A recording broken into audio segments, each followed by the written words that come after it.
Chapter 1 Don't Save Me. Haiwan calendar year 1494. The sea breeze blows away, dissipating the summer heat and bringing a touch of coolness. At this time, a young man with short black hair was lying on a hammock under the coconut tree. He was holding a book in his hand and enjoying the afternoon time comfortably. The young man's smooth and fair face exudes angular coldness, his deep black eyes are full of charming color, his thick eyebrows, high nose, and beautiful lip shape all express his nobility and elegance. 4 girls in bikinis were fanning him with feather fans. The image and temperament of the young man are like that of a scholar. The young man is called Victor, the base commander of the South Blue Marine Branch 191, with the rank of colonel. Bulu bulu. Bulu bulu. At this time, the phone bug in the hand of a sailor next to him made a cry. "Sir Victor!" The Marine immediately brought the phone bug to Victor. Victor reached out his hand and picked up the phone casually. The phone bug mimics the face and voice of South Blue Branch 6 Admiral Hagen DK. Major General Hagen ordered, "Colonel Victor, Wilhelmshaven has been attacked by pirates. You should rush over immediately to provide support." "Clear." Victor put down the phone and said lazily, "Go and assemble the troops and wait for my order." Although the assembly order was issued, Victor didn't seem to be in a hurry at all. "Yes." The Marine officers around him had expressionless expressions. They were all used to it. Wilhelmshaven is not within the jurisdiction of Branch 191, and rescues in the past were purely for help. Unless there is something to be gained. Moreover, the base commander of Branch 189 does not know how to command, which is too much trouble. Wilhelmshaven is a very prosperous port city. However, thick smoke can be seen everywhere now. The usually lively streets were filled with screams and wails, and the clean walls were blackened by flames. Bang! Bang! Bang! Pirate ships at sea were bombarding Wilhelmshaven, and every time a cannonball fell into the town, it would set off a fire. When civilians were hit by shelling, some fled out of the building with their heads in their hands, while others held the bodies of their family members and cried loudly on the roadside. The pirates who attacked Wilhelmshaven were a group of pirates called the Black Pirates. They owned 30 pirate ships and more than 5,000 people. The Black Pirates were notorious for burning, killing, and looting. In recent years, in many areas of South Blue, everyone, regardless of age or *X, will be frightened and tremble whenever they hear the name of the Black Pirates. In Wilhelmshaven, the Marine 189 branch is stationed, with nearly 3,000 sailors. The base commander, Colonel Malone, organized naval troops to resist pirate attacks while urging his superiors to send reinforcements.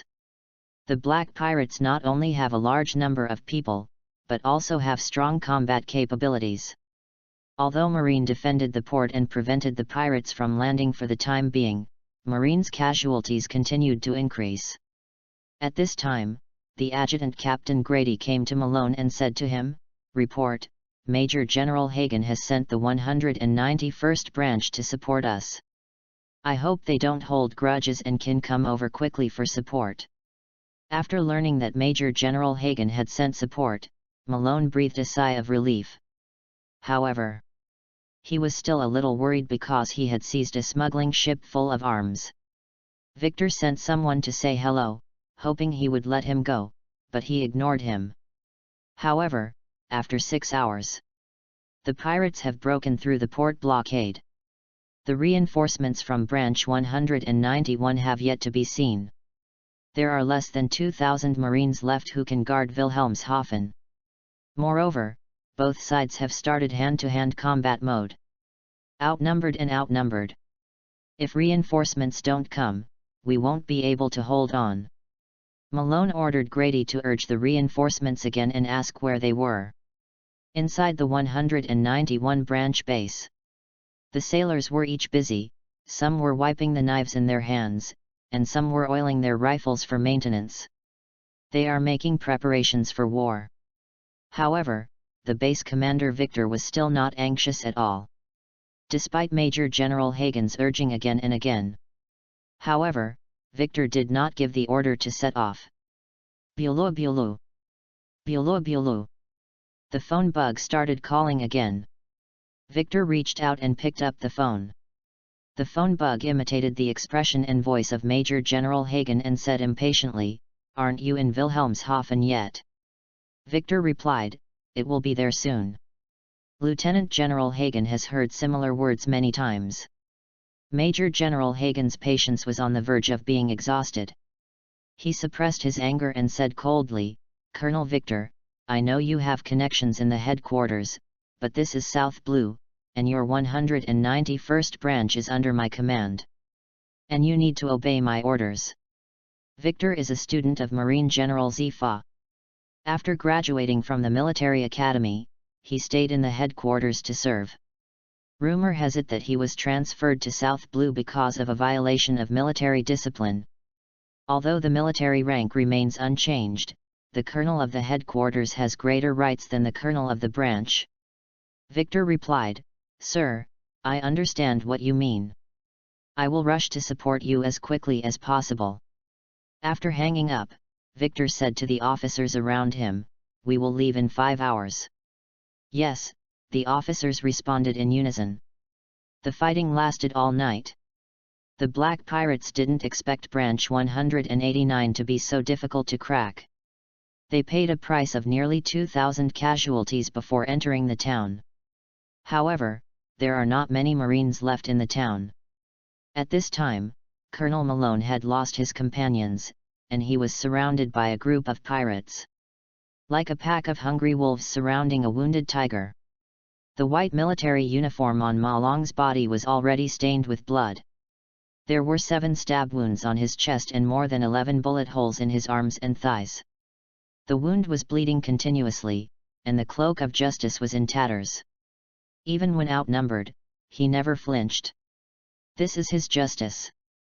Everyone get out of here." At this time, a deep voice sounded. Ma Long gasped, holding the sword in his hand and looking ahead. In Ma Long's sight, a tall man wearing a set of thick black armor appeared. The man walked towards Ma Long step by step, and every step he took would give Ma Long a sense of oppression. The man's name is Black, and he is the captain of the Black Pirates. Marine has offered a bounty of 45 million Baileys. Hyde's weapon is a huge black hammer. The hammer weighs 500 kilograms. As long as it is hit by a hammer, the bones will be smashed into pieces. However, the hammer was like nothing in Hyde's hand. In particular, Head is 5 meters tall and holds a hammer more than 3 meters long, which seems to be able to crush everything. Ha ha ha ha. Die, Marine. Head held the hammer and rushed directly towards Malone. Heidi is wearing heavy armor and runs like a heavy tank, and his speed is not slow. Ma Long was shot in the leg. He could not rely on his flexible steps to jump to avoid, and could only roll to the ground in embarrassment. Boom! The hammer hit the muddy ground, splashing large amounts of gravel and black mud. Ma Long looked even more embarrassed, and his cheek was cut by gravel. Heidi swung the hammer in his hand again. Boom! The hammer came down. An entire house was smashed to pieces. Ma Long tried his best to dodge and was panting. "You can't dodge this blow." With a ferocious smile on his face, Head swung the hammer again. Sure enough, Ma Long couldn't dodge this time and could only hold the knife to resist. But the sword in his hand was directly smashed to pieces by the giant hammer's attack. Ma Long was hit hard into the ground, his entire chest was flattened, and his sternum was shattered. "He is dead." Humph! Heidi picked up the hammer, shook it slightly, and after shaking off the flesh and blood, ordered, "Move quickly, don't leave even a coin behind." "I understand, boss. Now I'm rich." The pirates were very excited. Without Marine in the way, they could plunder Port William as much as they wanted. As pirates, they are very skilled in their professional skills. The pirates quickly plundered a large amount of gold and silver and robbed many people. Especially women and children, their price in the slave market is much higher than that of men. Chapter 2 They will regret it. Men, women, and children all had their hands tied and were rushed onto the boat one after another. The heavy box was filled with gold, silver, jewelry, banknotes, and coins. In addition, the pirates did not let go of food, medicine, alcohol, weapons, and ammunition in the Marine branch base, etc. There are so many supplies in Wilhelmshaven. Although nearly 2,000 people were killed or injured, all the pirates, including Head, felt it was a good deal. As for the people who died, I can only say that they were unlucky. Those who survive can enjoy themselves as much as they want. At this time, a pirate cotter discovered the facts sent by the 6th branch in the Marine Temporary Command Post at the port. Why didn't Marines' reinforcements come? Pirate leader Zorro didn't understand. They started attacking Wilhelmshaven during the day yesterday, and now it's daylight, and Marine reinforcements haven't been seen yet. Whatever, even if it comes, we can deal with it. Fida, the pirate cotter next to him, said with a smile. They wiped out all 189 branches and killed nearly 3,000 sailors. Even Colonel Malone, the base commander of Branch 189, died at the hands of their boss. Even if reinforcements from Branch 191 come, there is nothing to be afraid of. Head was sitting on the throne on the deck of the main ship, smoking a cigar he had plundered from a noble's home. Gold, silver, and jewels were piled in front of him. This is tradition. The cotters took the loot back to the ship and waited for Head to distribute it. At this time, the pirates' eyes shined. In addition to the slaves on each ship, gold, silver, jewelry, and a large amount of cash were enough to keep them happy for a while. Wilhelmshaven is indeed a large port, so fat. It's a pity that a lot of goods cannot be taken away and can only be burned. At this time, the pirate on the mainmast was holding a telescope and observing the distance. If an enemy approaches, he will sound the alarm immediately. Suddenly, a marine warship was spotted on the sea. 1, 2, 3, 6 ships. Lord Heidi, 6 marine warships appeared in the southwest. When the pirates on the mast spotted marine, they immediately shouted loudly downwards. 6 ships. At least 3,000 people. It must be Marines' reinforcements. Zorro responded quickly, always remembering the reinforcements from the 191st branch. After this battle is over, reinforcements will come. They are here to collect the bodies.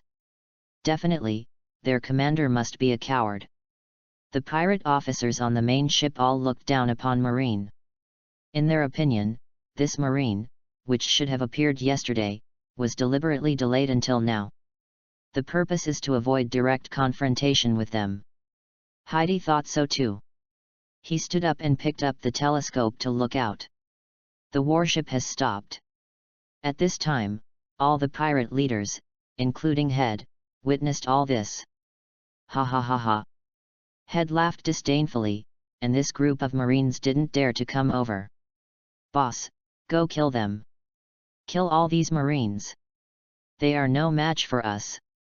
The black pirates just wiped out the 189th branch yesterday, and their morale is now high. In their opinion, Marine was completely vulnerable.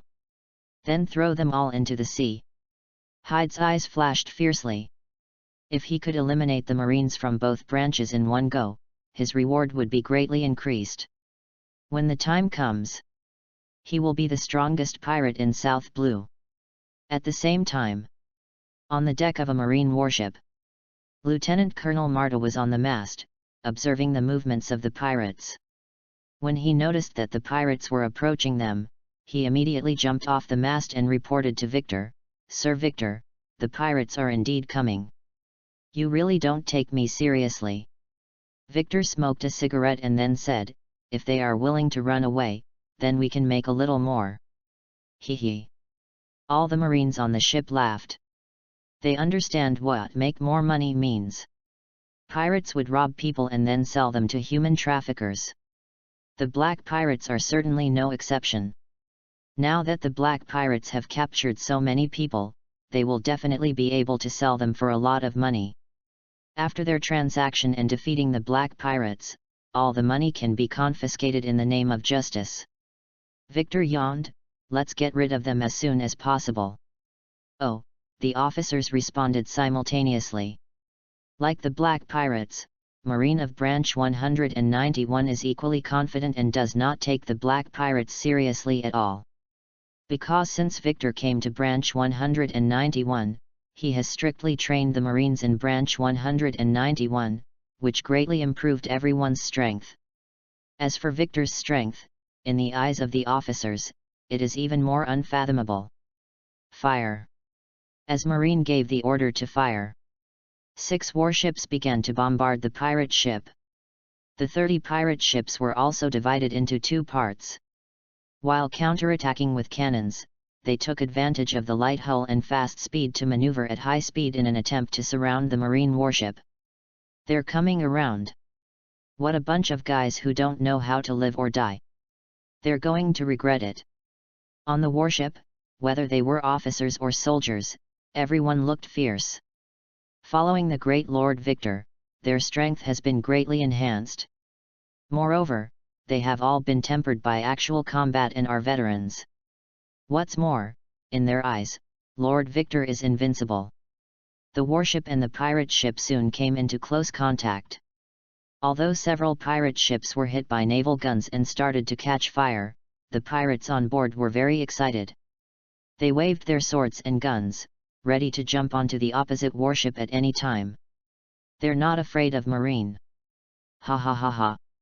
Head also came to the side of the ship, holding a big hammer in his hand, ready to jump up and smash a big hole in the opponent's warship. Rush over. Finally, Heidi jumped up and jumped onto the warship with the pirate cotters and many pirate minions. The Marines on the warship were divided into several rows. The first 2 rows held swords, and the back rows held rifles. As the rifles fired, the pirates were shot one by one and fell into the sea. Ding ding ding. Head was wearing heavy armor, and bullets bounced off him. Kill them all. As Heidi roared, the 2 sides began a close quarters hand-to-hand combat. He was worthy of being a pirate with a bounty of 45 million. He swung the hammer and swept across it. The surrounding Marines were either swept away or temporarily avoided him. Lieutenant Colonel Marta held the knife, his mouth numb. He had just swung the knife and struck a blow with Hyde's hammer. Ha ha ha ha. Seeing this scene, Heidi was even more proud. What are you laughing at? At this time, a man's cold voice came from behind Heidi. Head was startled and turned around quickly. He saw a black-haired Colonel Marine standing behind him, less than 1 meter away. Chapter 3 Long Live Lord Victor. When did he get behind me? Head was shocked. He had not noticed it at all just now. However, now it was too late to think about it. With his fighting instinct, he picked up the hammer in his hand and hit Colonel Marine in front of him hard. I thought that this polite-looking Marine would be smashed to pieces. Die. He had a ferocious look on his face and murderous intent in his eyes. He thought that the other party, like Colonel Malone, could be easily solved. However, Head's hammer was caught. The opponent actually caught his hammer with his bare hands. Is this the strength of 45 million? Victor looked at Hyde's reaction calmly with a smile on his face. Head's eyes widened, with an incredible expression on his face. How is this possible? Are you surprised? Victor's left hand turned black and he held the hammer.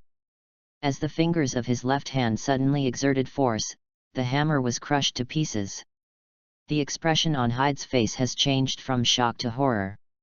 This is no longer a matter of strength. The opponent's fingers turned out to be harder than steel. The surrounding pirates were stunned. Who on earth are you? Head didn't believe that South Blue would have such a powerful Marine. Victor said expressionlessly, a dead person has no right to know. When Head asked Victor's identity, Head punched Victor in a sneak attack. Only Victor also punched. The 2 fists collided together. Hyde's hand was wearing a lock glove, but the moment he touched Victor's fist, his face showed a look of horror. My hand. Head felt a terrifying force pouring into his arm, moving around. With a bang, the entire arm exploded. Blood, minced meat, bones and debris were flying everywhere. Ah! Head hugged his broken arm and screamed in pain. It's so noisy. Victor held Hyde's abdomen with his left hand. After a few seconds, a big hole exploded in Head's abdomen. Pieces of flesh, and internal organs shot out, splashing into the faces of the surrounding pirates. The bloody pirates seemed to be petrified, standing there, unable to move. But Victor had already stood far away, without a drop of blood splashing on his body. What's going on? Boss Black has been killed. Is he still human? Now not only the pirates are gone, but also the cotters have lost their courage. There are many of us, let's work together to kill him. Zoro was the first among the pirate cotters to react, and he quickly attacked Victor. Courage is commendable. Victor's voice appeared in Zoro's ears, and Zoro looked at Victor below in disbelief. Victor just disappeared from his eyes. The moment he was stunned, Victor not only appeared in front of him, but also reached out and grabbed his neck and lifted him up. How is that possible? The surrounding pirate cotters, like Zoro, showed horrified looks. Just now, Victor disappeared from their eyes like a ghost. I love your reaction because it's the desperation of an ant. A smile appeared on Victor's lips, and as he exerted force with his right hand, Zorn's neck was directly crushed. Zorn's head hung weakly. Long live Lord Victor! Long live Lord Victor! Long live Lord Victor! The surrounding Marines cheered. In comparison, the pirates' morale plummeted, and they had no fighting spirit at all. A battle at sea ended with Marines' overwhelming victory. Nearly 3,000 pirates were beheaded. Since Victor came to Branch 191, Branch 191 has not left any prisoners of war. Sir Victor, a total of 6.3 billion bellies of stolen money have been seized, and the value of gold and jewelry has yet to be estimated. There are 6,416 captive women, children, and men in total. Lieutenant Colonel Marta began to report the results of the battle. Victor took out a cigarette, took a deep breath, and said, "Let the prisoners go, give them some food, and 20,000 belly for living expenses. He is Marine, he represents justice, he saved everyone here, and he deserves to enjoy flowers and praise." Of course, this is image engineering. Victor needs to establish a positive image in front of the world, even if his heart is dark. Yes. Lieutenant Colonel Marta recorded Victor's order in the notebook. Victor continued, "In addition, each sailor who participated in the war this time will be rewarded 200,000 baileys. Those with a higher military rank will receive an additional 100,000 baileys according to the old rules. The pension for those killed in battle is still the same as the old rules. 3,000 people, each person will receive 200,000. At least 600 million belly must be issued. Moreover, Seaman Apprentice is 300,000, Seaman First Class is 400,000, Seaman First Class is 500,000, Petty Officer 3 is 500,000, Petty Officer Second Class is 600,000, and Petty Officer First Class is 700,000. As the military rank increases, the rewards become higher. Although Victor is greedy, he knows what to spend and cannot save a penny. Yes. Lieutenant Colonel Marta continued to record. Victor said, "Tell everyone that there will be a banquet tonight." Yes. After Marta finished recording, he was about to convey the order. However, he suddenly thought of something and hurriedly asked Victor, "Sir Victor, do you need to contact the arms dealer for the weapons that were collected?" Victor said, "Take it back and put it in the warehouse. We won't sell it for the time being." "Yes, then I will convey your order." Marta turned and left. After Marta conveyed the order of the banquet and bonus, all the Marines cheered, and shouts of "Long live Lord Victor" rang out in the port. Since following Victor, Marine in branch 191 has become stronger, promoted faster, and earned more money. These are all real benefits. Therefore, they all follow Victor from the bottom of their hearts. Branch 189 was completely wiped out by the Black Pirates, and Colonel Malone was killed. The next day, the Black Pirates were completely wiped out by Branch 191. Major General Hagen was very angry when he learned about it. Because the distance between Branch 191 and Branch 189 only takes 5 hours by flight. However, until the 189th branch was completely wiped out, they could not wait for Victor's reinforcements. Major General Hagen was furious. Therefore, Hagen immediately sent a fax to the headquarters, asking the headquarters to deal with Victor. Although Victor is Hagen's subordinate, Marine's appointment power is decided by the headquarters. Therefore, no matter how excessive things Victor did, they still need to be investigated and judged by this department. However, since Hagen reported with his real name, he had to collect evidence of Victor's crime. Marine Fando, Marine Headquarters. Warring States received a fax from Major General Hagen. In the fax, Victor's 3 major crimes were listed.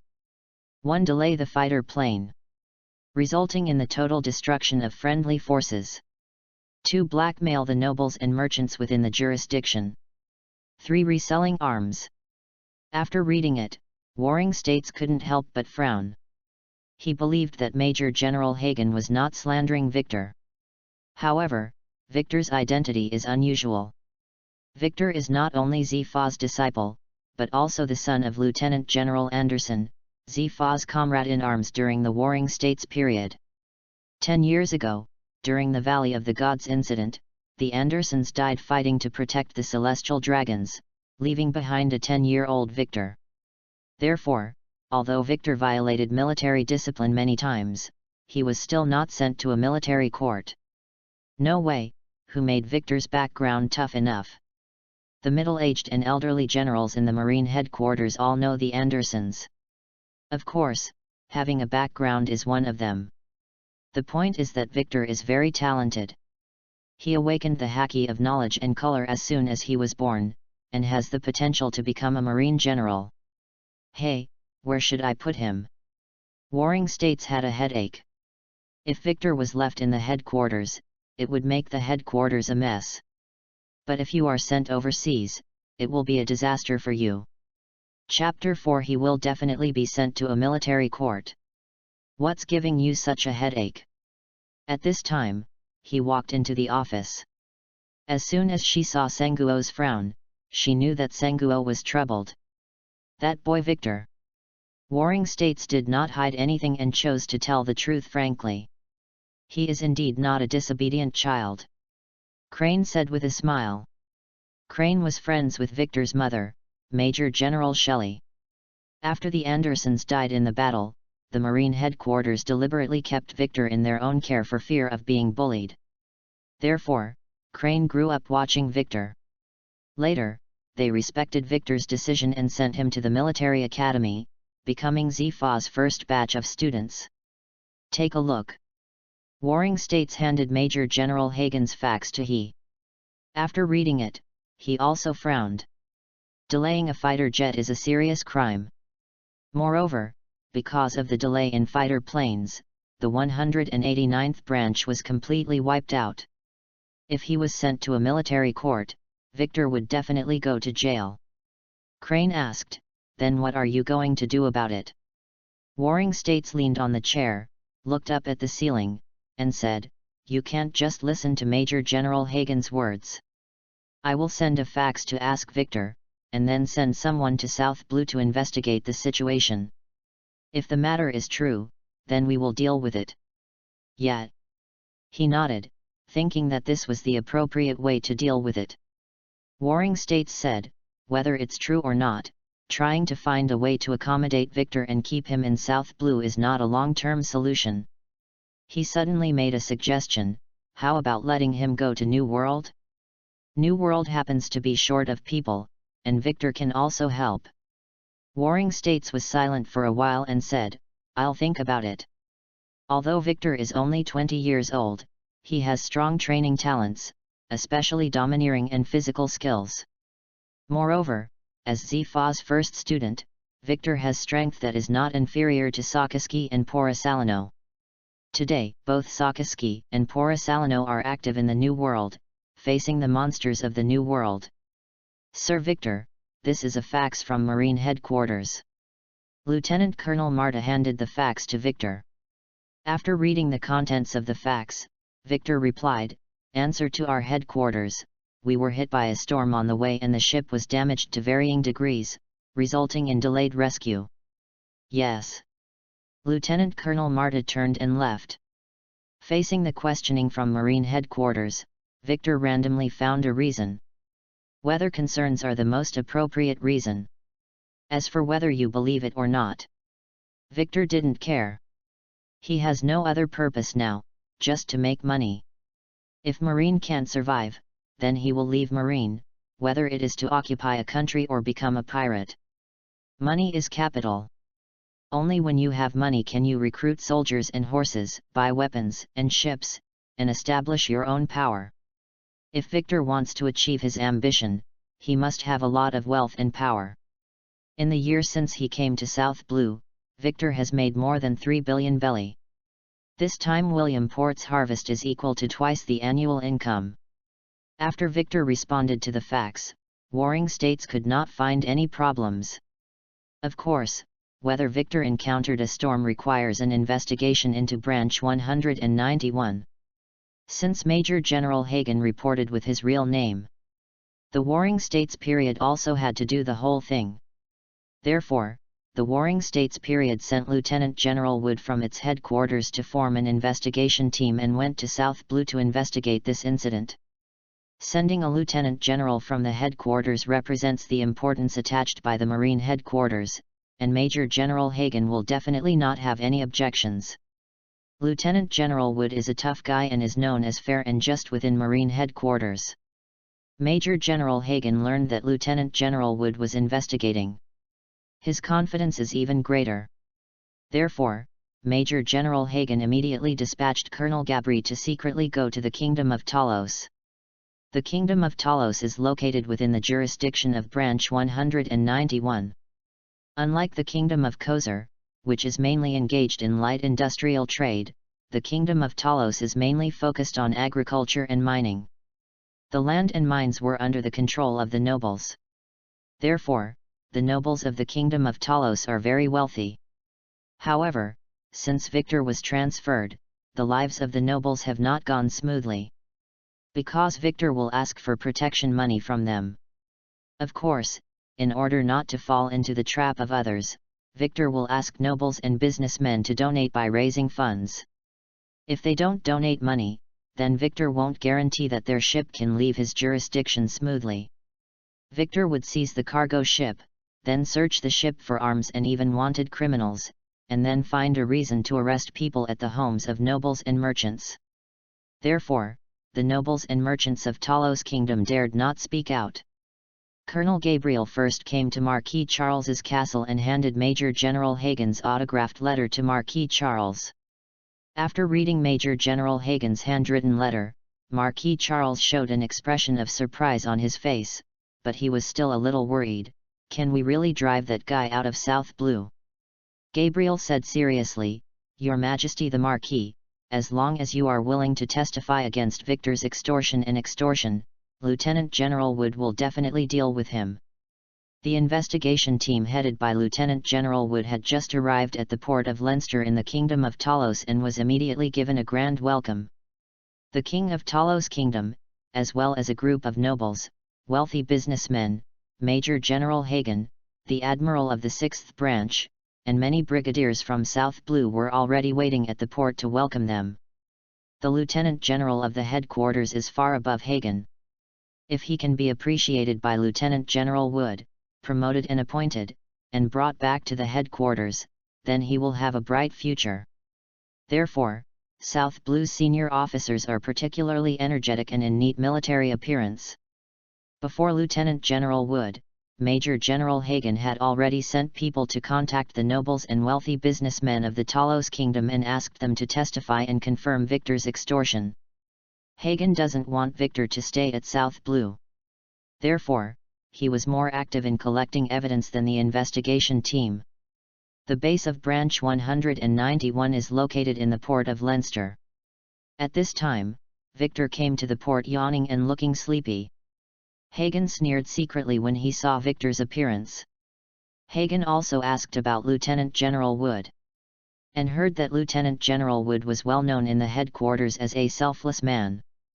This time the Warring States General sent Lieutenant General Wood, who will definitely be able to send Victor to a military court. Coming. Vice Admiral Wood's ship is coming. At this time, a Marine brigadier said excitedly. Under everyone's gaze, a huge warship appeared in everyone's sight. That is a large warship only equipped by the headquarters. One ship can carry 1,000 sailors. As the warship sailed into the port, lowered the anchor and set up the ladder, a man with a serious expression and eyes like an eagle stepped off the ship step by step. The man glanced around and saw that all the senior Marine officers in the port were silent, and their heartbeats began to accelerate. It's the feeling of oppression from the strong. Gilu. Major General Hagen swallowed, a drop of sweat dripping from his forehead. He was a little nervous. This must be Lieutenant General Wood, he is indeed a tough guy. Just when Hagen was imagining Lieutenant General Wood taking care of Victor, Victor waved and shouted, "Uncle Wood." Chapter 5. Oh no! His background is too tough. Uncle Wood? Major General Hagen, Marquis Charles, and others were stunned. On this occasion, Victor's name for Lieutenant General Wood was a bit too affectionate, wasn't it? Not only Major General Hagen, Marquis Charles, and the nobles and businessmen of the Talos Kingdom, but also Lieutenant Colonel Marta and others were shocked. Lieutenant Colonel Marta and others had read Lieutenant General Wood's deeds from newspapers and knew that he was a tough guy who was fair and selfless. I thought that the investigation team led by Lieutenant General Wood would find out the problem in Branch 191. Unexpectedly, Lord Victor actually met Lieutenant General Wood. Now things take a turn for the better. At this time, Victor took the initiative to approach Lieutenant General Wood. Lieutenant General Wood is about 3 meters tall. Victor's height is about the same as Lieutenant General Wood. Lieutenant General Wood laughed loudly and said, "I knew you would cause trouble wherever you go." Victor replied calmly, "Too good will always make people jealous." Really? Lieutenant General Wood stopped smiling, and then said with a straight face, "If you really want me to find out the problem, I won't let you off lightly." Victor replied disapprovingly, "Uncle Wood can just check it, there will definitely be no problem." "Well, that's good." Lieutenant General Wood glanced at Victor and nodded. This scene was seen by Major General Hagen and others. Marquis Charles and other nobles and wealthy businessmen began to waver in their hearts.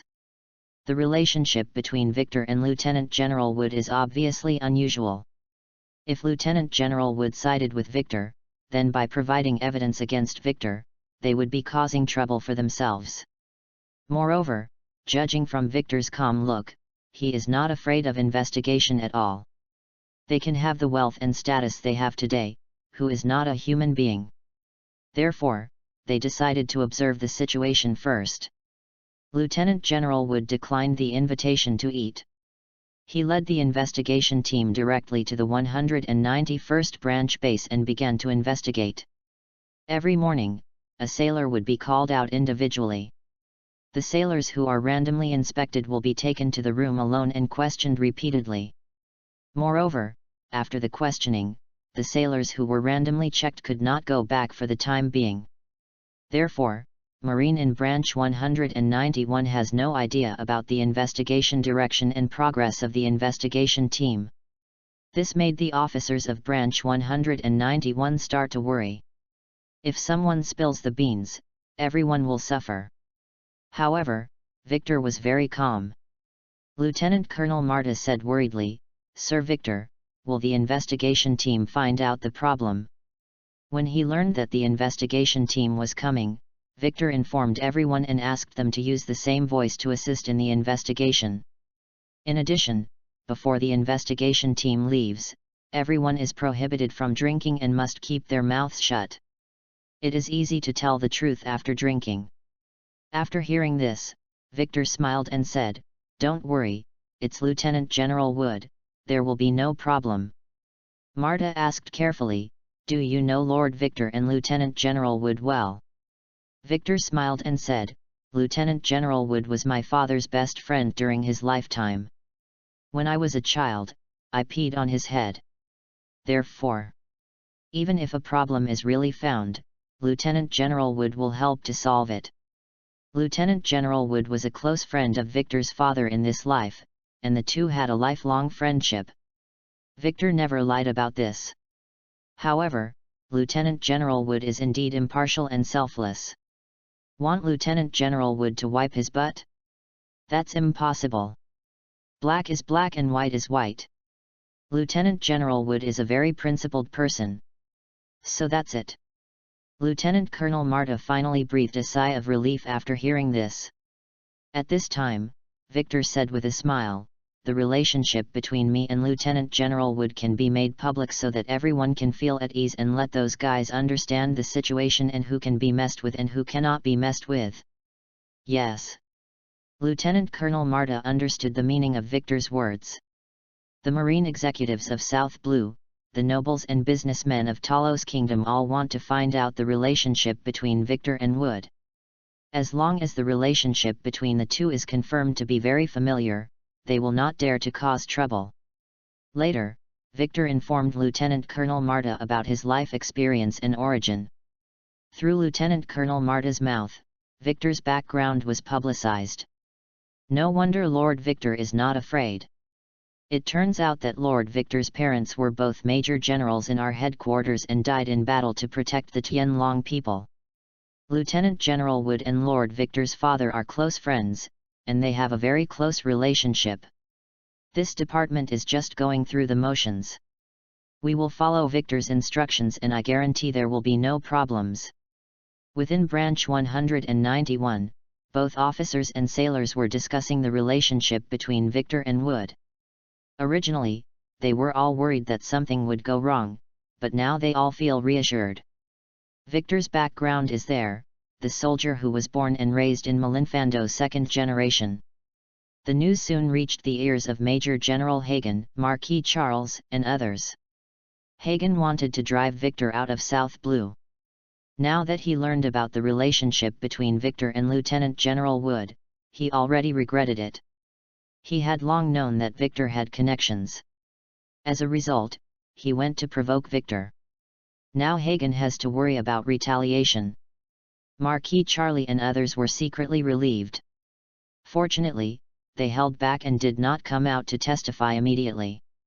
Otherwise, they will definitely lose their wives and lose their troops. The next day, Major General Hagen took the initiative to come to Victor.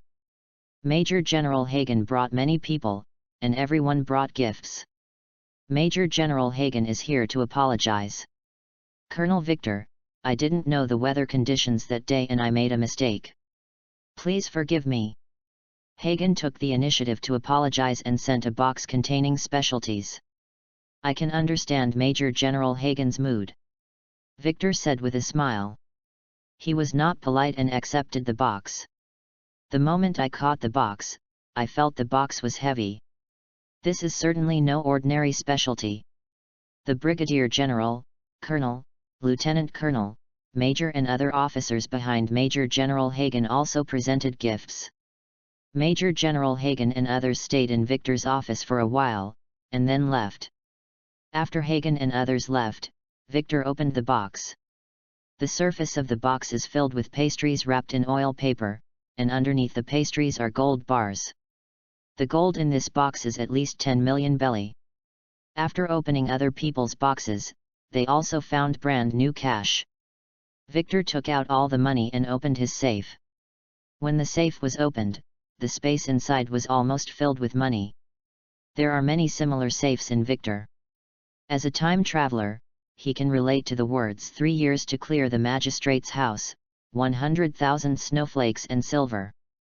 The reason why he does not stay in the headquarters is because there are too few opportunities to make money in the headquarters. Unlike in South Blue, the sky is high and the emperor is far away. Within his own jurisdiction, he is the ruler, and his word is the law. Chapter 6 Appointment of Headquarters. After learning about Victor's background, Major General Hagen took the initiative to apologize, send gifts, and also took the initiative to withdraw the report. Marquis Charles and other nobles and businessmen also came to give gifts to consolidate their relationship with Victor. None of them wanted to provoke Victor, and they were all afraid of Victor's revenge. No one came forward to testify, unable to prove Victor's extortion and extortion. As for violating military orders, delaying the fighter plane and leading to the destruction of Branch 189. Because the 191 branch had the same caliber and claimed that the storm was the cause, they were unable to arrive in Wilhelmshaven in time for reinforcements. As for selling arms, that is even more nonsense. The investigation team inspected the warehouse and found a large number of weapons. They were able to conclude that Victor was innocent. Wood and Victor strolled on the beach. Under the afterglow of the setting sun, everything was golden.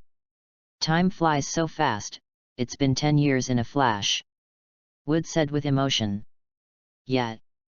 Victor responded softly. 10 years ago, your parents and I guarded the Valley of the Gods. Although we finally defended the Valley of the Gods, they died. Wood again talked about what happened 10 years ago. However, Victor was not sad at all.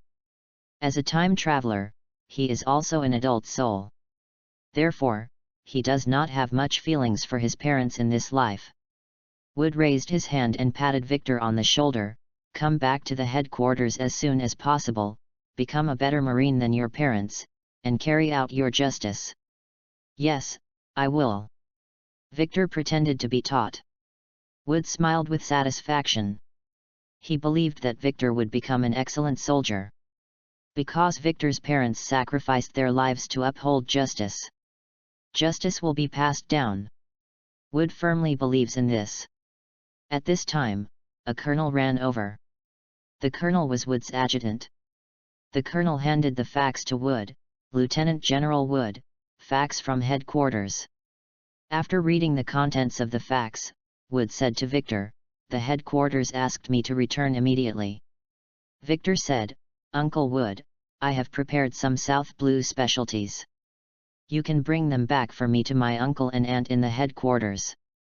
When Wood heard this, he said happily, they will definitely like it very much. In Wood's eyes, Victor is a sensible child. Delaying the opportunity to fight? Extortion? Selling arms? How could Victor do such a thing? It's pure slander. Victor was at the port. After watching Lieutenant General Wood leave, he said to Lieutenant Colonel Marta, contact the arms dealers and ask them to take away the arms from the warehouse. Victor had known for a long time that he would be investigated. Therefore, he did not sell weapons, but kept them to prove his innocence. Now that the investigation team has left, there is no need to keep those weapons. Selling them all and converting them into cash is the right decision.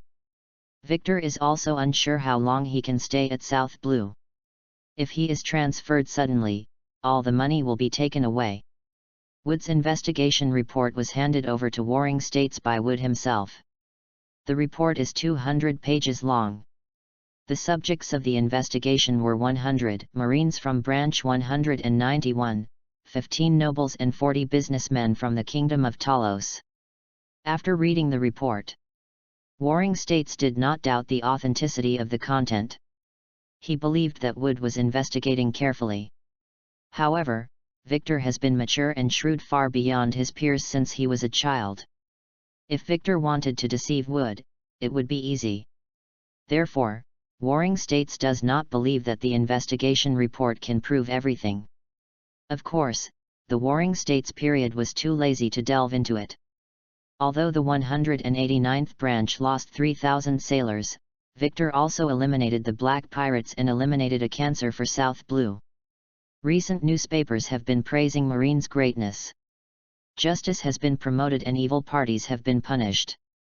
The results are good. Sengoku is not only a master of tactics, but also a grand master of strategy. In his opinion, even if Victor is selfish, it is harmless. At this time, he walked into Sengoku's office. Warring States took out Victor's information, put it on the table, and said, 10 years ago, after the Valley of Gods incident, we lost a lot of elite forces, which caused us to lose control of New World. However, Zifa brought us hope. Crane saw Victor's information and said, "You want to send Victor to the New World." Warring States hummed and did not deny it. Sakazuki, Porisalino, and Victor, the strength of the three of them is recognized by Zifa. Now Sakazuki and Porisalino are active in New World, they are constantly accumulating experience, and I hope Victor will be the same in the future, and Victor needs more experience. In the eyes of Sengoku, Victor is an important combat force for Marine in the future. He has decided to train Victor as a general candidate. Crane asked worriedly, "Do you think Victor will obey the arrangement?" "I will guide him." Senguo was full of confidence. Although he was in Malinfando, he obtained more information, which allowed him to have a better understanding of Victor. He murmured, "If he can really obey the arrangement, it will be a good thing." Branch 191, Victor's office. Gold always shines, and I still want to make more money in South Blue. Victor muttered to himself. Just now, Victor received a fax from Marine headquarters. The department wants to transfer Victor back to Malinfando. However, during this year, he also made a lot of money, so it was not in vain. Of course, Victor cannot abandon South Blue's foundation. In his eyes, South Blue is a cash machine. Victor decided to recommend Lieutenant Colonel Marta as his successor, so that Branch 191 could continue to make money in the Kingdom of Talos, and he could make profits behind the scenes. Chapter 7 Favors from the Warring States period. A few days later. Leinster Pier. On a warship, sailors were busy moving a large number of safes onto the ship. These safes contained gold, silver, jewelry, and large amounts of cash. After the last safe was on board, Lieutenant Colonel Marta boarded the ship and counted the number. After confirming that it was correct, he came to Victor and said, "Sir Victor, your luggage has been loaded on the ship." Victor smoked a cigarette and patted Lieutenant Colonel Marta on the shoulder. "When I arrive at the headquarters, I will recommend you to be the colonel of the 191st branch. If you encounter trouble, send a fax to the headquarters at any time and I will help you solve it." "Thank you, Lord Victor." Lieutenant Colonel Marta looked at Victor gratefully. Victor said seriously, "The separation is only temporary. When I am in a high position and have real power, you can all come back to me." Lieutenant Colonel Marta said sincerely, "I will never let down Lord Victor's support." Before Victor came to Branch 191, Lieutenant Colonel Marta was just a captain officer. Because there is no background, Marta has never been able to rise. However, Victor chose him, and in less than a year, Marta was promoted from captain to lieutenant colonel. Now Victor is leaving and recommends Marta to be promoted to colonel. This is the grace of renewal. Victor said in Lieutenant Colonel Marta's ear, "Take good care of our territory. There are many things I will do in the future that will require money. Don't worry, Lord Victor, my subordinates will definitely complete the mission." Lieutenant Colonel Marta stood up straight and reassured Victor. Yet, Victor was satisfied. His reason for reusing Marta is simple. Because Marta was from South Blue's recruiting camp and had no background or ability, she was promoted to the rank of captain with her own passion. However, Marta has been a captain for 5 years and has never been promoted. Because Marine's promotion only depends on 2 points. One is strength, and the other is background. If you have the strength, you can get through anywhere. For example, after the war, the Marine world recruited soldiers, and Green Bull and Fujitora were directly selected as Marine generals. Not to mention those with background. Smoker disobeyed military orders many times and was promoted to G5 Lieutenant General. Therefore, Marta is loyal to Victor. Because without Victor, he would never be able to rise in this life. As for you. At this time, Victor looked at the colonel and lieutenant officers who were promoted by him, and said, I will also recommend you. After I return to the headquarters, you will all be promoted. Long live Lord Victor! The colonel and lieutenant officers of Branch 191 shouted in unison. Even if I leave, the benefits will remain the same. Victor said to the sailors of Branch 191. Long live Lord Victor! Long live Lord Victor! Long live Lord Victor! The sailors shouted collectively. As long as there is an opportunity to get promoted and make a fortune, low-level sailors are willing to be loyal. What's more, their lives have improved after following Victor for a year. As for justice, it's okay to trick recruit. As long as you have been a soldier for a few years, you will understand the darkness of world government. And justice is just a hypocritical slogan of the world government. Is it worth going through life and death for a hypocritical slogan? Marine Fando, Marine Headquarters. Victor came outside Sengoku's office. Report. Victor gave a military salute. Come in. Sengoku's voice came from the office. Victor opened the office door and walked in. At this time, Warring States tore up an abandoned document and fed it to the goat at his feet. Warring States looked at Victor and said, You did a good job in South Blue. Victor stood expressionless. Sit down. Senguo invited Victor to the sofa. Victor was not polite and sat on the sofa. Warring States picked up the fruit cookies sent by Victor and said while eating, Do you know why I transferred you back? Victor replied, I don't know yet. Sengoku didn't hide it either. He gate of opening said straight to the point, I want to send you to the new world, but you also need more training. Yes. Victor was not surprised. He didn't deliberately hide his strength. Moreover, his cultivation talent is very high, and Zifa admires Victor very much. In the 2 years after Victor graduated, he spent the first year as an intern at the first half of the Grand Line, and the second year at the South Blue branch. This made Zifa quite dissatisfied and felt that he was overqualified. Therefore, whether it is Zifa or Warring States, Victor will be reused sooner or later. Warring States smiled and said, Let's go to the G5 branch first. Yes. Victor responded. Warring States looked at Victor and said, All your subordinates in branch 191 will be promoted. Although Victor was surprised, he was not surprised. As a wise general in the Warring States period, what he was best at was gathering intelligence. Therefore, he was able to conclude from Lieutenant General Wood's investigation report that Victor was running branch 191 very seriously. As for the intention, of course it is to cultivate our own people. Everyone has selfish motives, and it is normal to cultivate confidence. Therefore, Warring States simply did a favor, and at the same time, it also sent a message to Victor, I will take care of you in the future. I thank Uncle Warring States on their behalf. Victor thanked him. Even if Warring States doesn't help, Victor can still find other uncles and aunts in the headquarters. However, Sengoku is now a general, and will be a fleet admiral in the future. If he wants to be promoted to general, he needs Sengoku's help. G1 branch and G5 branch are the only branches directly under Marine headquarters located in New World. The G1 branch and the G5 branch have one thing in common. They each have 2 lieutenant generals and 4 rear admirals. They have a total of 10,000 elite naval soldiers and are equipped with 10 large warships.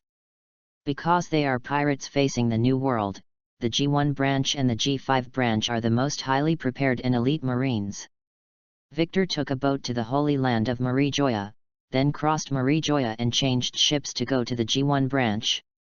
Then go from G1 branch to G5 branch. At this time, the warship that Victor was on its way to Marie Joya. Victor came out of the cabin and was going to the deck to get some fresh air. "Is it Senior Victor?" Suddenly, a man's voice sounded from behind Victor. Chapter 8: Victor's Little Fanboy. Victor turned around and looked at the young man behind him. The young man had an excited smile on his face and admiration in his eyes. "Who are you?" Victor looked at the young man doubtfully. The young man first saluted a military salute, and then replied, "Colonel Victor, I am also Mr. Zifa's second student. My name is Wright. I just graduated this year and am interning on Lieutenant General Garp's ship. I never expected to meet my senior here. What a blessing." Victor, Sakaski, and Porisalino were Zifa's first students. "Yes." Victor looked at Wright and said with a smile, "How is Mr. Zifa's health? I haven't seen him for a year." Wright said, "Teacher Zifa is in good health. He often mentions our seniors to us and asks us to learn from them." Victor smiled and said, "Teacher Zifa always praises me, I will be proud." Wright said with admiration, "Teacher Zifa said that as long as you see any physical skill once, you can learn it. You are the genius among geniuses, and you are the first to master domineering among all his students. Especially you, the 6-style combat skills you developed are extremely practical, and the records you set while you were in school, no one can break them now." Wright kept talking, looking like a little fanboy. However, this is not surprising. Victor Grandmaster is a master of physical skills and domineering, and he has been practicing very hard since he was a child. In Zifa's eyes, Victor is not only talented, but also diligent. He is a role model for students and Zifa's pride. Victor encouraged, "As long as you maintain your enthusiasm and practice, you can be like me." "Yes." Wright was naturally delighted to receive encouragement from his idol. "Then keep busy. I'll go to the deck to get some air." After Victor finished speaking, he turned and left. Victor and others came to the G1 branch base. At this time, 2 lieutenant generals from the G1 branch were already waiting for them in the military port. "Victor, I haven't seen you for a while." The first lieutenant general to speak was Boris, who is 57 years old this year. The lieutenant general behind Boris is called Cliff, who is 49 years old this year. Victor took the initiative to greet Boris and Cliff. "Uncle Boris, Uncle Cliff." Boris asked doubtfully, "I heard you went to South Blue? Why were you transferred to the G5 branch again?" Victor explained, "It was arranged by Uncle Waring States. He thought I needed more training." "Yet, Waring States did it right this time." Boris nodded in agreement. "There is no reason to send the elite of the headquarters to South Blue. Isn't that overkill?" Although Victor did violate military discipline, Boris didn't think it was a big problem. Who has never been young and energetic? At this time, Victor saw many familiar faces. One of them is Akainu. However, Akainu has not yet received a code name. It should be called Sakaski. Sakaski was wearing a red half-sleeved shirt, a marine hat, and carried a long knife behind his back. Currently, Sakaski has not yet obtained the ability of rock berries. The other is Porisalino. Porisalino was wearing a yellow shirt, white vest, and a marine hat. In addition, Victor simply ignored Huo Shaoshan, Ghost Spider, and others. Sakaski, Porisalino, and others also saw Victor. Sakaski deadpanned. A trace of curiosity flashed in Porisalino's eyes. Originally, after graduation, Victor would be sent to New World for an internship like them. However, Victor stayed in the first half of the Grand Line. Now, so many young players with potential are gathered together, which means Marine is making big moves. During dinner, Victor saw the trio of Sakaski, Ghost Spider, and Doberman who were always sitting together in the restaurant. Both Ghost Spider and Doberman agreed that Sakaski was righteous. Sakaski's justice is complete justice. He will eliminate all evil parties in the world. This kind of absolute hawkish justice naturally has no shortage of followers.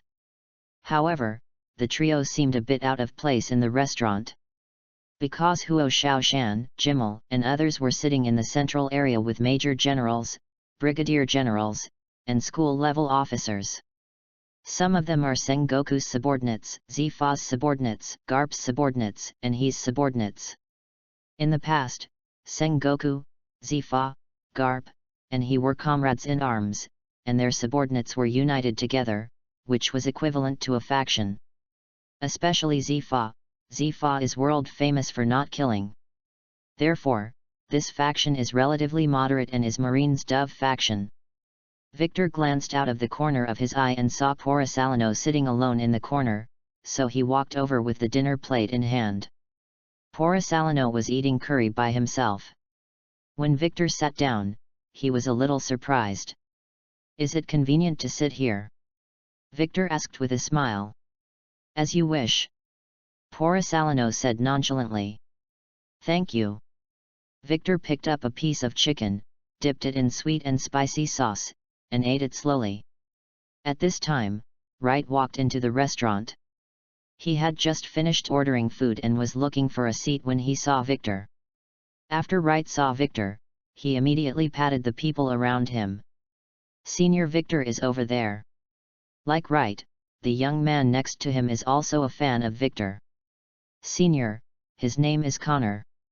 Wright introduced the young people around him to Victor. Connor scratched his head and said sheepishly, "Hello, Senior, your 6 forms of cultivation experience has helped me a lot." When Victor was in the military academy, he wrote 2 books, 6 Style Derivative Techniques and 6 Style Cultivation Experience. After reading it, Zifa praised Victor highly and promoted these 2 books in the military academy. Especially Victor's junior students, they have basically read these 2 books, and all of them have benefited a lot. The 6 forms are difficult for ordinary people, let alone grandmasters. It is extremely difficult to become a grandmaster. And Victor wrote down his cultivation experience directly, which saved Wright and others from many detours. In the eyes of Wright and others, Victor is so selfless and great. Victor smiled and said, "You're welcome, if it can help you, then it is valuable." "Senior, can we sit next to you?" Wright asked carefully. "Of course." Victor nodded in agreement.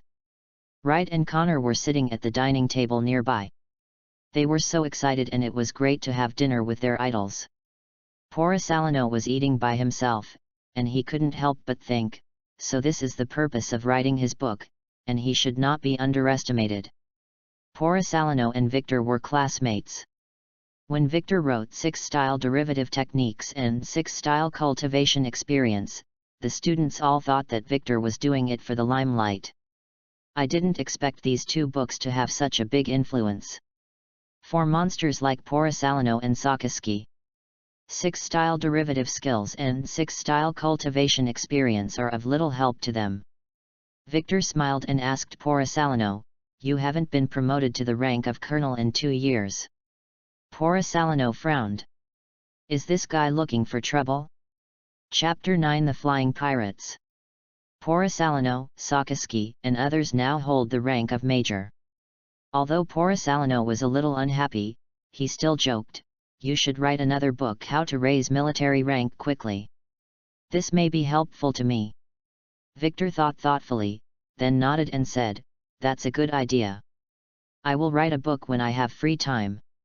Victor looked at Wright and Connor, "I hope it can be helpful to you too." "Senior, is it true?" The eyes of Wright and Connor were full of expectation. In their view, Victor's insights and experiences are priceless. "Yes."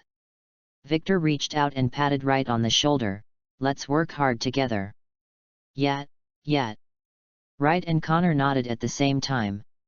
When Porisalino saw this, he couldn't stand it. He couldn't do the same thing. The warship departed from the G1 branch and headed to Temi Island where the G5 branch is located. The commander in charge of leading the team this time was Major General Koloff. Major General Koloff once served as the adjutant of the Warring States period and won the trust of the Warring States period. After sailing for 3 days and 3 nights, the Marine soldiers on the mast used binoculars to observe several pirate ships. Through the pirate flags on the mast, they could confirm the identity of each other. The Marine shouted down, "The sky pirates have been discovered." The captain and lieutenant officers on the deck immediately ran to the side of the ship and observed with binoculars. "It's really them. There are quite a few. These guys are really arrogant, won't they hide when they see us? Damn it, they are provoking us." Through the telescope, Wright found that the pirates were waving in the direction of the warship, and some even stood on the side of the ship and urinated in the direction of the warship. Soon, Major General Koloff, who was in charge of the escort mission, also came to the deck. Koloff looked solemn and asked, "Is the Golden Lion also on the opposite side?" "The Praia has not been discovered yet," Major General Robert replied. Golden Lion's main ship, Praia, is easily identifiable with a huge golden lion's head on its bow. Major General Koloff looked at the pirate ship sailing at high speed and said dully, "This guy is still as arrogant as ever." Although the Rocks pirates were destroyed, the remnants of the Rocks pirates are rising rapidly. Whitebeard founded the Whitebeard Pirates, Big Mom founded the Nations, Kaido founded the Beasts Pirates, and Golden Lion founded the Sky Pirates. Especially the Golden Lion and the Sky Pirates. Currently, the Sky Pirates have the largest number of pirate ships in the New World and the largest number of personnel, making them the most qualified to ascend to the position of Overlord. Sakazuki looked at the flying pirates coldly. He has seen this kind of provocation many times in New World in the past 2 years. However, he couldn't respond. The top brass of Marine, or the top brass of the world government, seem to have other plans and treat the pirates very gently. Therefore, Sakazuki has now learned to remain silent. He knew he had no say. Victor looked at Sakazuki's reaction. No wonder Sakazuki would become more and more autistic in the next few years. The training in the New World not only allowed him to gain more combat experience, but also allowed Sakazuki to learn tolerance. And his character has become like an extinct volcano. Seemingly calm, but in fact, it can burst out with destructive energy at any time. As for Porosalino, Victor noticed that Porosalino was yawning. It seems that he is used to it and knows how to adapt. Victor looked at Huo Xiaoshan and the others. Their expressions were very calm, and they were obviously getting used to it. Only young people such as Wright and Connor, who had just graduated, clenched their fists and were sulking. The purpose of their joining the army is to destroy pirates. However, the pirates were right in front of them, but they were left alone, which was completely different from what they expected. At this time, Victor said to Koloff, "Can I attack them?" Wright and Connor both looked at Victor with anticipation and admiration. They wanted Koloff to say yes. Koloff looked at Victor and shook his head, "That kind of thing is meaningless. The distance between the two sides has exceeded the maximum range of the naval gun. Moreover, the Golden Lion is about to become the overlord of the New World. If you provoke them, it will bring about the Golden Lion's revenge." "Yes," Victor responded lightly. He did not show any dissatisfaction or disappointment. Soon, the Sky Pirates accelerated their sailing and threw away the warship. After the flying pirates left, Koloff and others left the deck and returned to the cabin. Wright and Connor came to Victor's side. Wright said unhappily, "I really want to get rid of all these scum." Connor doesn't like to talk much, but he is also very depressed now. Seeing the pirates arrogantly leaving in front of him really made him extremely angry. Victor held his hands on the railing and looked at the sea and said, "When I gain power, I will make the world clean." "Well, we believe, Senior." Wright and Connor looked at Victor's back and did not doubt Victor's words. At this moment, Victor was writing furiously in the room, sharing his thoughts and experiences in writing how to quickly promote military rank. From recruit to colonel. Victor wrote his thoughts and experiences in the book. Promoting yourself is a very important and highly rewarding thing. Victor wants to establish his own faction and party members in his own way, and gradually increase his influence in Marine. Tuk tuk tuk. There was a knock on the door. The door is unlocked, come in. Victor said casually. Wright and Connor walked in from the gate of opening. Victor said calmly, just wait a moment, it will be written soon. Wright and Connor looked at each other, and then their eyes fell on the table. Victor wrote a stack of manuscripts, at least dozens of pages. After Victor put down his pen, he handed the original manuscript of How to Quickly Promote Military Rank to Wright and Connor. I hope it can help you. This is. Wright and Connor couldn't help but widen their eyes after seeing the content on the paper. Victor said to the two of them, this is my promotion experience. It can be used as a reference. I hope it will be helpful to you. Senior, you have been writing it all night these days. Wright had already noticed the dark circles under Victor's eyes. Victor said calmly, I must do what I promised. Thank you, Senior. Connor said gratefully. He could see from the manuscript that Victor wrote very carefully and shared his own experiences and insights. Especially the article about getting along with superiors, Victor wrote very specifically.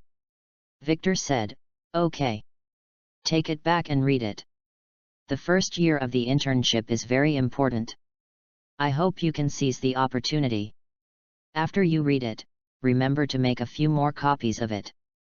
Maybe it will help more people, so that they will not be confused. Yeah, we will. Wright and Connor left with the manuscript as if they had found a treasure. Chapter 10 Welcome to the World of Monsters. Temi Island, G5 Branch Marine Base. As the gate of the fortress slowly rose, the warship slowly sailed into the fortress. The Marines here looked just like pirates. At this time, the interns on the deck looked at the sailors in the port with curious eyes. The heads of these sailors are either wrapped in Marine logo turbans, or their capes are painted with Marine logos. Even so, the image of these sailors has a rogue air and they don't look like soldiers at all. After the warship stopped, Major General Koloff was the first to disembark. Major General Koloff saluted Lieutenant General Tucker. His mission was accomplished. Next, the transferred potential newcomers and interns will face cruel training in the G5 branch. Check the list. Lieutenant General Tucker is a very careful person. Although every sailor in the G5 branch is like a gangster, as the commander of the fortress, Lieutenant General Tucker cannot be careless in the slightest. If a pirate sneaks into the fortress, poisons the fortress, or creates an explosion, it will be a heavy blow to the G5 branch. After all, the G5 branch is isolated in New World. Once something goes wrong, you can only face it alone, and the headquarters support will be available in a few days at the earliest. At this time, a brigadier general began to check the people on the list. Colonel Victor. Major Sakaski. Major Porisalino. Major Hawashayashin. As the brigadier called the roll, Victor and others responded one by one. After confirming that everyone was present, Lieutenant General Tucker said to Major General Koloff, "You can go back." "Yes." Major General Koloff turned back to the warship. The G5 branch does not have the etiquette of holding a banquet to see off. Because the G5 branch will be dispatched at any time and join the war at any time. The G5 branch is a mobile force with one mission: carry out special tasks according to the orders of the headquarters. As for protecting the participating countries and civilians, if there is no order from the headquarters, then they cannot do it. It is precisely because of the special nature of G5 that the sailors in G5 have very strong personalities. Some low-level officers and veterans are all veterans and veterans. They go their own way and don't take Marines' military regulations seriously at all. At this time, Victor had already moved into the officers' dormitory. The dormitory is a bit dirty, the tables are covered with dust, there are spider webs on the windows, and there are dirty bandages in the trash can. Before Victor could ask the orderly to come in for cleaning, a siren suddenly sounded in the marine fortress. Beep beep beep whistle. Not far from the dormitory, an officer began to blow his whistle to gather the soldiers. Victor and others came out of the dormitory. Ready to go. Come on, move faster, you damn bastards. Have you not eaten? Or are your legs weak? You are the drained waste. The officers scolded the sailors with vulgar words. Under their urging, the sailors quickly boarded the warship. All the rookies who just arrived today, come here. At this time, a poker-faced major general about 40 years old greeted Victor and others. No matter what the military ranks of Victor and others are, there will always be only the difference between rookies and veterans in the G5 branch. Victor and others followed the major general and boarded a warship. Where are we going? Huo Xiaoshan asked. The major general glanced at Hua Xiaoshan, and then said coldly, Rookie, you can either do 2000 push UPS, or go to the solitary room for 3 days. Huo Xiaoshan was stunned for a moment, then shouted yes and started doing push UPS. The major general walked back and forth in front of Victor and others, reminding, from now on, don't ask where you are going, you just need to know to obey the order, execute the order, and answer yes. Yes. Victor and others responded in unison. The major general said calmly, welcome to the world of monsters. The new world is a very cruel place. Due to magnetic field problems, many areas in the new world have bad weather and cannot produce enough food. In order to survive, young people went to sea to become pirates. Pirates attack countries, pirates attack pirates, and even pirates attack marines. It happens all the time. It's like raising a poison. The strength of the New World pirates is getting stronger and stronger. In order to fight against the New World pirates, the marine of the G5 branch is also different from other branches. They are more like pirates than pirates, more cruel and cunning than pirates. Only then can they defeat pirates and survive in the dangerous New World. As the fortress gates opened, the 3 warships left the fortress. The commander of this mission was Lieutenant General Nun. Lieutenant General Nun is 46 years old and in the prime of his life. He has served in the G5 branch for 11 years and has been on the verge of death many times. This time the mission is to capture a pirate named Jonathan. Jonathan currently has a reward of 360 million. In the year 1494 of the Haiwan calendar, the reward of 360 million was not a small amount. As for why the headquarters was eager to capture Jonathan, that was not Nun's concern. He never likes to use his brain to think about things that are too complicated, and just carries out the tasks. The warship quickly arrived at its destination, Helanson Island. Helanson Island is Jonathan's territory, and he has been entrenched on Helanson Island for nearly 2 years. There has always been fierce competition for turf in New World. Being able to hold the territory for 2 years means that Jonathan is indeed capable. Under night. Off the coast of Helanson Island, the 3 warships extinguished all their lights, and the landing craft had quietly been lowered. The pirates on the island did not expect to be raided at night. At this time, the pirates were drinking, playing cards, and singing around the bonfire. They did this every night, enjoying freedom and joy. Jonathan sat on the chair and closed his eyes to rest. There is only one mission today, to capture Jonathan. At this time, Nun came to the side of the ship and issued a combat mission to Victor and others in front of them. Chapter 11 Who are you? Under the cover of darkness, Marine rowed a landing craft and paddled gently, quietly approaching the beach. The pirates on the beach were still drinking, gambling, and singing. Until one of the minions went to pee on the beach. Bang! With a gunshot. The pirate was shot in the heart and fell into the sand pit. Gunshots rang out, and Marine from the G5 branch began to speed towards the island. Enemy attack! Wake up! The sound of gunfire on the beach woke up the pirates. The pirate quickly picked up the weapon at his side. Although the enemy's attack was sudden, the fact that Jonathan and his group were able to occupy Helonson Island for 2 years meant that they had experienced hundreds of battles. Jonathan opened his eyes, his cold eyes filled with murderous intent. "Is there anyone who is not afraid of death?" Jonathan muttered to himself, then he held 2 maces in his hands and stood up. Jonathan is nearly 8 meters tall, and the 2 maces are 5 meters long and weigh 3 tons each. However, not long after Jonathan stood up, a lazy voice came from behind him. "You'd better not go anywhere," Victor said calmly. After hearing Victor's words, Jonathan turned around and looked at Victor coldly. "Do you want to be smashed into pulp?" At the same time, the battle between Marine and pirates has begun. Under the leadership of the leaders, the pirates are fighting back. There are more than 2,000 pirates on the island. There are 3,000 Marines sent by the G5 branch. In terms of troops, Marine has the advantage. However, Jonathan and his gang had a geographical advantage. The forest on the island has been transformed, and pirates have set up towers in some higher places. There are cannons mounted on the towers and there are shooting holes. Bang! Bang! Bang! The shells fell at their feet, the sailors were blown into the sky, and then landed heavily on the beach. "Ignore the fallen man.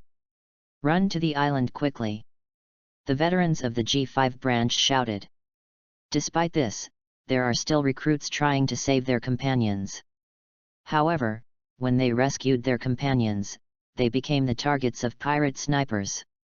The pirate snipers were very cunning. Instead of shooting the recruits who were rescuing people, they aimed at the sailors' legs to make them lose their ability to move. To rescue an injured sailor, at least 2 healthy sailors are required to rescue him.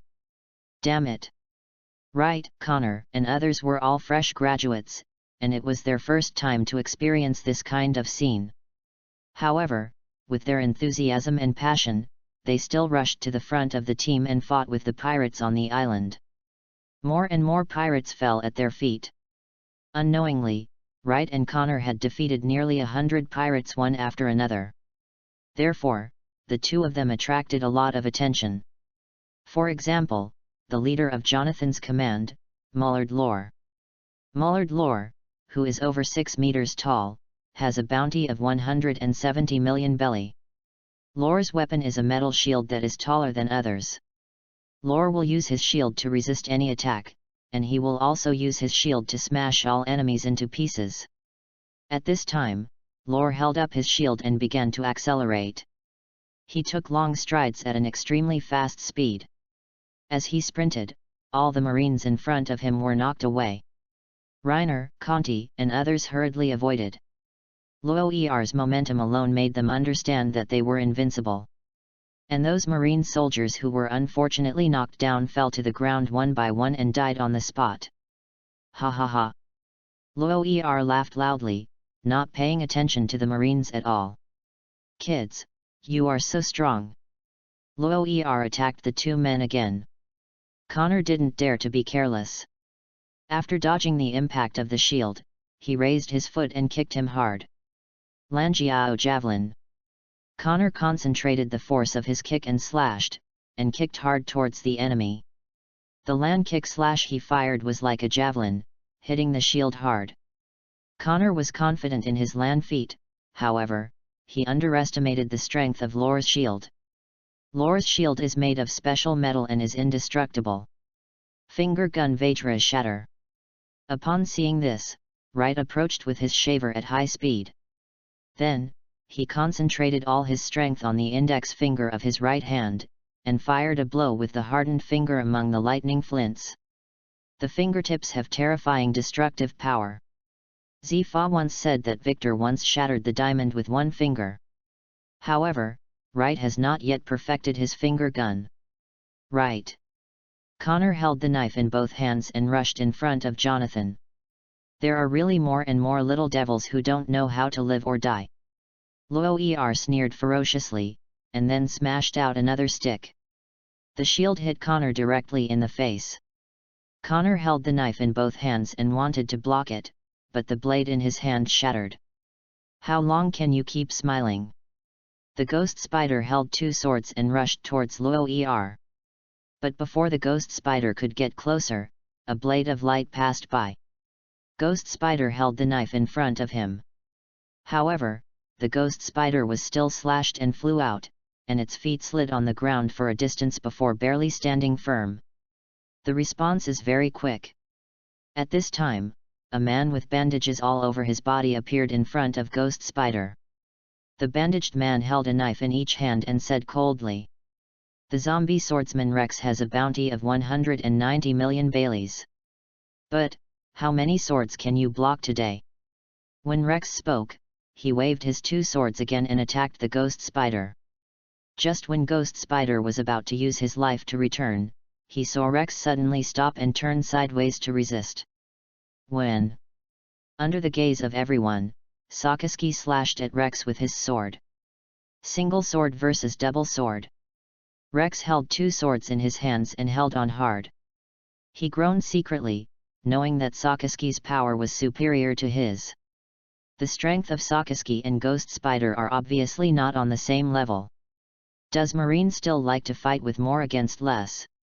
Then, there was another cold voice. A black-skinned fishman with a mouth full of fangs appeared in front of Marine. The mackerel man Usure has a bounty of 210 million belly. Usure is good at fishman karate, and at the same time, he also masters domineering. Meeting Usure at sea would definitely be a nightmare. "Hey, let me play with you." Suddenly, Porisalino walked up to Usure.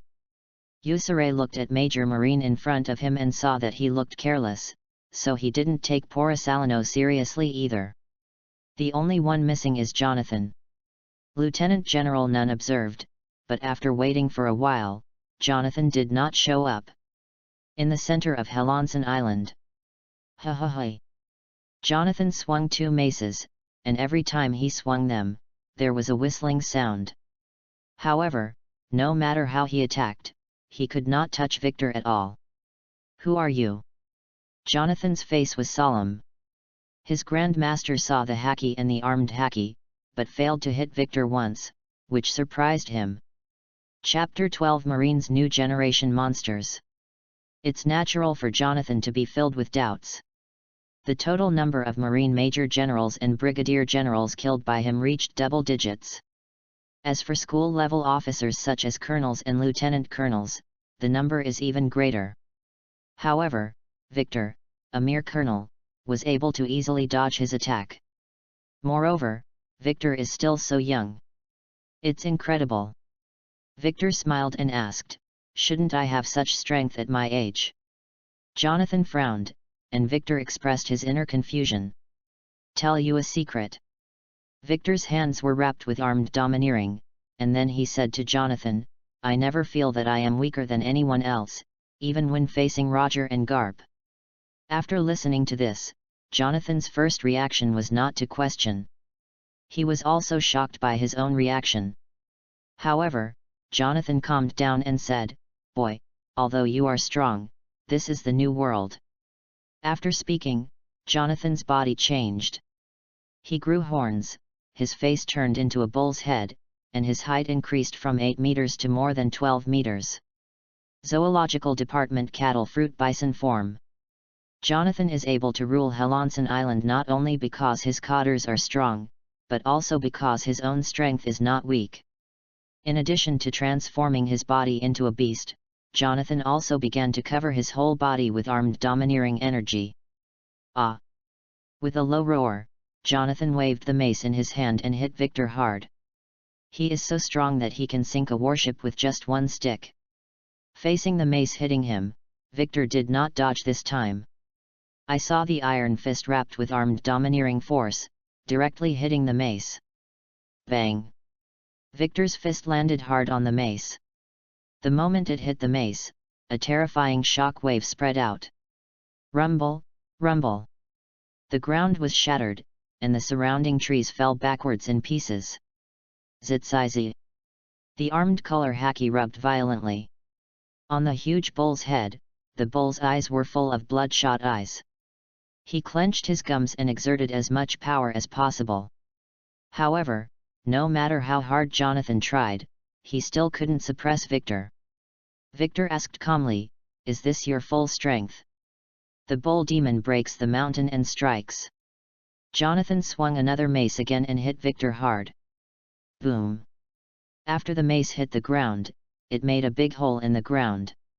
The sky was filled with smoke and dust, and the naked eye could no longer see clearly what was happening in the dust and mist. Only Jian Wen-se domineering still locked on Victor. In the back, Jonathan immediately turned around and struck hard behind him. Earthquake! Another powerful and heavy blow. Boom! This blow hit the air again. In an instant, Victor appeared in front of Jonathan, raised his foot and whipped his leg hard. The high whip hit Jonathan's cheek, and his entire face was directly deformed. Jonathan was kicked away like a cannonball. Boom boom boom! Jonathan's body flew through the forest, continuously breaking trees, until his body was embedded in a mountain wall, and then he stopped. However, before Jonathan could climb out of the mountain wall, Victor had already chased him. He stepped on Moonwalk and quickly pursued him to the mountain wall. Shattered sky! Victor raised his hand and pressed his palm against Jonathan's chest. The palm wrapped with armed haki poured armed haki into Jonathan's body. After a while, the entire mountain exploded, burying Jonathan under the rocks. After Victor dealt with Jonathan, he returned to find Nun and others. Sure enough, it was the same as Victor thought. Today's battle was carefully arranged. The person responsible for writing the script is naturally Warring States. Jonathan and the pirates under his command are Marines Whetstones, responsible for training the new generation of Marine headquarters. At this time, Nun was watching the battle from a distance and did not interfere in the battle. This was the order given to him by the Warring States period. However, the performance of the newcomers is indeed very good. Huo Shaoshan, Ghost Spider, Doberman, and others are now working together to besiege Lore, while Wright, Connor and others retreat aside. Is it difficult for even the seniors to take him down? Wright covered his mouth. He had just been hit by the shield, and he suddenly felt his blood boiling and his internal organs shifting. Connor's eyes were looking for Victor everywhere. He couldn't find Victor and could only turn his attention to Sakaski. I heard that Sakaski, Porisalano, and Victor were the monsters among Mr. Zifa's first students. Sakaski vs. Rex. Porisalano's opponent is Usure. Kang! Kang! Kang! Sakaski waved the knife in his hand and slashed at Rex continuously. One knife is faster than the other. Rex resisted one after another, and the hand holding the knife felt numb. Monster!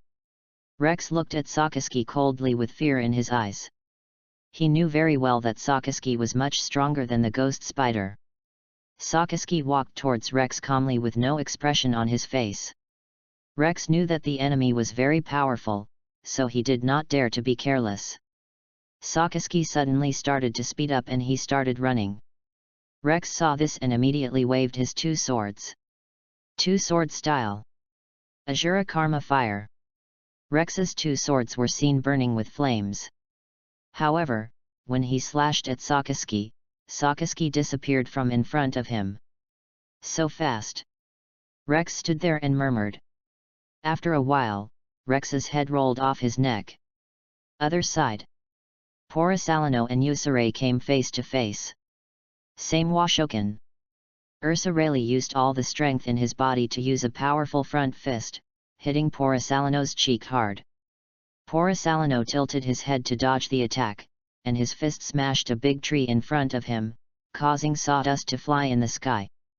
Seeing that Porisalano avoided the attack, Usure continued to attack. 5,000 watts roundhouse kick. Usure kicked Porisalano hard with a roundhouse kick powerful enough to split 5,000 tiles. Porisalano raised his foot and kicked out a side whip. Roundhouse kick and side whip kick together. Sizzling. The armed domineering on their feet rubbed violently, and the shock wave generated pushed away the Marines and pirates fighting around them. He's as strong as a monster. Porisalano pretended to be scared. Damn BD. Yusare felt as if his calf bones were about to crack. Porosalino's armed color is so domineering. At this time, Porosalino saw Sakaski on the side with the corner of his eye, and knew that Sakaski's battle was over. Tang Kaoa's fist. Yusare also noticed Porosalino's distraction, so he prepared to swing a front fist to generate a 360 degrees shock wave in all directions. No matter how fast Porosalino was, he couldn't avoid this blow. However, at the moment Yusare punched, Porosalino jumped into the air and fired a blow from his finger gun. Phew! Phew! Phew! The flying finger gun hit Yusare's knees and arm joints firmly. In an instant, Yusare lost his combat effectiveness, hitting every joint accurately. Is this the strength of a monster? None thought to himself. At the same time, a crescent-shaped white slash cut through the sky and flew towards Lower.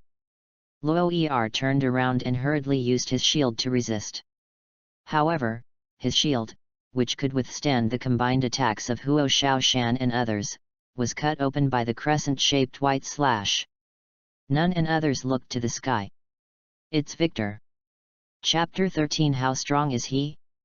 Senior Victor. Seeing Victor appear, Wright and Connor immediately cheered up.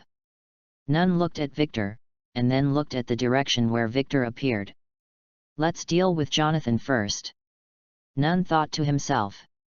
At this time, Luo'er's eyes widened and he looked down at his abdomen. He was injured by the crescent slash kicked by Victor. How is this possible? Laura looked ahead in disbelief. Although his strength is not the strongest among the Jonathan pirates, his defense is the strongest. When encountering the Roger pirates, Laura even blocked Pluton Rayleigh's slash. Victor walked over calmly, giving Laura a sense of oppression with every step he took. Luo'er threw away his shield, clenched his fists at the same time, and his body was covered in armed colors. Ah! With a loud roar, Lore gave himself courage through the roar. Lore and Victor were less than 100 meters apart. With a few long strides, Lore arrived in front of Victor. He stopped abruptly, clasped his hands tightly, and hit Victor hard with a cannon punch. Boom! A loud noise was heard, the ground was shaking violently, and the dust and mist raised by the fist blocked everyone's sight. At this time, Sakaski, Porosalino, and others were looking ahead. During their graduation internship, they had already mastered domineering. How strong is he? Porosalino thought in his mind. When they were in the military academy, Victor showed terrifying talents and terrifying strength. Although the names of Victor, Sakaski, and Porosalino are tied, they are all monster-like existences. But Porosalino believes that Victor is the real monster. In other words, it is a monster among monsters. When the smoke and dust dispersed, I saw that Victor used only one hand to calmly block Lore's cannon punch attack. Lore's eyes were split, his teeth were bared, and veins popped out all over his body. Obviously, Lore has tried his best.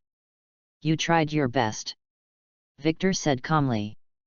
As soon as he finished speaking, Luo'er felt a huge force, and his whole body was blown away. Boom boom! Luo'er's body continued to roll on the ground, breaking countless trees, rocks, and hills, and then stopped. None frowned, unable to conceal the shock in his eyes. Originally, he guessed that Sengoku wanted to train the new generation of Marine. However, after seeing the strength of Victor, Sakaski, and Porosalino, he seemed to understand Sengoku's intentions. This is not only training, but also allows them to accumulate military exploits and prestige in a short period of time. This is training the three of them. Especially Victor. At present, Victor has shown the strength of a monster. Under the horrified gaze of everyone, Victor kept pumping his fist. Just now, Luo'er was blown away with one fist, and the distance was more than a kilometer. This is too exaggerated. The battle is over. All that's left is to clean up the battlefield. The medical team began to treat the wounded, and the Marine who died in the battle was put into a body bag. Victor came to Wright, Connor, and others. Wright's left arm was fractured, 4 ribs were broken, and his heart, lungs, and liver were damaged. Connor's injury is not serious, but he will need some time to recuperate. Are you okay? Victor took the initiative to ask Wright and Connor. A little injury. Wright wanted to get up, but was pushed back by the doctor. Victor said to Connor and others, "You sweat more in peacetime and bleed less in war. You need to practice harder." Yes. Wright and Connor cheered up and answered loudly.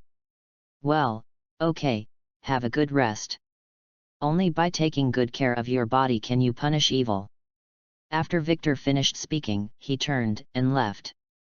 When will I be as powerful as Senior Victor? Senior Victor's kick just now was really amazing. I remember that move is called Crescent Moon Chong. Well, I want to learn it too, but it's so difficult. After Victor left, Wright and Connor began to talk about Victor's dirty feet. Lan Jiao Crescent Moon Celestial Opposition. In 6 types of training experience, Victor believes that if you want to master offensive physical skills such as finger guns and langui, you must train your body into a weapon. When using kicking skills, you should use your legs as swords and cut iron as your training standard. While the two were chatting about the 6-style practice, the sailors finally found Jonathan. Jonathan is still alive. However, Jonathan's body was severely damaged. His internal organs were damaged, bones were broken, muscles were torn, and blood vessels were destroyed. Thanks to Jonathan being a user with animal devil fruit abilities. Otherwise, Jonathan will definitely die. When Jonathan was dragged to the beach by a group of sailors, none and others saw Jonathan's condition. Except for a heavy kick in the face, there are basically no external injuries. However, the injuries to the internal organs are very serious. After reading the inspection report, none looked at Victor. He was curious about how Victor did it. Marine Fando, Marine Headquarters. Warring States received a report from the G5 branch. The Jonathan pirates were destroyed.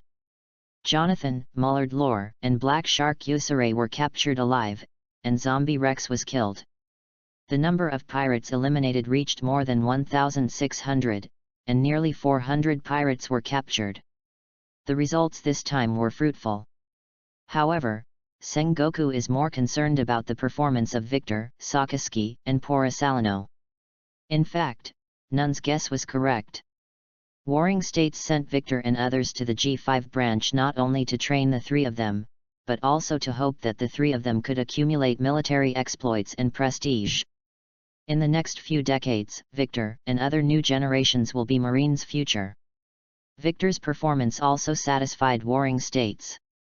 Nun's evaluation of Victor's strength is monster. Victor is only 20 years old now.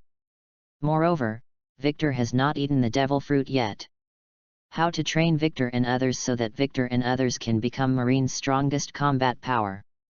Sengoku needs to discuss this with Sora and ask the 5 elders for instructions. Sengoku believes that 5 elders will take this issue seriously. In the Fleet Admiral office. The current Marine Fleet Admiral Kong is reading the battle report submitted by Sengoku. This mission to capture Jonathan alive was not a private order issued by the Warring States period. Sengoku is not a GARP and will not do anything to displease his superiors. After reading the battle report, Kong said, "I will go find the 5 elders." The world government controls most of the devil fruits, and Marine and agents directly under the world government are constantly recycling devil fruits. However, in order to ensure safety, the world government needs to observe and test to ensure loyalty before providing devil fruit. The rarer and more powerful a devil fruit is, the less likely it is to go wrong. Otherwise, if there is an act of rebellion, the consequences will be disastrous. The world government does not want to be counterattacked by its own power. Chapter 14 Lan Jiao Crescent Moon Chong. Holy Land Marijoya. Pangu City, among the powers. When Sora walked in, the 5 elders were already waiting for him. The 5 elders sit from left to right. They are the top leaders of the world government. At this time, the old man in a black suit sitting on the far left said, "Can you ensure their loyalty?"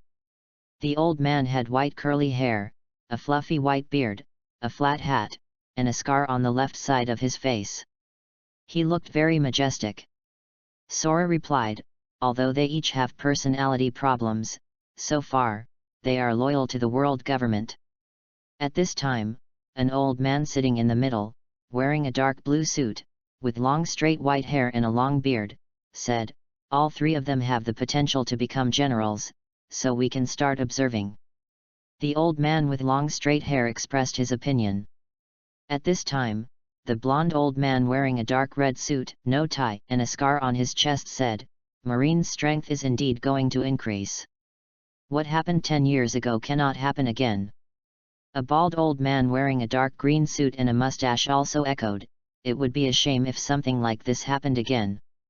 4 people from 5 elders have already made a statement. After listening to the answers of the 4 people, the only old man among the 5 elders who was not wearing a suit, wearing a white robe and glasses, put the katana in his hand on his lap. "Go back, we will make the best arrangement." "Yes." Sora turned and left the power room. After Kong left, the curly-haired old man said, "No matter what, you must ensure your loyalty." The words of the curly-haired old man made the other 4-5 elders nod at the same time. At this time, the old man wearing a white robe looked at Victor's information. This information was not provided by Marine, but collected by CP0.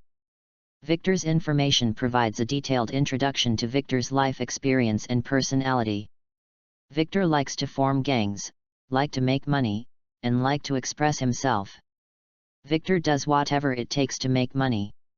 This is evidenced by his refusal to save Branch 189, even deliberately delaying the rescue time, and allowing pirates to plunder Wilhelmshaven. The old man in white robes said with a smile, "Although he will not be loyal to justice, I think he will be loyal to world government. Flaws do not cover up strengths.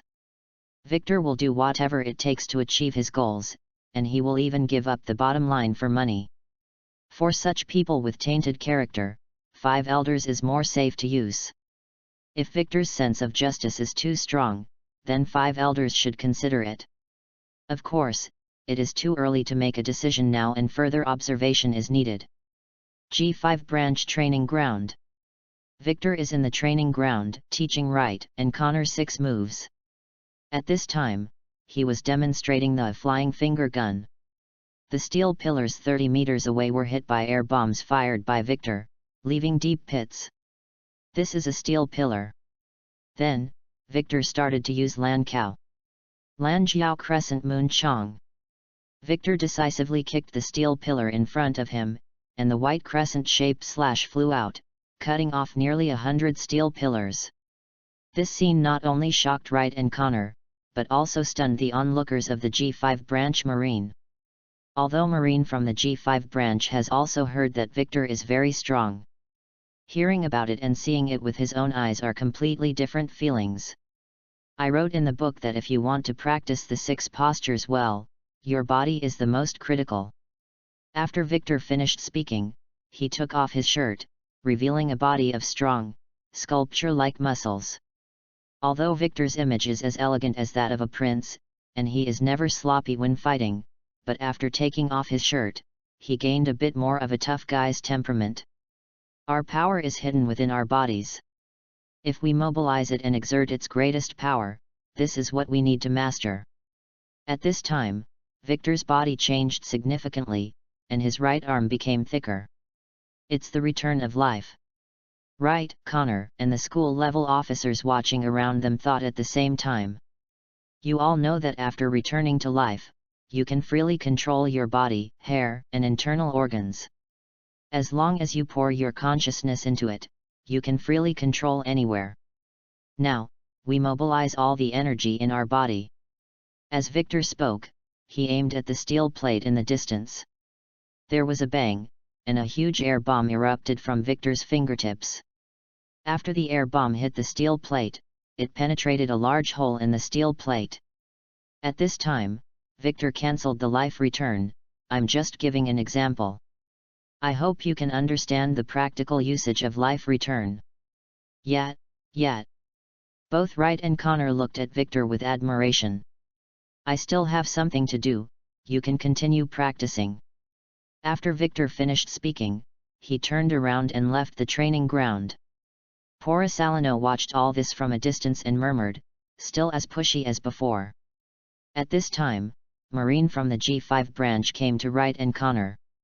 Excuse me, can you lend us Colonel Victor's cultivation experience to read? A lieutenant colonel asked Wright seriously. Wright replied, of course. Wright believed that Senior Victor would not mind. In his eyes, Senior Victor is a great and selfless person who has been helping others without reservation. Victor returned to the dormitory from the training ground. His dormitory is very clean. However, he did not clean it himself. Now he has more and more fans. There are naturally a lot of people rushing to clean dormitories and other debris. Victor sat at the desk and started to pick up a pen. He was going to write experiences of domineering cultivation. As this is an advanced chapter of the 6 forms training, Victor will still make it public so that more Marines can practice it. As for the benefit of doing this, it will naturally generate more followers. Using the power of his followers, Victor can form a faction on his own in the days to come. Tuk tuk tuk. At this time, there was a knock on the door. The door is unlocked. Victor said casually. The door was opened. Lieutenant General Nunn walked in. He came behind Victor. After looking at what Victor had written, he couldn't help but frown. Do you want to share such a precious thing? The method of domineering cultivation has always been the secret of the strong. Only by following the strong can you get it. Without the guidance of a strong person, many ordinary people will not be able to master domineering in their lifetime. Victor said calmly, if our Marine was strong enough 10 years ago, there wouldn't be so many sacrifices. After listening to Victor's words, Nunn nodded. The Valley of the Gods incident really shouldn't have happened. He was misled by Victor. Nunn thought it was because of his parents' death that he actively improved Marine's strength. After Victor stopped writing, he said seriously, Uncle Nunn, sooner or later, I will make the world clean. Chapter 15 Secret Service. In his past life and this life, Victor believed that the most important thing was to establish a character for himself. In front of his juniors, he is a selfless senior. In front of his elders, he is a man with great ambitions. In front of the world government, he is a tainted person. In front of his subordinates, he is a person worth following. Personality can provide the reasonableness of behavior. In short, personality is very important. So far, Victor feels that he has done a perfect job. The juniors adored him. Marine from Branch 191 is willing to follow him. The elders were also misled by him. I believe that world governments will also be misled by him. Only in this way can he gain greater strength, as well as higher status and power. Since capturing Jonathan, the G5 branch has not gone out on missions for nearly half a month. During this half-month period, Victor selflessly taught cultivation methods every day and wrote his personal experiences at the same time. Within the G5 branch, the Marines, both officers and soldiers, were copying Victor's books. Whether it's promotion or training, Victor's insights and experiences can help them. This is like the notes of a top student, a supreme treasure for those who desire to go further. Moreover, whenever Victor arrives at the training ground, there will be many Marines watching. They all come to listen to the class. The training methods and methods taught by Victor can improve their strength more efficiently for them. Colonel Victor. Colonel Victor. Colonel Victor. As Victor walked on the way to the restaurant, the officers and soldiers along the way would take the initiative to say hello. His selflessness and strength earned him the respect of the G5 branch. Victor will smile in response. Senior Victor.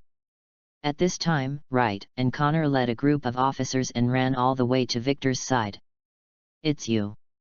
Victor stopped and looked at Wright, Connor, and the people around them, Who are these? Senior Wright introduced the people around him. They are Major Eric, Major Kennard, Captain Wilder, and Galal Lieutenant Junior Grade from the G5 branch. They all came to thank you after reading your book recently. Victor smiled slightly and said, they are all Marines, there is no need to be so polite. Major Eric raised his hand and saluted, Colonel Victor, your book has helped me a lot. If I have the opportunity, please let me follow you. The same goes for us.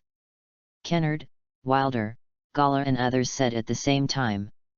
Why are there so many people following Garp? It's not just the title of Marine Hero. What's more important is to follow Garp and get Garp's guidance.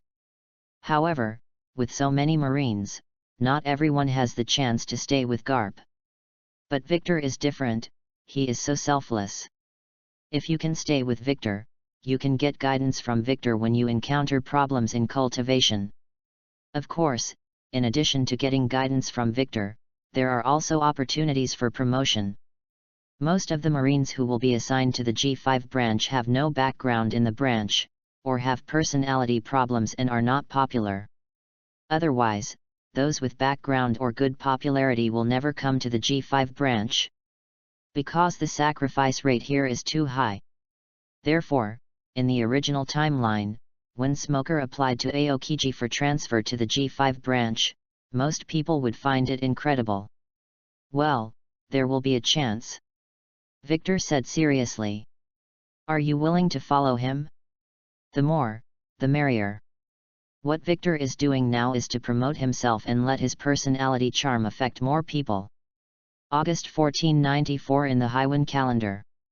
Victor was called into the office by Nun. Nun handed a letter of appointment to Victor.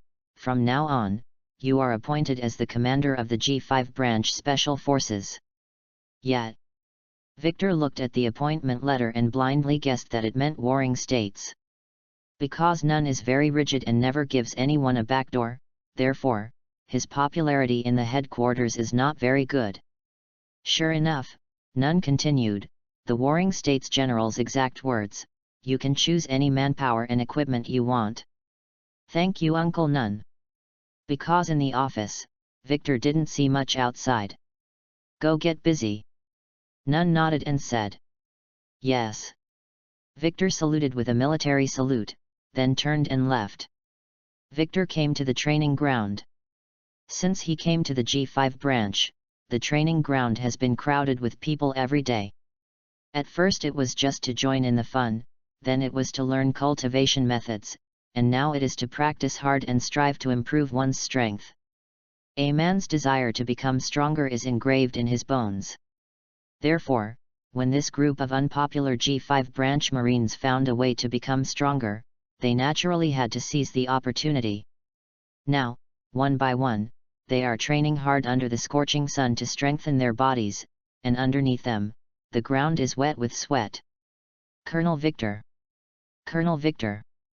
Colonel Victor! Seeing Victor coming, Marines in the training ground stopped one after another and took the initiative to salute Victor.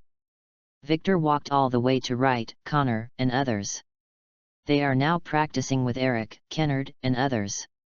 Based on the cultivation methods and cultivation experiences taught by Victor, they looked for each other's shortcomings. Senior Victor, Colonel Victor, Eric, Kennard, and others all stood up straight and began to salute. Look at this. Victor handed the appointment letter to Eric. After Eric read the above content, he showed an excited expression. Although it is only a special agent unit directly under the G5 branch, its commander is Victor. Moreover, the required officers can be selected by the commander. Subsequently, Eric handed the appointment letter to Kennard and others.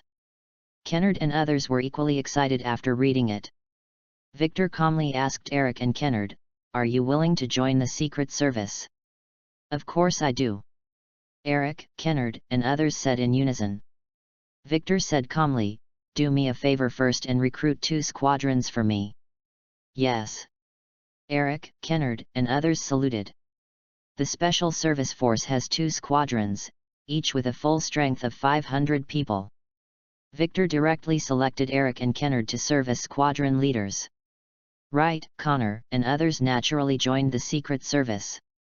I heard that Victor has become the commander of the Special Forces, and at the same time, members need to be recruited. Therefore, there are so many people signing up. In less than half a day, the Secret Service force was fully recruited. The day after the Special Agent Force was established, Victor received a new mission. New mission: track the Roger Pirates. Chapter 16: Encounter with the Red Earl. Tracking the Roger Pirates is a very dangerous mission. In the past, Marines who tracked the Roger Pirates never ended well. However, a task is a task and must be carried out. After receiving the mission, the Special Forces left the base that day. 10 days later. The sun was shining brightly, the sky was blue, and the sea was calm. On the deck of the warship, Wright, Connor, and several young officers gathered together to chat and enjoy tea time. At this time, Wright said curiously, "This department really cares about Roger. Obviously there are so many pirates in New World, especially the Golden Lion, who are much more arrogant than Roger." Connor nodded. There was a lot of news about the Golden Lion in the recent newspapers. Followed by Whitebeard, Big Mom, Kaido, and others. As for Roger's news, I only saw it once 10 days ago. Wilder lowered his voice and whispered, "I heard that Roger holds the secret of the ancient weapon." Ancient weapon? Wright and Connor were unfamiliar with the term ancient weapon. Wilder looked at the two men and said, "I also heard about it by chance in my previous army. I heard that the ancient weapon has the power to destroy the world. Wouldn't it be very dangerous if Roger got it?" Wright said subconsciously. Wilder said, "That's why the world government and the headquarters are eager to deal with Roger and his gang." "I see." Wright, Connor, and others finally understood the dangers of Roger. At this time, Victor, Eric, and Kennard came over. Seeing Victor coming, Wright, Connor and others immediately stood up straight and saluted. "We are almost arriving at Gal Island. Everyone, please pay attention. There may be extreme weather later," Victor reminded Wright and others. Extreme weather. Wright and others looked at the clear sky and calm sea. To become a qualified Marine, one must not only look at personal bravery, but also understand geography and weather. After Victor finished speaking, he handed a logbook behind him to Wright and others. "If you have time, you can take a look." Wright opened it, looked at it, and said, "This is the pirate logbook from the day before yesterday." Victor hummed and said, "There are many trophies, among which the logbook is the most precious." "Thank you, Senior, I will definitely read it." Wright replied seriously. Wright believed Victor's words were correct. "Okay, everyone else is also ready to face bad weather at any time," Victor said to Marine on the deck. "Yes." Marines on the mast and on the deck all responded loudly. When the ship approached Gal Island, the sky suddenly turned dark. This phenomenon can only be described as bizarre. The sky was clear just a moment ago, but in the blink of an eye, the clouds were dense and as black as ink. Not only that, the sea was rough, and the waves that suddenly rolled up were more than 10 meters high. In addition, there were thunder and lightning in the sky, accompanied by violent storms from time to time. The sailors on the deck took the shortest time to furl the sails and then returned to the cabin. At this time, the cabin is like an iron can, and the sailors in the cabin are like candies in the tin can. In the face of the power of nature, warships are too small. The storm of the night was over. All the Marines in the Special Forces were tortured. However, everyone admired Victor. If Victor hadn't warned them in advance and made them prepare for emergencies in advance, they would have been caught off guard. If you are not careful, you may even end up with a shipwreck and death. After the warship docked, the Marines quickly landed on Gal Island. The beach of Gal Island is covered with shipwrecks. These wrecks have long been damaged by the erosion of seawater and exposure to the scorching sun. The Special Forces need to replenish supplies on the island in the shortest possible time. such as fresh water, fruits, food, and other supplies. However, there are already guests on Gar Island. Marine is not a welcome guest. At this time, Marine soldiers enter the forest, where they hunt, cut down trees, and collect herbs and other supplies. However, in a clearing in the forest, a tall and thin man sat. When the Marines saw the tall and lanky man, they were all stunned. They would not be mistaken, and the other person's appearance was too recognizable. The man wears a plum-red shirt and blood-red trousers, black leather shoes with gold rims on his feet, a large blood-red cloak with a plaid inside, a blue rose around his neck, and a hand in his hand. Wearing a slender bat-handled umbrella. The man has red eyebrows, a gold chain hanging from his mouth, and always has an evil smile. You're kidding. How could I meet this guy here? Oops, I'm going to die now. I'm going to die here. Although they are Marines selected from the G5 branch, it does not mean that they will not be afraid. Especially the enemy is powerful beyond their imagination. I actually chased you here. A teasing smile appeared on the man's lips. Is it Garp, or Sengoku? As soon as the man finished speaking, a sailor turned around and ran away, shouting as he ran, "Red Earl, the Red Earl is on the island. Don't come here. Everyone, run!" The Marines loudly reminded their companions. The Red Count, Baloric Redfield. Although there is only one person, but relying on his own strength alone, he can keep pace with the strong men on the sea. He is the great pirate of the New World, a powerful man with terrifying power. Countless pirates and Marines were killed by the Red Earl. However, the next second, the forest fell silent. The sailors fell to the ground, with a lot of blood flowing out from under them. Redfield still held the umbrella. Use an umbrella as a sword. He possesses extremely powerful swordsmanship. In terms of personality, he is similar to my hawk. What's going on? Did you hear that? Did he just call the Red Earl? Come over and have a look. You go report to Colonel Victor. The Marines were divided into two groups. One person went to inform Victor, and the others headed to the forest. However, when they arrived in the forest, they found the remains of corpses everywhere. At least more than 50 sailors died tragically. Their bodies were chopped into pieces, and their deaths were horrific. At the same time, the sailor who came back to report ignored his breath and came to Victor. "Colonel Victor, the Red Earl is on the island." After hearing the name of the Red Earl, Eric, Kennard, and others widened their eyes at the same time, filled with uneasiness. Some Marines hissed and took a deep breath. It is said that even the Marine generals cannot defeat the Red Earl. And General Marine is Marine's strongest combat power. Chapter 17 Advanced Knowledge and Domineering. It is different from the crusade against Jonathan. Although Jonathan is strong, he is not at the same level as the Red Earl. In the past, whenever Marine encountered the Red Earl, he would basically leave no one alive. The Red Earl is very cruel. Therefore, Marine is very afraid of the Red Earl. Are you scared? At this moment, Victor's voice sounded from behind Eric, Kennard, and others. Colonel Victor. Senior Victor. When Eric and others saw Victor, their uneasy hearts suddenly calmed down.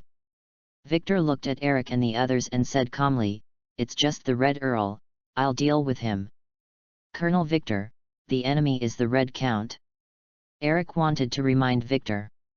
Although Eric knows that Victor is very strong, the Red Earl is a great pirate and has been famous for several years. Victor ignored it and stepped out with his right foot. Phew! Phew! Phew! Victor stepped in the air and ran towards the forest. On the outskirts of the forest, nearly 100 Marines stood outside and did not dare to enter. Marine, who had just entered, only let out bursts of screams, then none of them came back. With a snap, Victor landed in front of them. Colonel Victor. Like Eric and others, Marine outside the forest felt reassured after seeing Victor appear. Victor said without looking back, "Don't get too close to avoid being affected." "Yes." Marines around him nodded instinctively. Victor hummed, then strode into the forest. There were corpses on the ground, and the corpses were incomplete. Redfield's chops cut the corpses into pieces. A casual count revealed that there were at least 100 corpses. "I lost so many subordinates." Victor said calmly, "How are you going to atone for your sins?" Redfield stood directly in front of Victor. At this time, Redfield's hands were pressed on the handle of the umbrella, and he looked at Victor expressionlessly. "If you want to avenge your subordinates, then attack here." A smile appeared on Redfield's lips. "As you wish." Victor took off the cloak of justice behind him and threw it into the air. The moment he threw off the cloak of justice, he raised his foot and kicked it straight ahead. The black feet, wrapped in the domineering force of the armed color, stepped firmly on the black umbrella tip. Sizzle! The two armed and domineering bodies rubbed violently. "You are stronger than I expected," Redfield said with a frown. The moment Victor lost his cloak just now was actually a flaw. Redfield seized on the flaw and wanted to kill Victor with one blow. However, Victor not only predicted his Redfield actions, but he also did so very quickly. "Then your judgment is wrong again," Victor said calmly. Redfield looked confused. "I am stronger than you." The moment Victor spoke, his right foot burst out with powerful power. Blah blah blah. Redfield didn't react for a moment and was pushed back a certain distance by the huge force. Just as Redfield stood firm, he saw Victor turning into afterimages and rushing towards him. So fast, so explosive. Redfield felt that Victor's explosive power could even compare with Whitebeard and Roger. Besides, Victor looks so young. Surprised? "Do you think I'm too young?" With a whoosh, Victor appeared in front of Redfield, raised his foot at the same time, and struck a blow. Victor's lower kick is like the guillotine's guillotine. It falls extremely fast and its power is even more terrifying. Boom! Redfield raised his umbrella sword to resist. Sizzle! In the domineering sound of armed friction, the surrounding trees centered on the two men were broken in half under the impact of the shock wave. "This kid is so strong." Redfield's heart was like a stormy sea crashing on the shore, unable to calm down. He had fought against Sora, Sengoku, and others when they were young, but their power at that time was definitely not that strong. "Don't think I'm weak just because I'm young." As Victor said, he used another high whip kick, like a machete, directly to Redfield's neck. Rumble, rumble. On the outskirts of the forest, the Marines had no idea what was going on in the forest. All they saw were swaths of fallen trees. This was caused by the battle between the Senior and the Red Earl. Wright and others were shocked. They hadn't seen Victor and Jonathan fight before. Therefore, they only knew that Victor was very strong, but they did not know that Victor was so strong. Boom! At this time, another loud noise came from the forest, and the entire Gal Island shook. Don't know what happened inside. In the forest, Redfield glanced not far away. The dust and fog dispersed. A deep pit was exposed. Victor was still in the pit, maintaining a downward fist posture. If Redfield hadn't dodged in time just now, the punch would have landed on him. "It's really disappointing. I thought you were going to punch me head on," Victor said calmly. "Is this guy a monster?" Redfield looked at Victor coldly. "But Garp is right." Victor suddenly smiled. As a time traveler, he knew that the Warring States period exaggerated the Red Earl's strength, saying that the Red Earl was on equal footing with Roger, Whitebeard, and the Golden Lion on his own. In fact, the Red Earl's strength is not that terrifying. Garp said that the Red Earl was not enough to leave his name in history, and the Red Earl himself considered himself inferior to Roger, Whitebeard, and Golden Lion.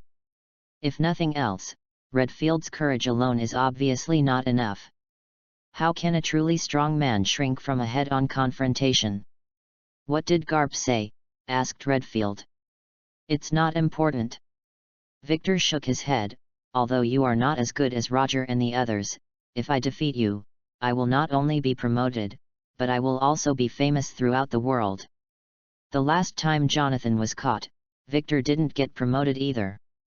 Fortunately, Sakaski, Porisalino and others did not receive promotions. Now, if Redfield is captured again, promotion is secondary, and fame is the most important thing. You alone want to catch me. Redfield snorted coldly. He did not deny that Victor was strong, but he was not weak. Death bite. In an instant, Redfield launched an offensive, stabbing out his umbrella sword continuously. The umbrella sword seemed to turn into hundreds of lion majesty, biting Victor viciously. However, Victor looked calm and avoided them all. Moreover, it was avoided in advance. His moves seemed to be seen through and cracked by Victor. This surprised Redfield. Can you see the future? Redfield said coldly. After many years of wandering on the sea, Redfield also heard that Haki can foresee the future, but this state is extremely difficult to achieve. For example, Katakuri can see a period of time in the future. During the battle with Katakuri, Luffy also improved his ability to see part of the future. However, avoiding attacks and anticipating attacks are just basic operations of seeing and hearing Haki, not predicting the future. Chapter 18 Advanced Armed Color and Domineering. Have you noticed it? Victor smiled lightly. In fact, he had no intention of hiding his strength at all. He has maintained a high profile since time travel. From childhood to adulthood, he has been a genius in the eyes of outsiders. Regardless of his talent or how hard he practices, he is the number one among his peers. Therefore, it is a matter of course that he is strong. Ha ha ha. Redfield suddenly laughed loudly. Then, he raised the umbrella sword in his hand, pointed it at Victor, and said in a joking tone, "Killing a genius like you, the top management of Marine will be very heartbroken." Kill me? Do you have the strength? Victor smiled, shook his head slightly, and said this attitude seemed to be joking and mocking Redfield. Boy, be prepared to die. Anger appeared in Redfield's eyes, and then he waved the umbrella sword in his hand and thrust forward. A blood-red sword light stabbed Victor. Victor tilted his head to avoid the attack. Call out. Redfield shaved his head and disappeared from Victor's sight in an instant. Blinking his eyes, he appeared in front of Victor like a ghost. However, Victor had already seen Redfield's actions, and his punch suddenly flew out, hitting Redfield's cheek. Bang! Redfield was punched in the cheek. However, this punch was deliberately received by Redfield. Although the fist was very heavy, by leaning back after being hit, Redfield kicked Victor hard to the side. Victor was kicked in the abdomen and slid backwards. This kick is very heavy, and the sharp toe is wrapped with armed domineering energy, which can easily kick a hole in a warship. 1 step, 2 steps, 3 steps. Victor stepped down hard with his right foot and stood firm. A competition between strong men of their level, if only based on their domineering strength, would be a long and protracted battle. Therefore, if you want to know the results quickly, it is not a matter of seeing and hearing. It's about fighting for their own physique. To put it simply, the stronger your body is and the more resistant it is to being beaten, the more likely you are to survive to the end. Redfield is 44 years old and still in his prime. He is not afraid of physical confrontation. Moreover, since he went to sea, he has experienced countless fierce battles, and has experienced nearly 10 fatal battles. On the other hand, Victor. In the eyes of Redfield, Victor is just a young man. No matter how strong he is, he has not passed the test of life and death. No matter the physical strength or personal willpower, nothing can compare with him. Come again. Redfield pounced again. The blood-red cloak on his body was flying, and he was traveling through space like a vampire. Victor snorted coldly, clenched his hands into fists, and accumulated strength in a short time. 6 Types of Secrets 6 King's Spear. This was originally the most powerful 6-position technique that only Liu Qi could use. It was the highest secret that could only be understood by those who had mastered the above-mentioned 6 movements and practiced them to the extreme. However, Victor's talent can only be described as monster. He can use all the physical techniques he has seen in his previous life. At this time, he clenched his fists together and sent out an attack similar to a shock wave, and the shock wave hit Redfield. Redfield was hit and blood spurted from his mouth. However, Redfield's attack also followed. Redfield waved the umbrella sword in his hand and slashed forward. The blood-red slash hit Victor. Victor's body was bleeding. However, the two of them seemed to be fine. They all seemed to have been hit hard, but they didn't take it seriously at all. Victor and Redfield each made adjustments, and then disappeared again. Both of them were as fast as ghosts. Phew! Phew! From the 2 people disappearing at the same time to the 2 people appearing at the same time, it seems like it only took a breath. Victor kicked hard, and Redfield kicked as well. Boom! With this heavy kick, the strength of both bodies was released. The armed hacky made a sizzling sound, and the shock wave generated by the impact spread out. Victor and Redfield both had crazy looks in their eyes. "You are strong," Redfield said to Victor. "You are not weak either," Victor replied. Redfield looked ferocious and sneered, "If I give you a few more years, maybe Roger and Whitebeard won't be your opponents." "I never saw them as my targets," Victor said. A trace of surprise and curiosity flashed in Redfield's eyes, but it quickly disappeared. Because a moment later, Victor punched Redfield hard. Redfield raised the umbrella sword in his hand, and his armed domineering energy was wrapped around the umbrella sword. Bang! The impact of the 2 forces once again caused a huge explosion of air. The air waves caused by the shock wave completely destroyed the surrounding forest. The trunks of the big trees that were knocked down or even broken by the shock wave were shattered into wood chips all over the sky under the abuse of the overflowing armed domineering force. The clothes on Redfield's body were also torn into strips at this time. At this time, the 2 men had appeared in the marine's sight. The surrounding forest has completely disappeared, and the ground is full of traces of destruction and ravage. This scene left Eric and others stunned. This guy's armament and domineering look are weird. Redfield's eyes widened and he quickly separated from Victor.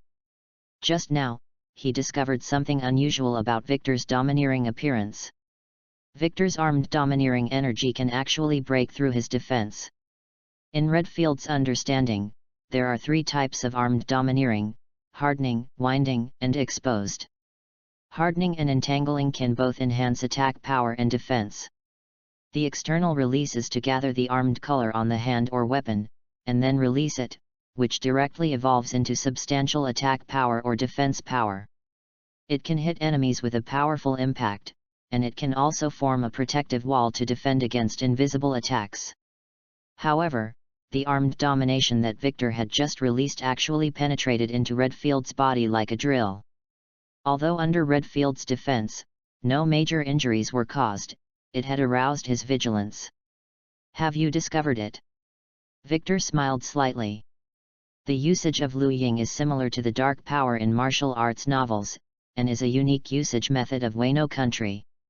After Wano was sealed off, the usage of Ryazakura did not spread overseas. After Kojiki Odin and others went to sea, the method of using Sakura was passed on to Whitebeard and the Roger pirates. "It seems that if I want to kill you, I have to pay a big price." Redfield's eyes were sinister, and he knew he had underestimated Victor. Victor is strong. Although Victor is young, Grandmaster has a more advanced way of using domineering power. If you want to kill Victor, you can only risk your life. There is a price to pay for fighting for one's life. The price may be a hand, a leg, or even more severe disability. Chapter 19 Return of Life 8 Gates Dungia Primary Lotus. At this time, Redfield's eyes became sharp and fierce, and the veins and blood vessels in his hand holding the umbrella sword bulged, and dense cracks appeared on the ground under his feet as he exerted force. Now he is not only serious, but also prepared to fight for his life. Redfield knew Victor was strong. Facing the strong, there is no luck, you can only fight with all your strength. Very good, you are a qualified stepping stone. Victor said calmly, and then struck a pose. This posture was something Redfield had never seen before. However, just because he has never seen it does not mean that Wright and others do not know him. It's the return of life 8 gates Dungia gate of opening. The eyes of Wright, Connor, and others were filled with excitement. Victor once wrote in 6 derivative techniques. Life return 8 gates Dungia gate of opening, by lifting the limitations of the brain, in order to achieve the purpose of exerting 100% of the physical ability. Of course, the price is overloading the body's energy to increase strength and speed. However, they haven't mastered it yet. Because solving the problem of brain domain limitations is really crazy to them.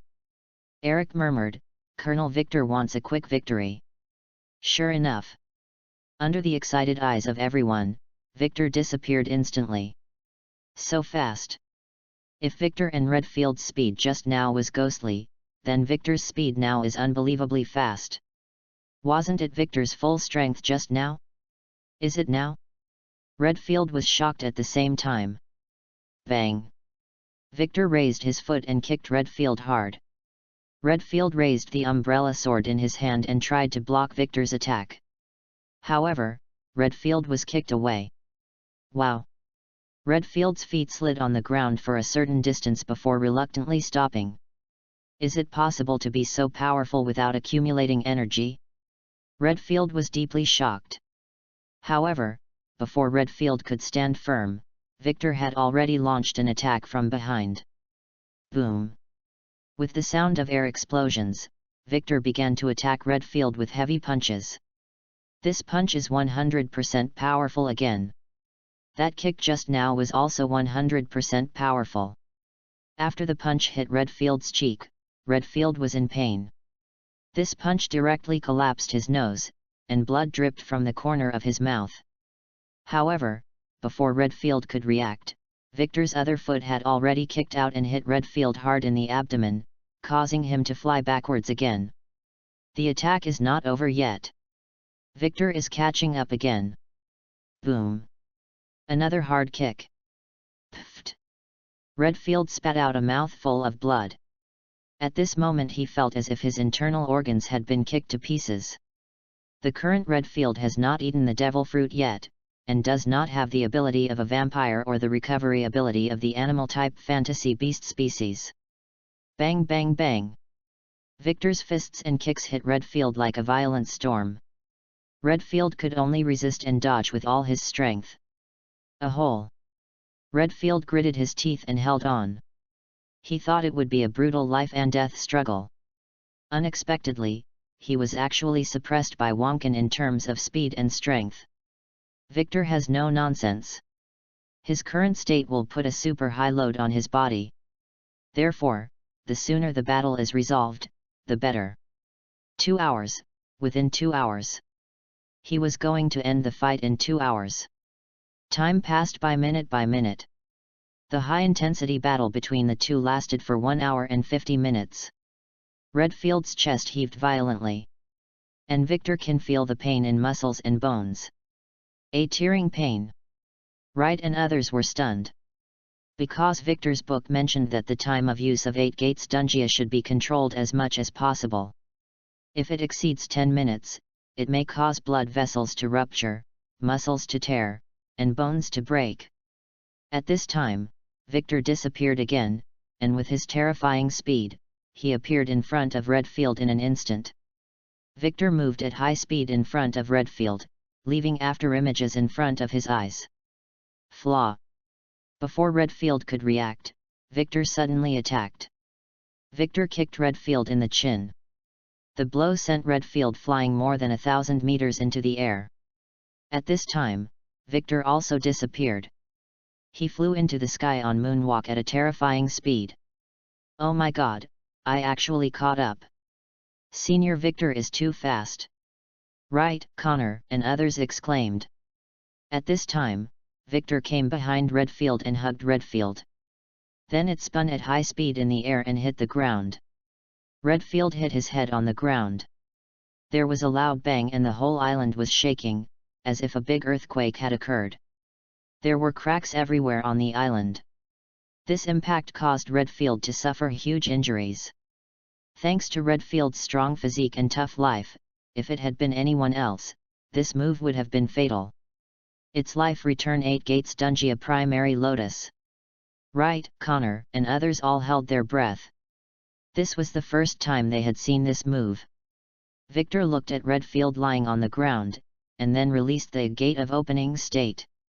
When the gate of opening was lifted, Victor felt tired. It was like running 1,500 meters in a previous life. Although it is very tiring, it is acceptable. At this time, Wright, Connor, and others all ran over. The Marines raised their swords and guns, pointing at Redfield on the ground. "Don't worry, he has lost consciousness," Victor said to Wright and others. The Red Count was defeated by Colonel Victor. Long live Colonel Victor! Long live Colonel Victor! Long live Colonel Victor! The Marines recovered from the shock and started cheering and shouting. Although many comrades had just been killed, being able to capture Redfield alive was enough for them. Victor said to Eric, "Send a report to the headquarters." Yes.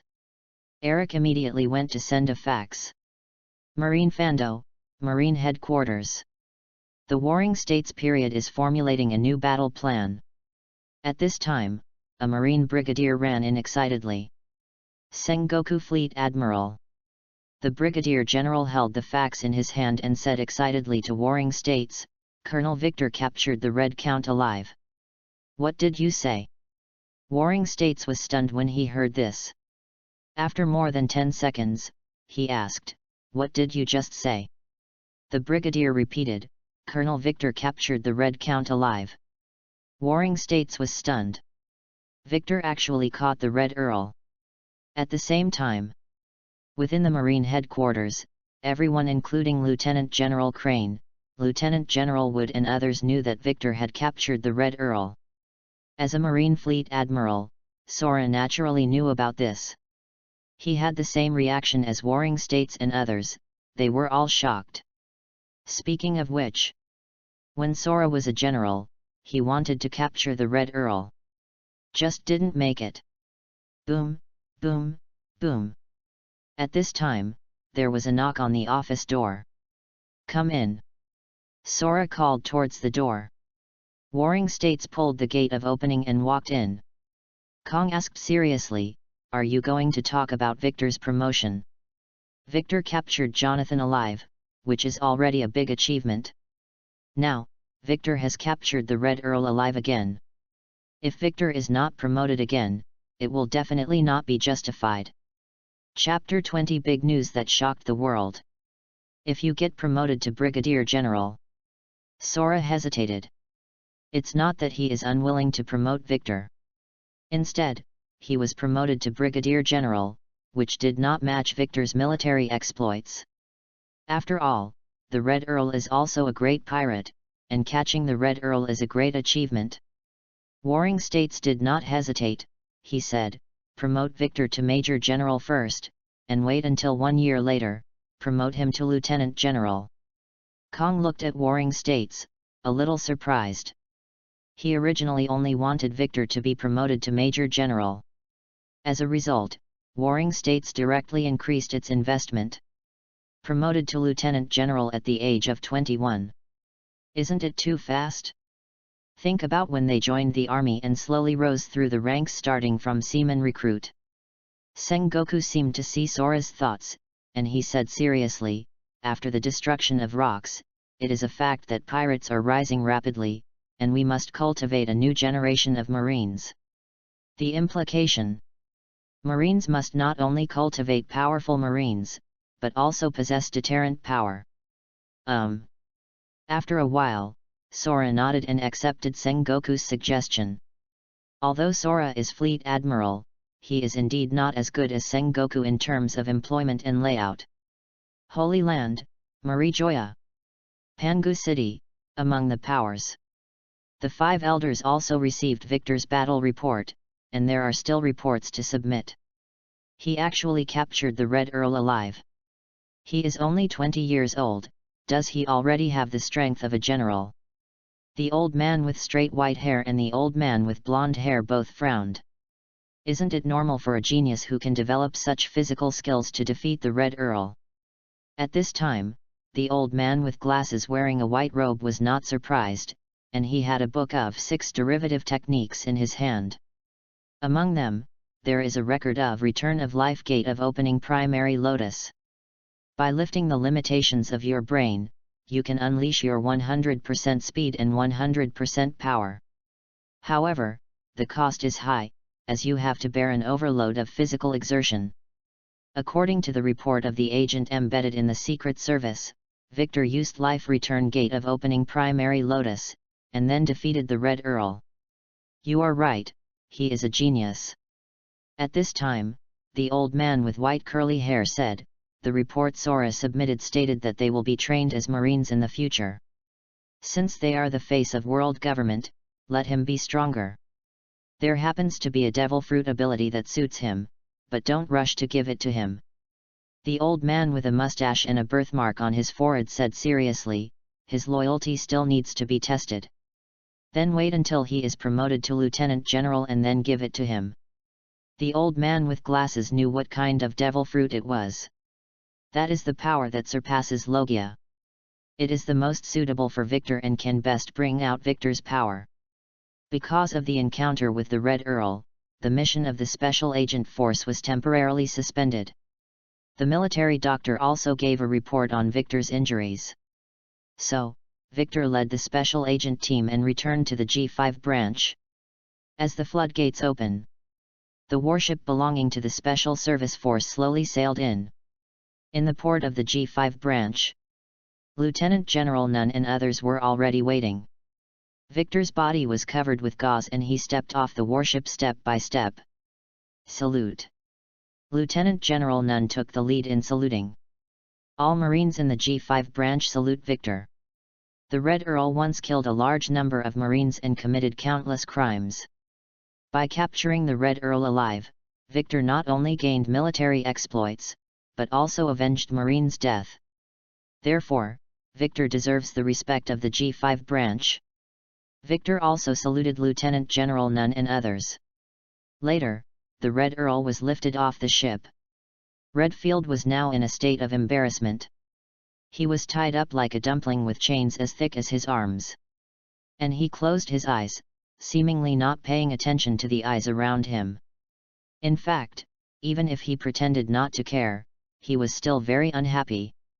Because he has become like a beast in a zoo, being admired and commented upon by others. Is that the Red Earl? You were so seriously injured, but you're still alive. It's worse to live in a miserable life. He will definitely be worse off than dead. The Marines were talking quietly. At this time, Victor came to Nunn's side. Nunn patted Victor on the shoulder and said, "Well done. It's just good luck that I happened to meet him." Victor said calmly. Nunn took the appointment letter and said, "Well, take good care of yourself. You are Marine's big star." Victor received the letter of appointment, and the Marine headquarters officially awarded Victor the rank of Major General. In just over 2 years after graduating from the military academy, Victor has already been promoted to general. On the sea, Newsbirds landed on the Golden Jackson. Rayleigh paid Newsbird 500 belly to purchase a newspaper. Rayleigh was shocked when she saw the newspaper headlines. "Mr. Rayleigh, what happened?" At this time, Buggy came over. Seeing Rayleigh's shocked look, he asked. Just as Shanks was about to come over, Roger held down the straw hat on his head. "Dude, what happened?" Roger asked Rayleigh. "Marine has a great big shot." Rayleigh handed the newspaper to Roger. "It's more troublesome than the 2 we met last year." Roger took the newspaper and saw the 2 photos in the newspaper. One is a picture of Victor. The other is a picture of the Red Earl. "Victor, 20 years old, Colonel Marine, capturing the Red Earl alive is really incredible. Roger, read Victor's personal introduction. He has been sailing the sea for many years and is a great pirate at the pinnacle of experience and strength.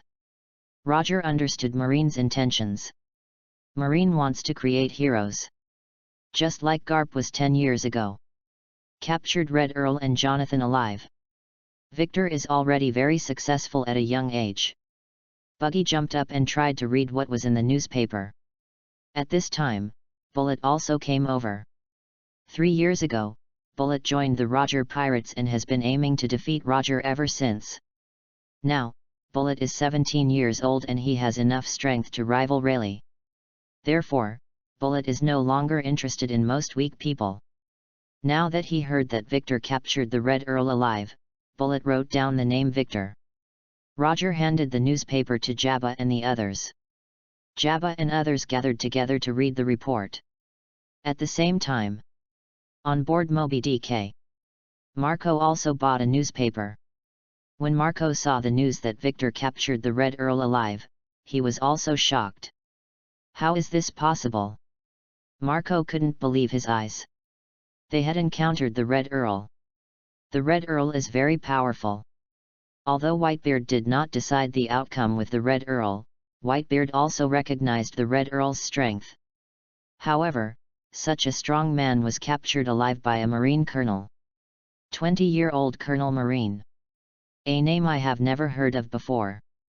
Whitebeard frowned after reading the contents of this newspaper. He had a bad premonition. Chapter 21 Reactions of Major Forces. Newgate, Marco, what are you looking at?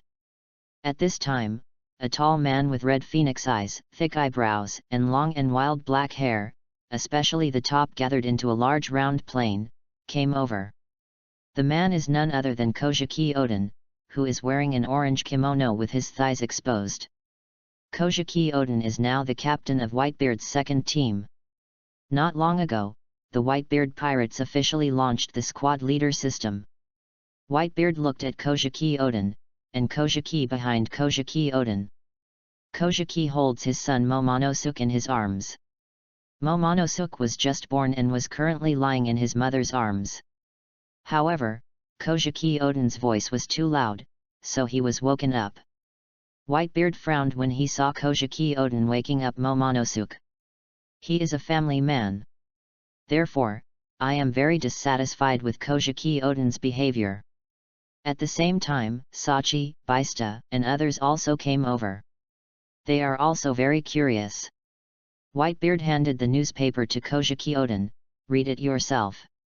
Kojiki Odin took the newspaper, then sat cross-legged on the deck and began to read the contents of the newspaper. Sachi, Baista, and others also formed a circle. The Red Earl would be captured alive by a Marine colonel. This is impossible. Victor? I've never heard of that name. Have you heard of him?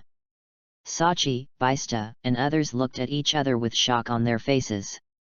Only 20 years old. Whitebeard was drinking wine, and his deep frown represented his concern for the future. Today's young people are really incredible. At this time, Teach, who was only 12 years old, also came over to take a look. 10 days ago, Colonel Victor captured the great pirate Red Earl alive. Teach thought to himself, try to avoid him in the future. At this time, Whitebeard looked at everyone on the boat and said, if you encounter Marine in the future, avoid him if you can. Whitebeard has always advocated avoiding Marine. He didn't want to confront Marine. It's not that he's afraid of Marine, it's just that he doesn't want to get into trouble. Now in the new generation of Marine, monsters like Victor appear. This made Whitebeard solidify his opinion. All nations, capital Cake Island. Inside the Cake Castle. As the eldest son of Charlotte Linlin, Charlotte Perospero has a strong sense of responsibility and mission. He has a clear mind, superb skills, and is good at tactics. He plays the role of strategist in the Big Mom Pirates and has his own views on the development of the pirates. At this time, Perospero was reading today's newspaper. What? After Sparrow saw the headlines of the newspaper, his eyes almost popped out of his eyes. His disbelief attracted the attention of his younger brothers and sisters. The eldest daughter Charlotte Comport, the second son Charlotte Katakuri, the third son Charlotte Deifuku, the fourth son Charlotte Owen, and others all came together. After seeing the contents of the newspaper, everyone was as shocked as Sparrow. "Mama, Mama!" Charlotte Linlin enjoyed the dessert. After seeing her children's reactions, she smiled and asked, "What happened?" "Mother," Sparrow said to Charlotte Linlin, "the Red Count has been captured." "Mama, Mama!" Charlotte Linlin said disapprovingly, "Being caught only shows that he is too weak." Charlotte Linlin didn't take the Red Earl seriously. Although the Red Earl is indeed not weak. Those who are defeated are the losers of the sea and do not deserve sympathy and attention. "Mom, he was captured by a 20-year-old Colonel Marine." Sparrow was 22 years old, but he didn't think he could capture the Red Count. Katakuri looked at Victor's photo intently. Victor is the same age as him. I wonder who is stronger or weaker compared to Victor. 20 years old. The smile on Charlotte Linlin's face disappeared, replaced by seriousness. "Bring the newspaper over." Sparrow immediately took the newspaper to Charlotte Linlin. Charlotte Linlin looks at Victor's photo. If it was Garp, Sengoku and others who caught the Red Earl, then Charlotte Linlin would not be surprised at all. However, Victor is only 20 years old and a newbie in Marine. Marine has an additional general-level combat capability, which will have a huge impact on the Order of the Sea. Charlotte Linlin said seriously, "Please pass on the order and don't have any conflicts with Marine in the near future." "Yes." Sparrow and others answered at the same time. There's nothing shameful about staying out of the spotlight. Charlotte Linlin is not a fool. 5 years ago, after Kaido and Yin escaped from the laboratory, they began to recruit new partners. Their power gradually grew and their reputation spread far and wide. At this time, the Beast Pirates were entrenched on an island called Beast Island. On Beast Island, giant beasts can be seen everywhere. Elephants, lions, and tigers tens of meters tall can be seen everywhere. And in the center of the island, huge skeletons can be seen everywhere. These skeletons are the bones of beasts. Kaido was in a cave, holding a roasted elephant leg and munching on it. At this time, a minion walked in with a newspaper. The minions handed the newspaper to Yin. After Jin read the contents of the newspaper, his pupils shrank and the hand holding the newspaper was trembling slightly. "What's wrong?" Kaido glanced out of the corner of his eye and noticed something unusual about Yin. Yin said in a deep voice, "The Red Earl has been captured. Isn't that normal? No need to make a fuss." Kaido disagreed. After the destruction of the Rocks Pirates, Kaido wandered alone and was captured by Marine many times. After being captured once, Dr. Vegapunk extracted the blood factor from Kaido and created the first artificial devil fruit. Yin shook his head and said, "The person who captured him was a Marine colonel. He was only 20 years old." 20-year-old Colonel Marine. Kaido was shocked. 16 years ago, 15-year-old Kaido first cooperated with Rocks D. Jibek, became a trainee pirate of the Rocks Pirates, and met Charlotte Linlin. Since then, Kaido has grown faster and faster. However, Kaido didn't think that when he was 20 years old, he would be able to capture the Red Earl alive in a duel. Charlotte Linlin might be able to. After all, Charlotte Linlin is a born monster. Jin said in a deep voice, "We should avoid conflicts with Marine in the near future." Yin is Kaido's right hand. He has a calm personality, extraordinary courage, wisdom, and courage. He is even more loyal to Kaido and thinks of Kaido in everything. From Yin's perspective, Marine now has a young general-level combat capability. Moreover, Victor is in New World. If Marine is provoked, Marine can mobilize its mobile power to deal with them at any time. Therefore, try to be low-key and let Marine deal with the high-profile guys. For example, the Golden Lion. Chapter 22 Promoted to Major General. New World Groza Island. This is the base camp of the Sky Pirates. The Sky Pirates are currently the largest force in the New World. Unless the Golden Lion gave the order to attack in full. Otherwise, there would be at least 20 pirate ships in the harbor of Groza Island every day. In the Golden Lion's perception, as long as he can join forces with Roger and make Roger his right-hand man, he can dominate the world and become the king of the world. At this time, the Golden Lion had just woken up and was reading the newspaper. The front page headline in the newspaper attracted the Golden Lion's attention. Marine Colonel Victor captured the Red Earl alive. What a hilarious joke! The Golden Lion snorted coldly.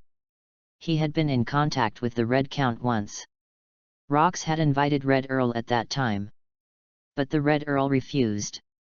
The Red Count is not weak, but if the Golden Lion is confident that he can defeat the Red Count in a duel, it just takes a lot of time and comes with a certain price. However, such a monster was actually captured by a 20-year-old Marine Colonel. This is simply impossible. Boss, this is a lie made up by Marine. A captain under the Golden Lion said. This is not the first time Marine has done something like this. Isn't that how Garp got his reputation as a hero? Golden Lions will not believe the stories published in the newspapers. Marine wants to create another hero.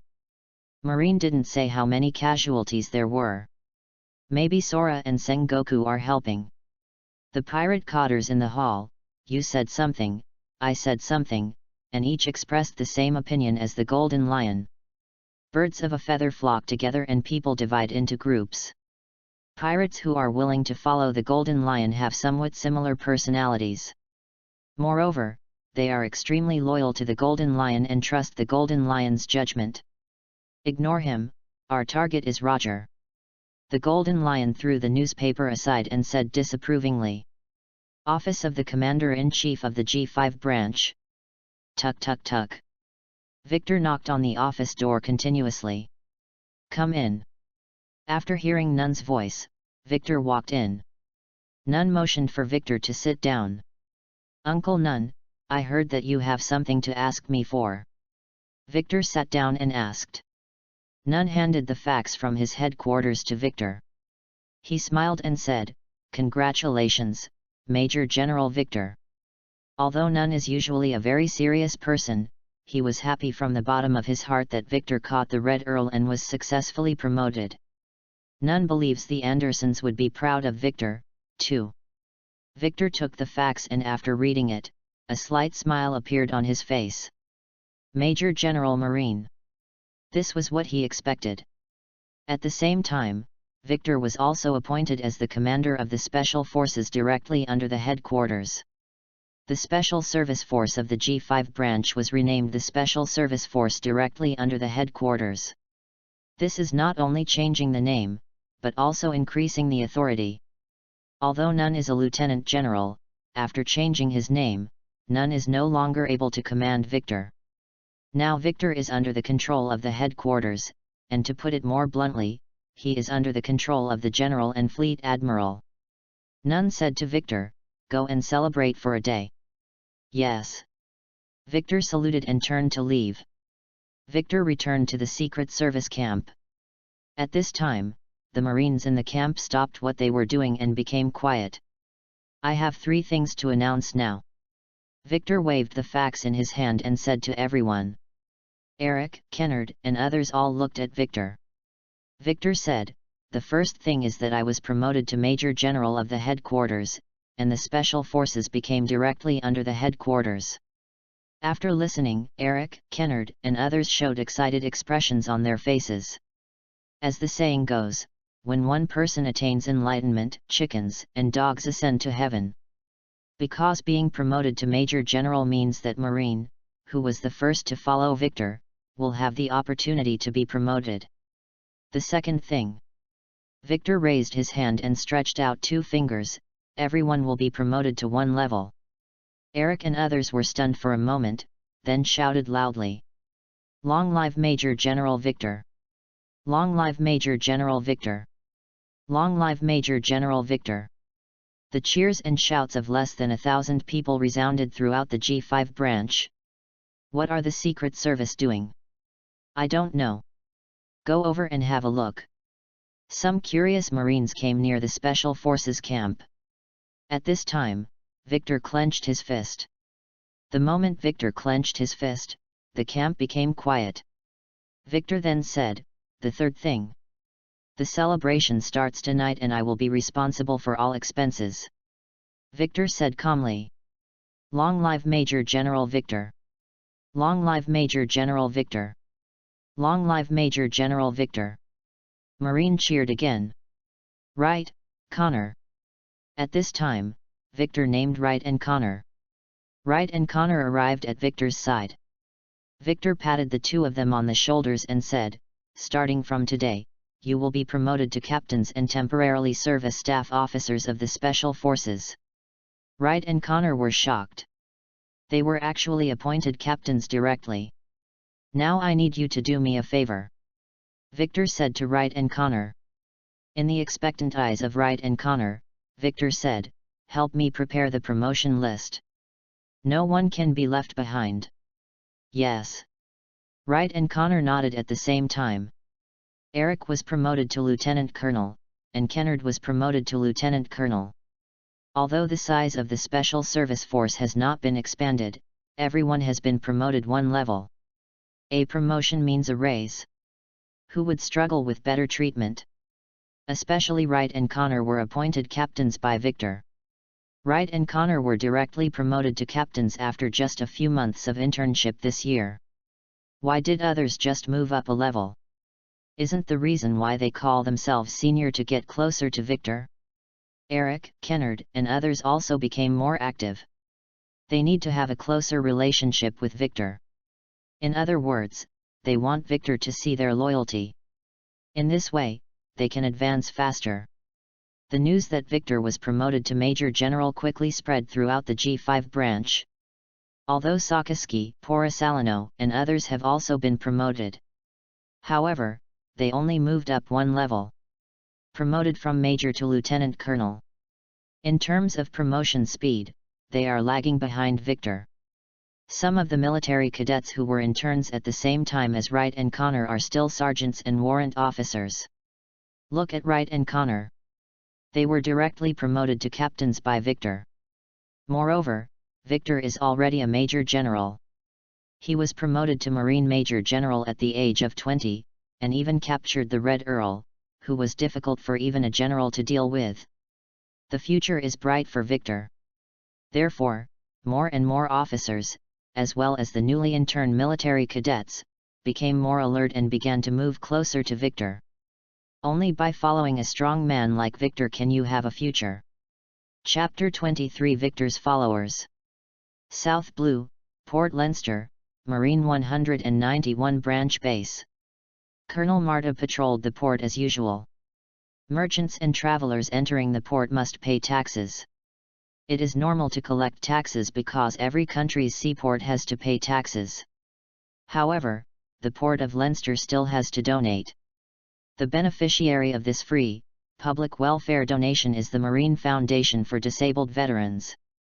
Although it is a donation, it is compulsory and collected on a per capita basis. No matter male, female, old, or young, anyone who enters Hong Kong must donate. The wind leaves traces, and the geese plucking their feathers. This is a fine tradition that Victor left to the 191 branch. As Victor's successor, Marta naturally has to maintain it. At this time, a newsbird landed in front of a passenger. The visitor had just paid his donation and bought a newspaper. The headline of the newspaper was the news that Victor was promoted to Marine Major General. The youngest Major General in maritime history. However, before the passenger could finish reading the contents of the newspaper, Marta grabbed the newspaper directly. Look at the eye-catching title and the photo under the title. Colonel Marta's body was shaking. He was so excited. Because Lord Victor has been promoted.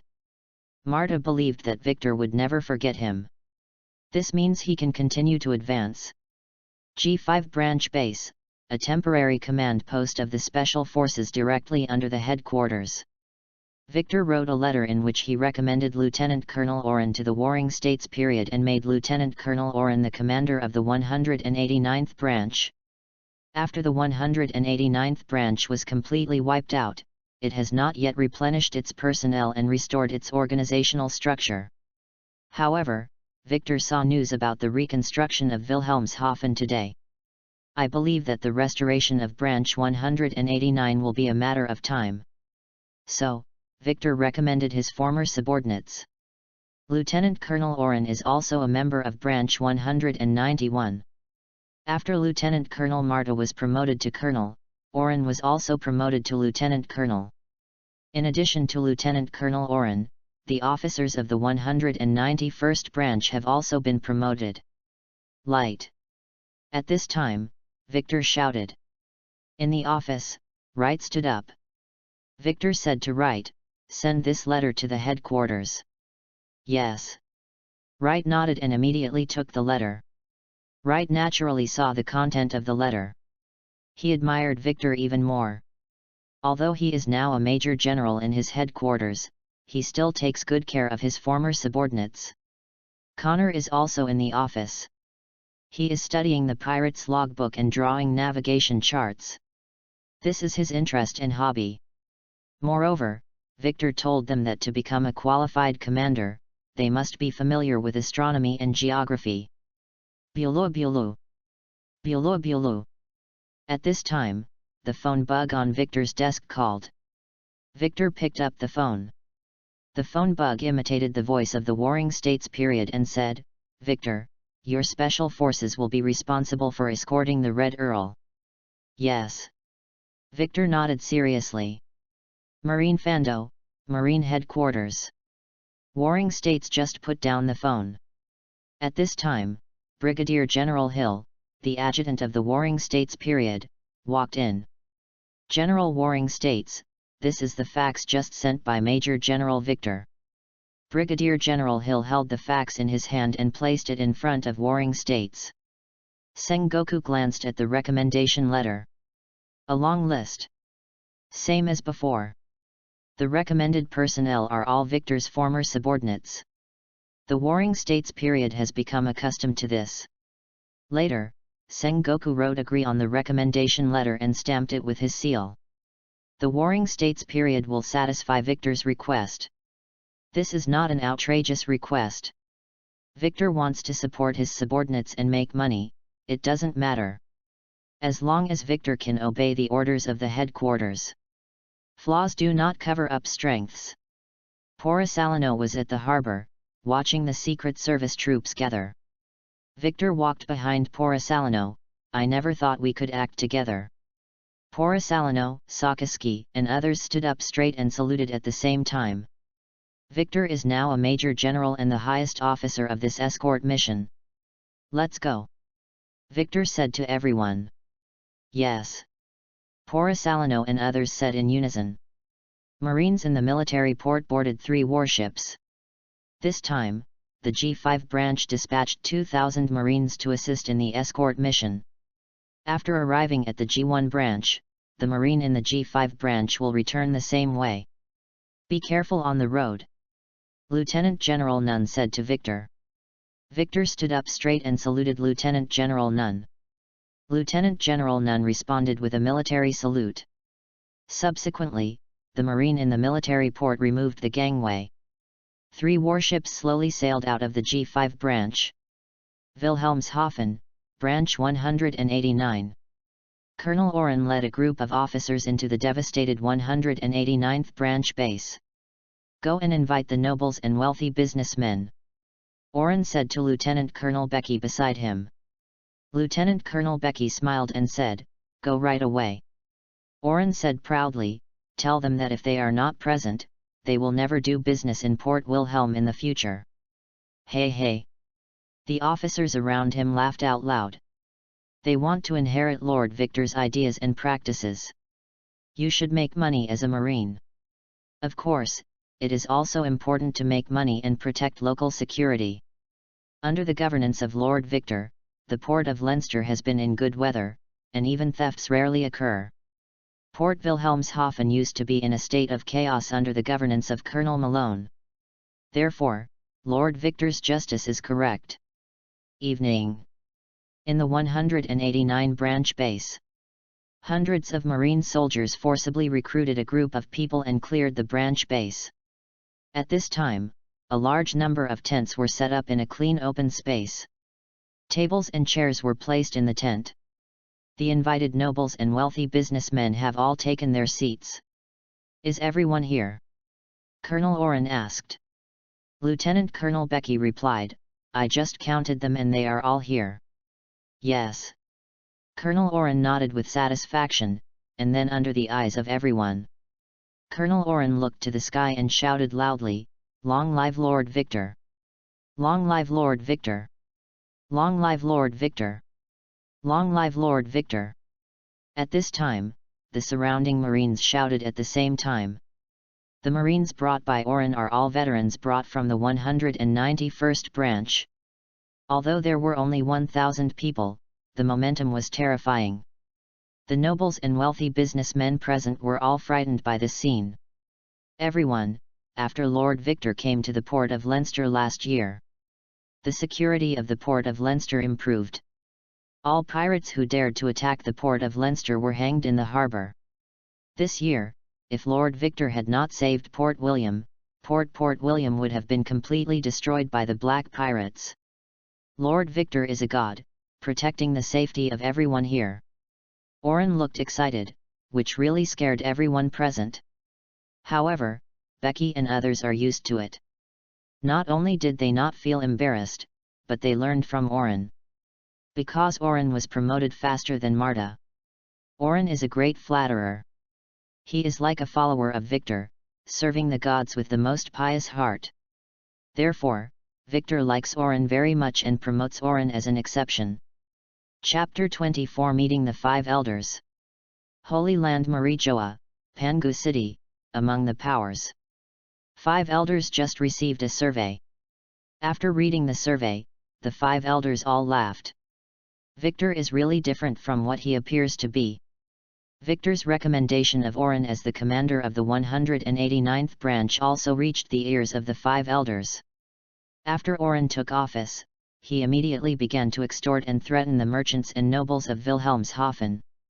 If protection money is not provided, merchants and nobles will not be able to do business normally. In addition, all merchants and travelers traveling to and from Wilhelmshaven need to pay tolls. Of course, whether it is protection fees or tolls, they are all in the form of donations to the so-called Disabled Veterans Foundation. World government easily found out from the bank account that the owner of the foundation was Victor. From branch 191 to branch 189, Victor has been making money. Moreover, Victor also gives promotion opportunities to his subordinates who flatter him. Aren't people with desires and greed the most suitable candidates? Yet, I hope he can keep his desire. Then he can come to see us. The 5 elders made the decision unanimously. They wanted to see Victor with their own eyes. After several days of sailing, the fleet arrived at the G1 branch. Subsequently, the 2 ships of the G5 branch returned to the G5 branch. Victor and others continued to Marine Vondo. Enter the Gate of Justice from Malinfando and finally arrive at Impel Down. Hurry up, move faster. The prisoner will be sent soon. Advancing into the city, the jailers quickly stood on the pier under the urging of the chief jailer, Fulundi. They were ready to receive the prisoners. They will be so cautious every time they meet a dangerous prisoner. At this time, Gary, the deputy director of Impel City, Canlot, the warden, and others were waiting at the dock. Under their gaze, 3 warships appeared on the sea. The warship stopped at the dock, and Victor got off the warship. I leave it to you, Victor said to the waiting deputy director Gary, warden Canlot, and others. At this time, Victor felt an unusual look from the crowd. Behind Gary and Camelot, stood a huge young man who looked like Satan. Victor recognized the young man's identity.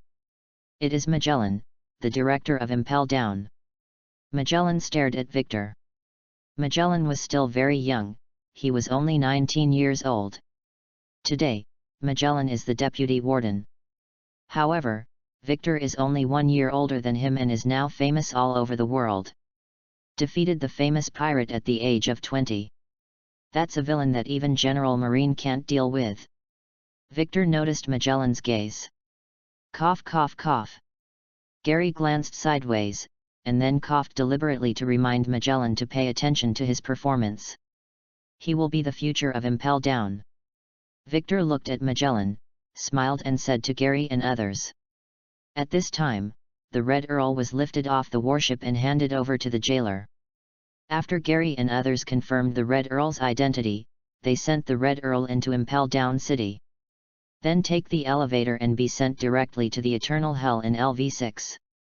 After Victor and others left, Gary couldn't help but look at Magellan. Magellan was now only deputy warden. Moreover, Magellan has not eaten the poisonous fruit yet. However, Victor actually regarded Magellan as the future of Impel Down.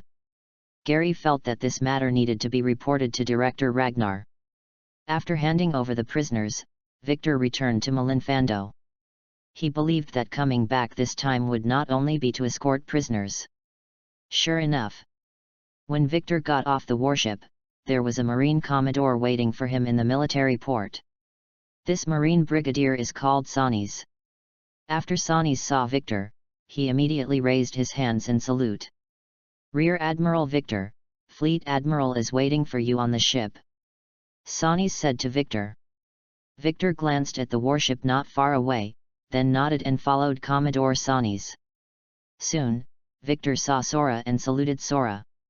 Kong's face was sullen, showing no emotion or anger, and he just said lightly, "Sit down." Victor sat in his seat and said nothing. He didn't really like Sora. In his impression, Kong always had a poker face, as if the whole world owed him money. At this time, the warship left the harbor. Victor didn't ask where. However, judging from the sailing direction, it should be Marigio. Kong suddenly said, "The 5 elders want to see you." "Yet?" Victor responded calmly. Sora said seriously, "Today's meeting is related to the future of you and Marine." "I know." Victor nodded. Victor followed Kong and walked into Pangu City for the first time, coming to the center of power for the first time. Between the powers is the workplace of the 5 elders. At this time, Sora and Victor came to the 5 elders one after another. The 5 elders were each busy, and after seeing the two of them, they did not stop what they were doing. Until the old man Bai's Haifa put down the documents in his hands and said, "Kong, you can go out." "Yes." Kong responded, then turned and left. Sora and Akainu are not the same. Akainu thought that by becoming the Marine Fleet Admiral, he could give advice to the 5 elders. In fact, whether it is the Marine Fleet Admiral or the Commander-in-Chief of the Armed Forces, they are all the same in the eyes of the 5 elders. They are all puppets. Of course, this is also a show of force. 5 elders are hinting at Victor. In the face of supreme power, even standing at the top of Marine is still very small. Victor acted very calmly. No surprise, no fear. The 5 elders looked at Victor, then looked at each other. The old man with glasses said, "We know what you want." The bald old man echoed, "What you are pursuing is human nature." At this time, the blonde old man looked at Victor and asked seriously, "What are you willing to pay?" Victor stood up straight and replied in a military manner, "Neither humble nor haughty, absolute loyalty." Ha ha ha. The 5 elders looked at each other and smiled. The curly white-haired old man asked, "Tell me, what is absolute loyalty?" Without any hesitation, Victor replied, "I will kill whatever Marine dare not kill, and I will do whatever Marine dare not do. As long as it is an order from the world government, I would rather kill 10,000 people by mistake than let one person go." Ha ha ha. 5 elders laughed out loud again. The old man with straight white hair stood up and said to Victor, "We feel your awakening. In order for you to better perform your tasks and maintain the rule of world government, The old man with straight white hair picked up the box prepared in advance and handed it to Victor. Victor took the box and opened it. Inside is a devil fruit. Chapter 25 Phantom Beast Breed and Buster Call. The devil fruit contained in the box is purple and pineapple shaped. Victor has seen the devil fruit illustrated book. Therefore, he does recognize this devil fruit. It's the animal type human fruit, phantom beast species, and titan form. Phantom beasts are rarer than logia.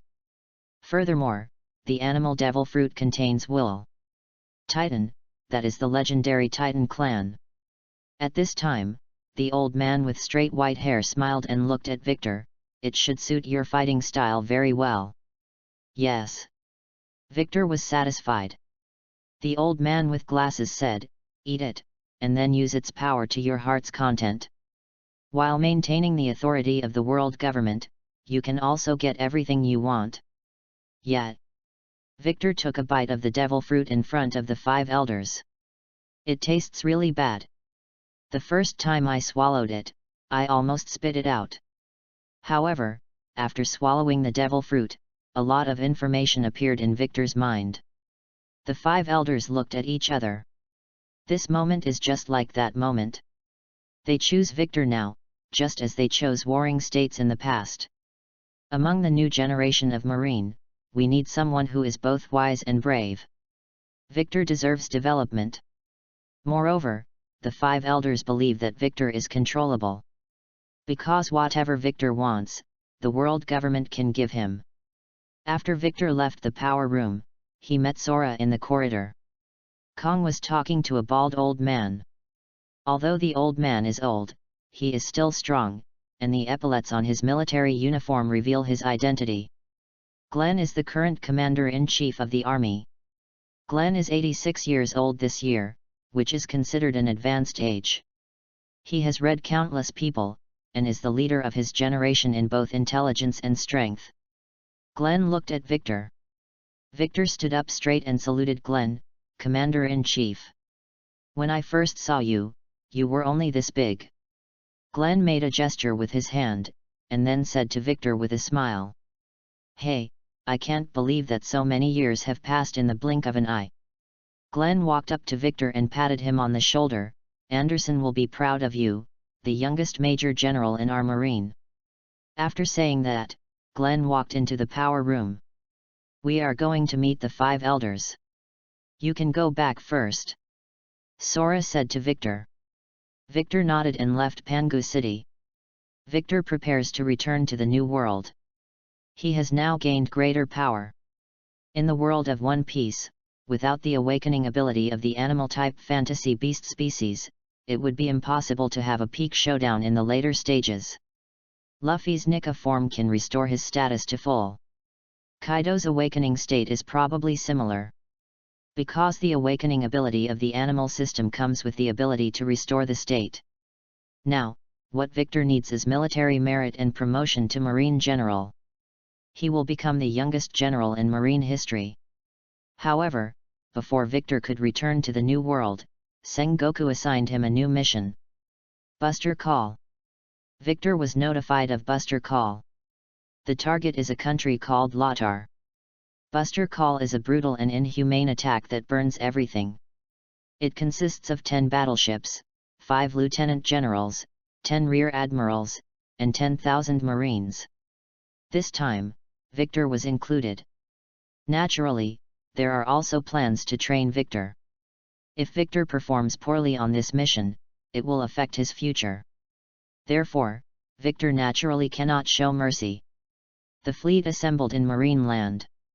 The next day, the fleet left Marine Land and sailed to Lotar. Senior, who is our target this time? Wright, Connor, and others were performing Buster Call for the first time.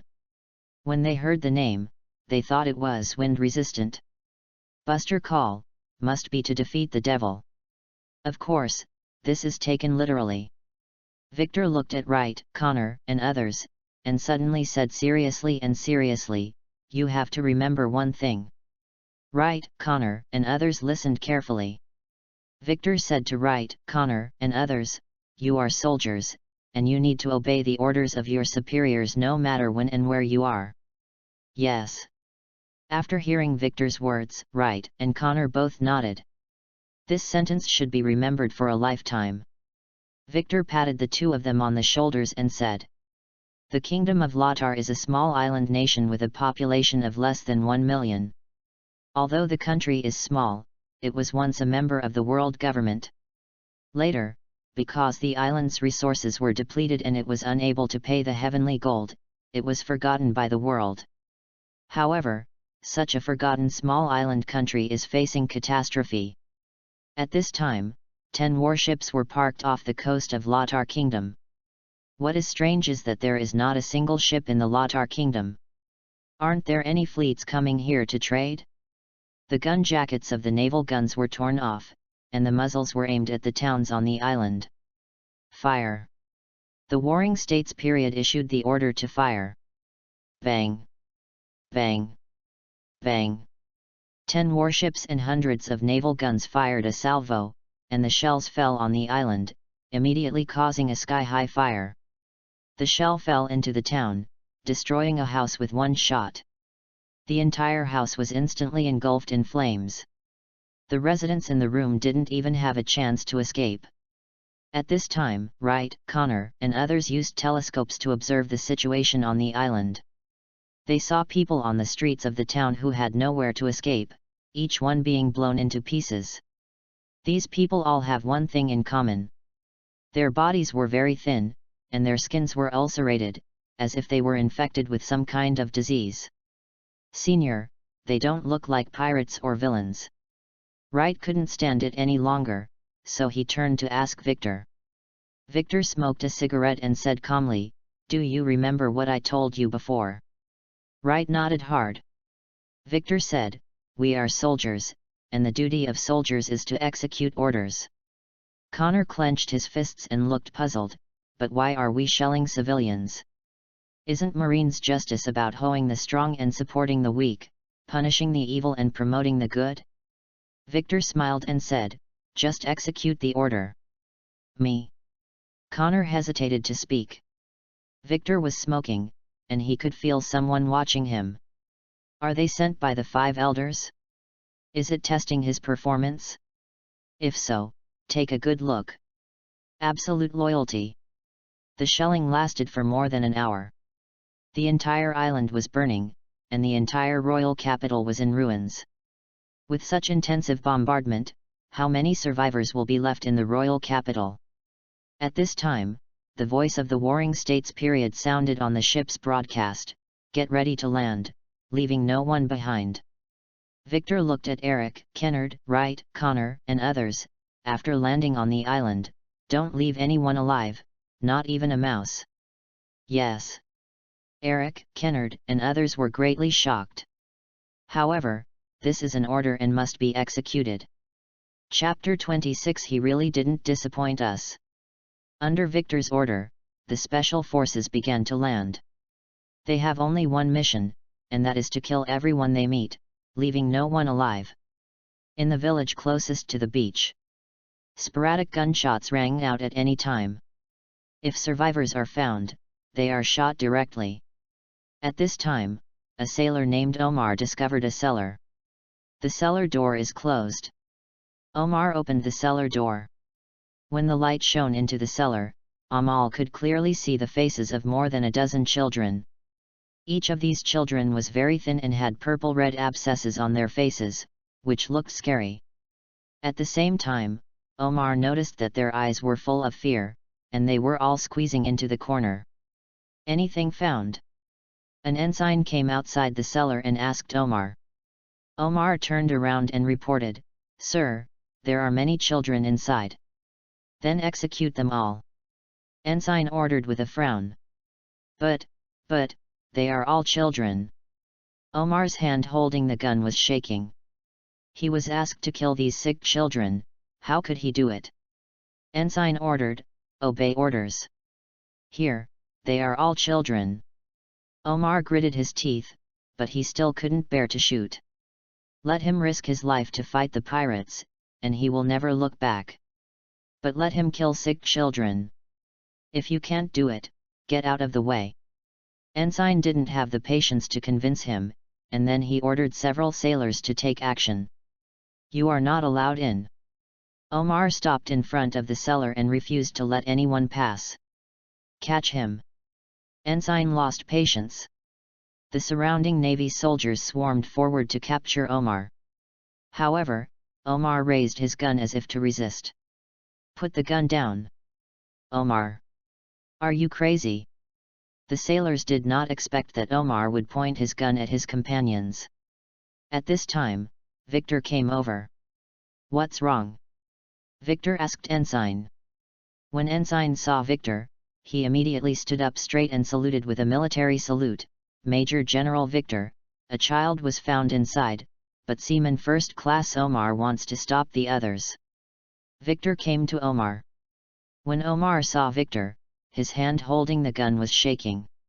He could use his gun to push back others, but he could not threaten Victor. Never point a gun at your comrades, let alone your commander.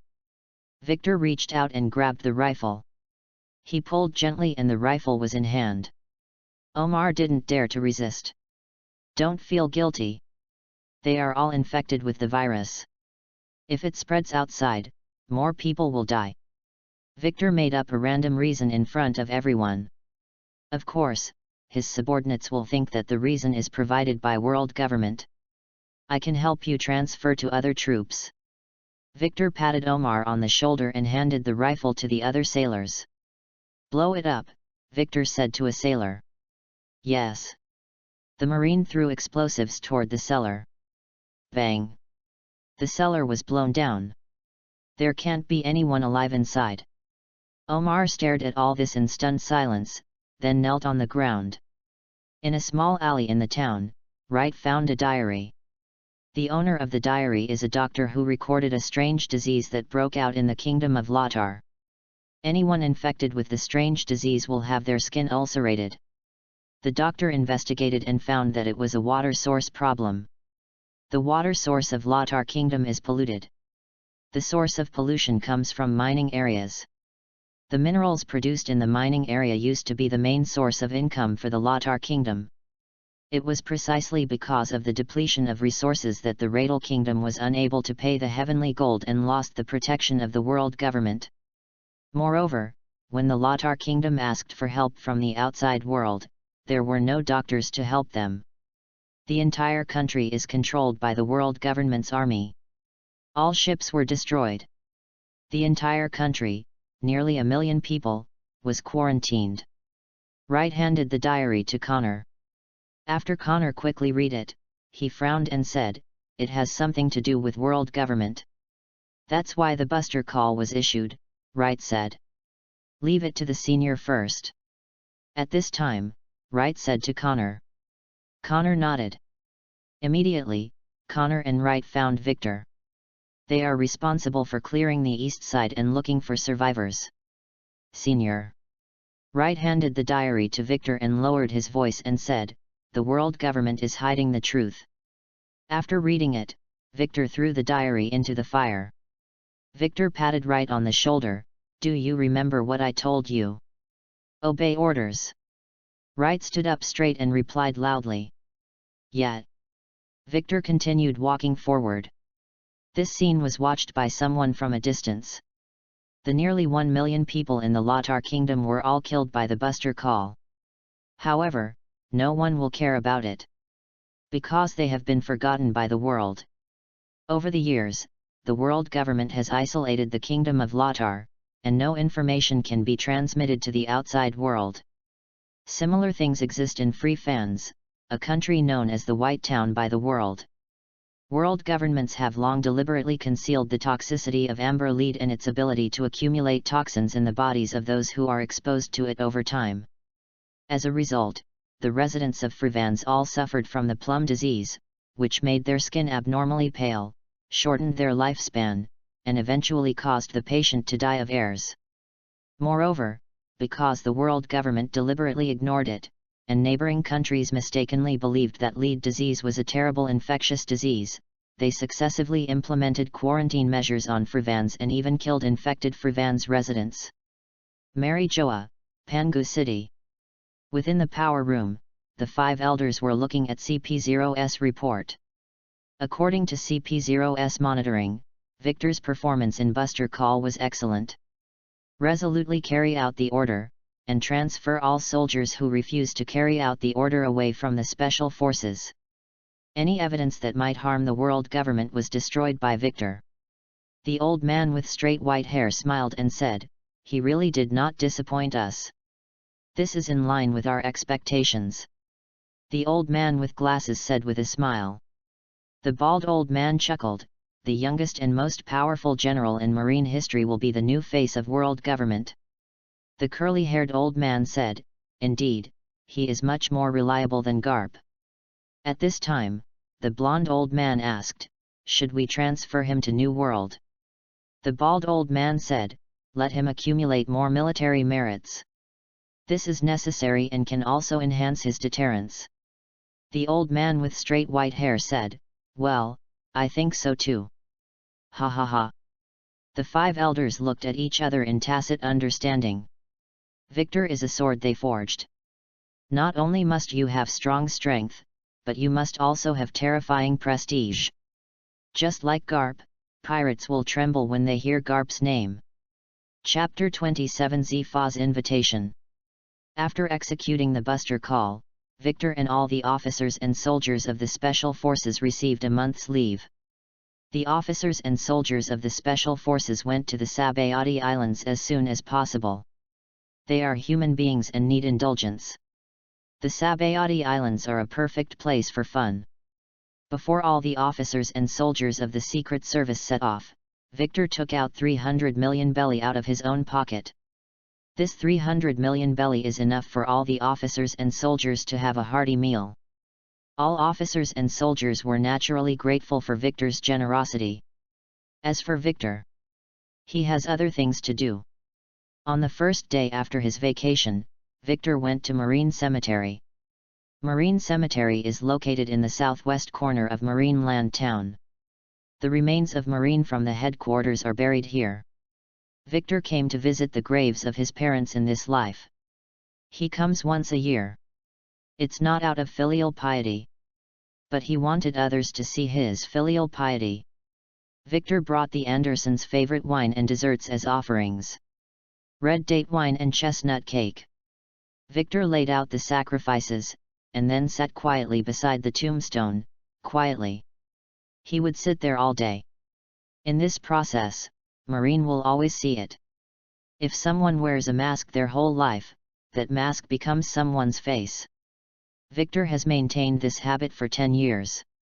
Therefore, within Marine headquarters, everyone thinks that Victor is a filial child. How could a filial child be so bad? Now, Victor is acting for the 5 elders. It's acting anyway, and the number of viewers doesn't matter. As an actor, he just needs to play his role well. You are indeed here. At this time, a woman's voice sounded from behind Victor. The visitor is none other than Crane. Victor didn't answer. Crane came to Victor and presented his flowers. Every year when there is a holiday, you will come to accompany them. Victor asked, "Aunt Ahe, is something wrong?" He said, "Zifa heard that you are on leave and asked you to go to the military academy to find him tomorrow." "Yeah, I understand." Victor nodded. He raised his hand and patted Victor's head gently. "I know you will not forget your parents' hatred, and I can't persuade you to let go of it, but please don't do anything extreme." Victor didn't answer. Crane sighed softly and looked at the tombstones of the Andersons. In her opinion, Victor's purpose in wanting to be promoted and establish a faction was to seek revenge. Victor wants to purify the sea. This means war.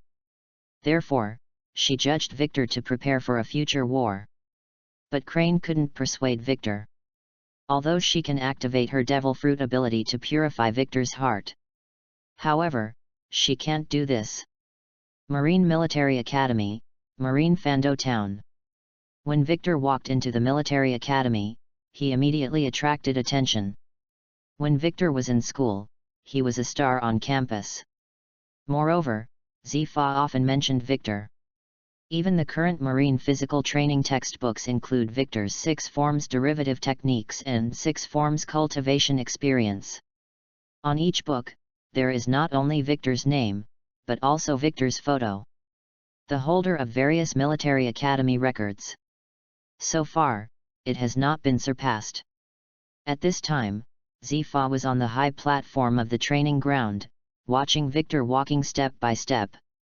Under the watchful eyes of all the military cadets, Victor stepped onto the high platform. Teacher Zifa. Victor salutes Zifa. Zifa patted Victor on the shoulder happily and said, "You did a good job." Victor's face was expressionless. At this time, the military students in the training ground looked at Victor.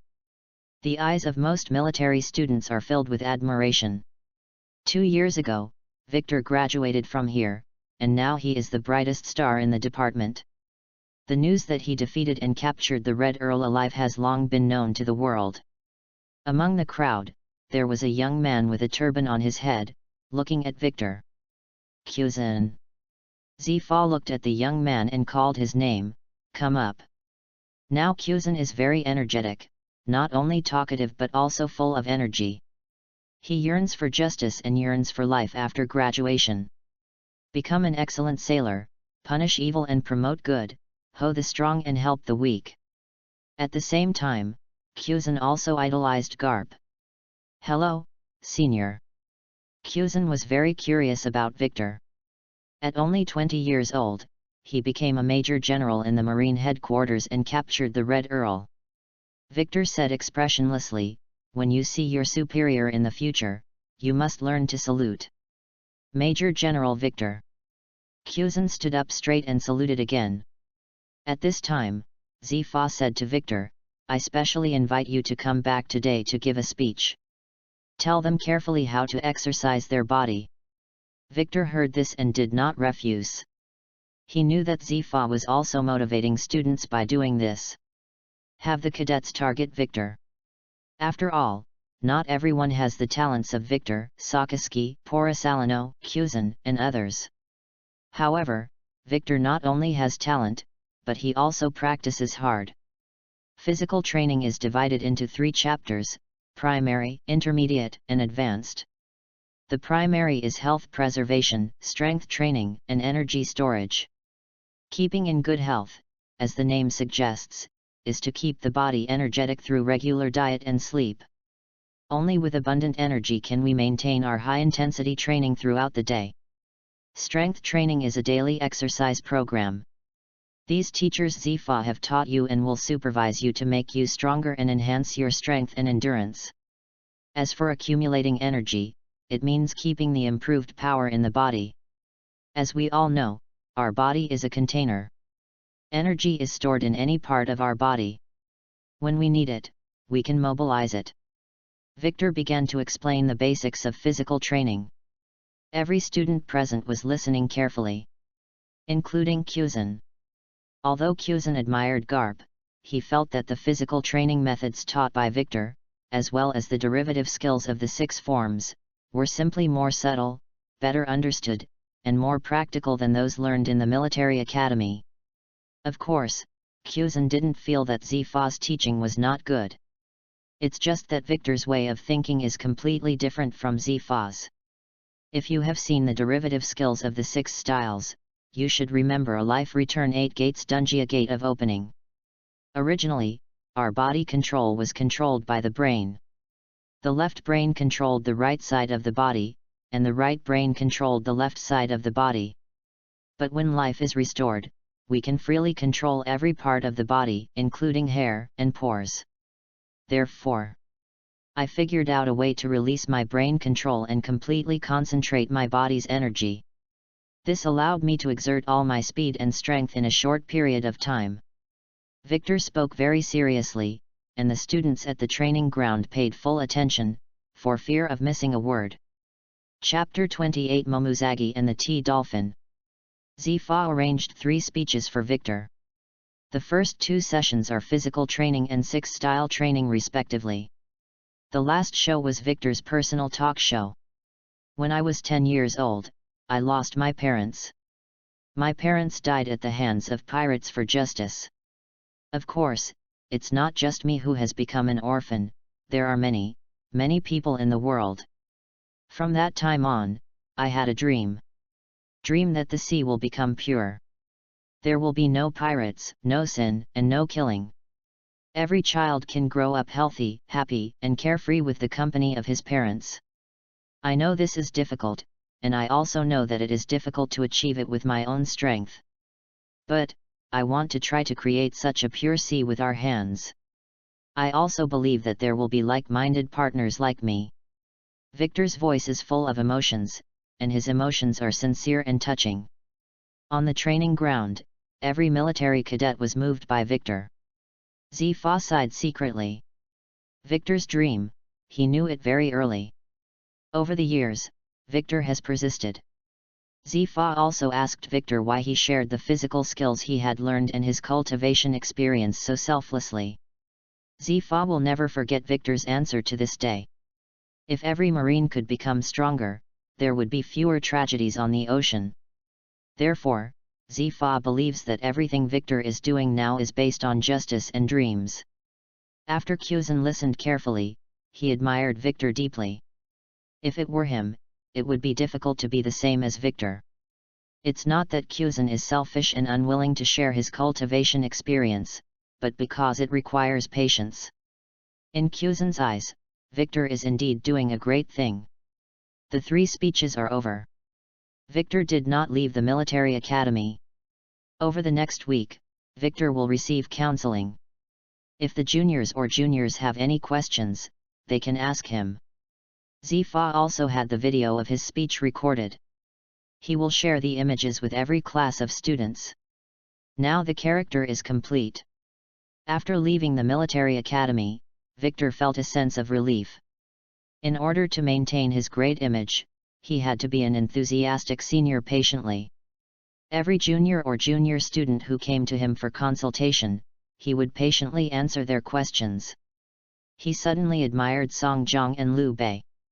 It is said that Song Jiang and Liu Bei were hypocritical. However, the fact that these 2 people can maintain it for such a long time is also their ability. At this time, a newsbird flew over. Victor waved and newsbird delivered a newspaper. After Victor paid the money, he began to read the contents of the newspaper. The headline on the front page is that the Golden Lion has wiped out 3 pirate groups in a row within a week. During the annexation process, nearly 10,000 people died at sea. Those who follow me will prosper, and those who go against me will perish. Victor looked at the contents of the newspaper and couldn't help but smile. The Golden Lion is a very capable villain.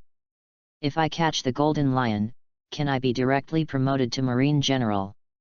Victor murmured. Now there is only one general in Marine headquarters, Sengoku. Although Zifa is also a Marine general, he is basically busy in the military academy and is not considered a combat power. The world government wants to promote Garp to the rank of general. However, Garp still refused to accept it. Therefore, arresting the Golden Lion is a very good opportunity for Victor. However, it is not that difficult to catch the Golden Lion alive. The Golden Lion is stronger than the Red Earl. To be honest, the strength gap between Roger, Whitebeard, Golden Lion, and Garp is not that big. Moreover, Golden Lions have fluttering fruits. Unless someone joins forces with Victor, it will be really difficult to catch the Golden Lion. Victor. At this time, a soft voice came from behind. Victor turned around and took a look. He saw a woman wearing a red shirt and beige shorts waving to him. Next to the woman, a young man wearing a brown vest and brown trousers, who looked carefree, was picking his nose in an imageless manner. It's Jun and Cake. Victor took the initiative to walk over and greet Jun and Cake. Jun, Cake, future Marine General candidate. In fact, they all have the strength of generals. Just not as good as Fujitora and Green Bull. Call me sister. Jun raised his hand and tapped Victor's head gently, his eyes full of endearment.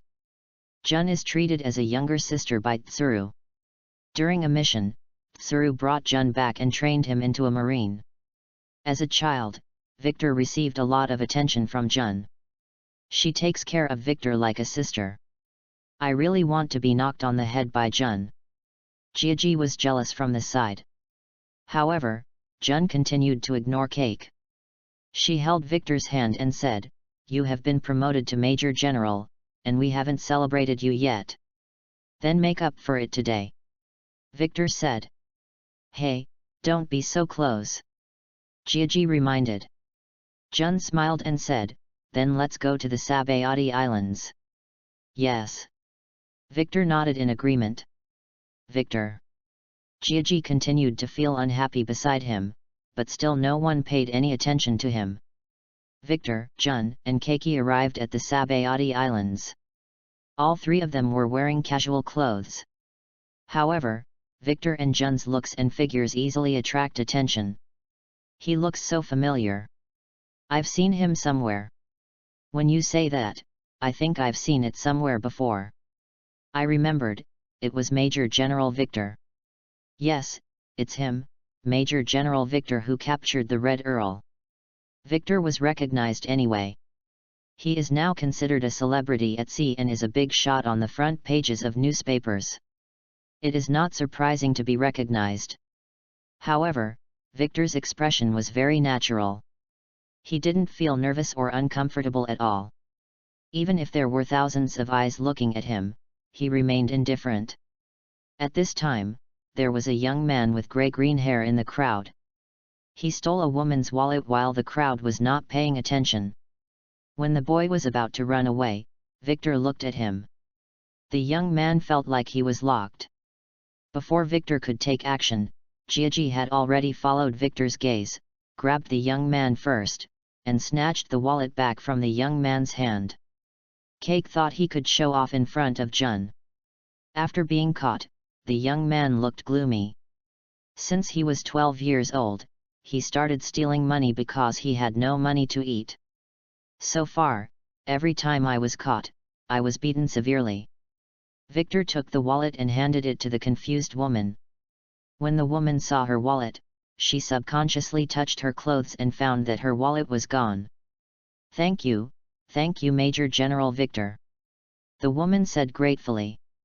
Victor took out some change from his body, gave it to the boy, and said, "Go buy something to eat. When you are full, go find a job and stop stealing." The young man looked at Victor blankly. "Hey, Victor, he's a thief," Jiaji reminded. In Jiaji's view, Victor's approach was wrong. Victor said calmly, if he still had parents, they would definitely not let him suffer so much. "Yes." Jun took the lead in applauding. There was applause all around. Chapter 29 Two Strong Reinforcements. In Jun's eyes, Victor is a very gentle boy. "Because I have been caught in the rain, I always want to hold an umbrella for others." Victor lost his parents when he was 10 years old. Jun believed that Victor's words came from the bottom of his heart. Under the watchful eyes of everyone around this scene, everyone thought that Victor was a very kind Marine. The boy took the change and ran away quickly. He hid in the corner, gasping for air. His name is Gilder Tetsalo. He was born in a very poor family. Because he was poor, he was ostracized by his friends and looked forward to the entertainment performances he saw outside the venue. However, his father was a gambler and one day he fell ill and died. Later, the family became poorer, and her mother hated Tetsalo's singing, so she ran away. Because he had nothing to eat, he started stealing money. And he also made friends with money. Major General Victor. Tetsalo looked at the change in his hand and remembered Victor. This is the first time since childhood that someone has helped him. Victor. What a charming man. Behind a big tree, a young-looking woman with short black hair, wearing a top with a spider pattern, murmured. The woman is called Shuki. 12 years ago, she was hunted by Monkey D. Garp, and later retired and ran bars on the Sabayati Islands. She is an informant herself, collecting a lot of information and selling some of it. At present, Victor's information is very valuable. Powers from all over the world are very interested in Victor. Under Shucky's gaze, Victor and the three walked into a pub. Victor could feel many people watching him. However, he didn't really care. In the tavern, Victor ordered a lot of wine and food, and Jun sat next to him, singing and drinking with Victor. Jiaji can only drink wine. The wine tastes sour. At this time, Victor suddenly asked Jun, "Do you want to come to my army? Your troops?" Jun was stunned for a second or two, and then said with a smile, "Since it is Victor's invitation, my sister will naturally agree." Keiki was shocked when he heard this and said hurriedly, "Hey! Jun, how can you be with Victor?" Victor also ignored Jiaji, "Then I'll talk to Uncle Warring States and ask him to transfer you over." Although the combat effectiveness of the special forces is not weak, they lack strong ones. In the New World, forces that are strong themselves and their subordinates are equally strong are everywhere. The 1-month vacation ended quickly. Victor led the Secret Service and left Marie Joya. This time, Victor did not go to the G1 and G5 branches, but went directly to carry out the Crusade mission. Defeat the big pirates in New World. Apparently, 5 elders and warring states had the same idea. They all want to develop Victor into a second Garp. Or, to put it another way, both the 5 elders and warring states want to reduce Garp's influence. The 5 elders and Sengoku gave Victor a list of Crusade, including Whitebeard, Golden Lion, Roger, Charlotte Linlin, Kaido, and others. They are all on the list of Crusade. Of course, in addition to Whitebeard and others, there are other optional targets. For example, Gustav the man-eating crocodile, Butler the troll, Cindy the executioner, etc. The bounties on each of these big pirates are over 500 million belly. It seems that some of them are busy. Victor smiled slightly and handed the list to Jun. Originally, the fate of these big pirates was to either be defeated by Roger, Whitebeard, and Golden Lion, or be sent to impel down by Garp, Sengoku, and others. "Oh my god, do they think you're Garp?" Jiaji said in surprise. Although Victor only invited Jun, Cake still followed him on board. He didn't worry about Jun and Victor being together. A man and a woman alone, if something happens. In short, they cannot be left alone. Therefore, at Jiaji's request, warring states also agreed to transfer Jiaji to the Special Agent Force. "Who do you want to defeat?" Jiaji knows Victor well. This guy has always liked to take first place since he was a child. Victor loves to express himself so much. "Gustav," Victor said. "Are you crazy?" Jiaji said in shock.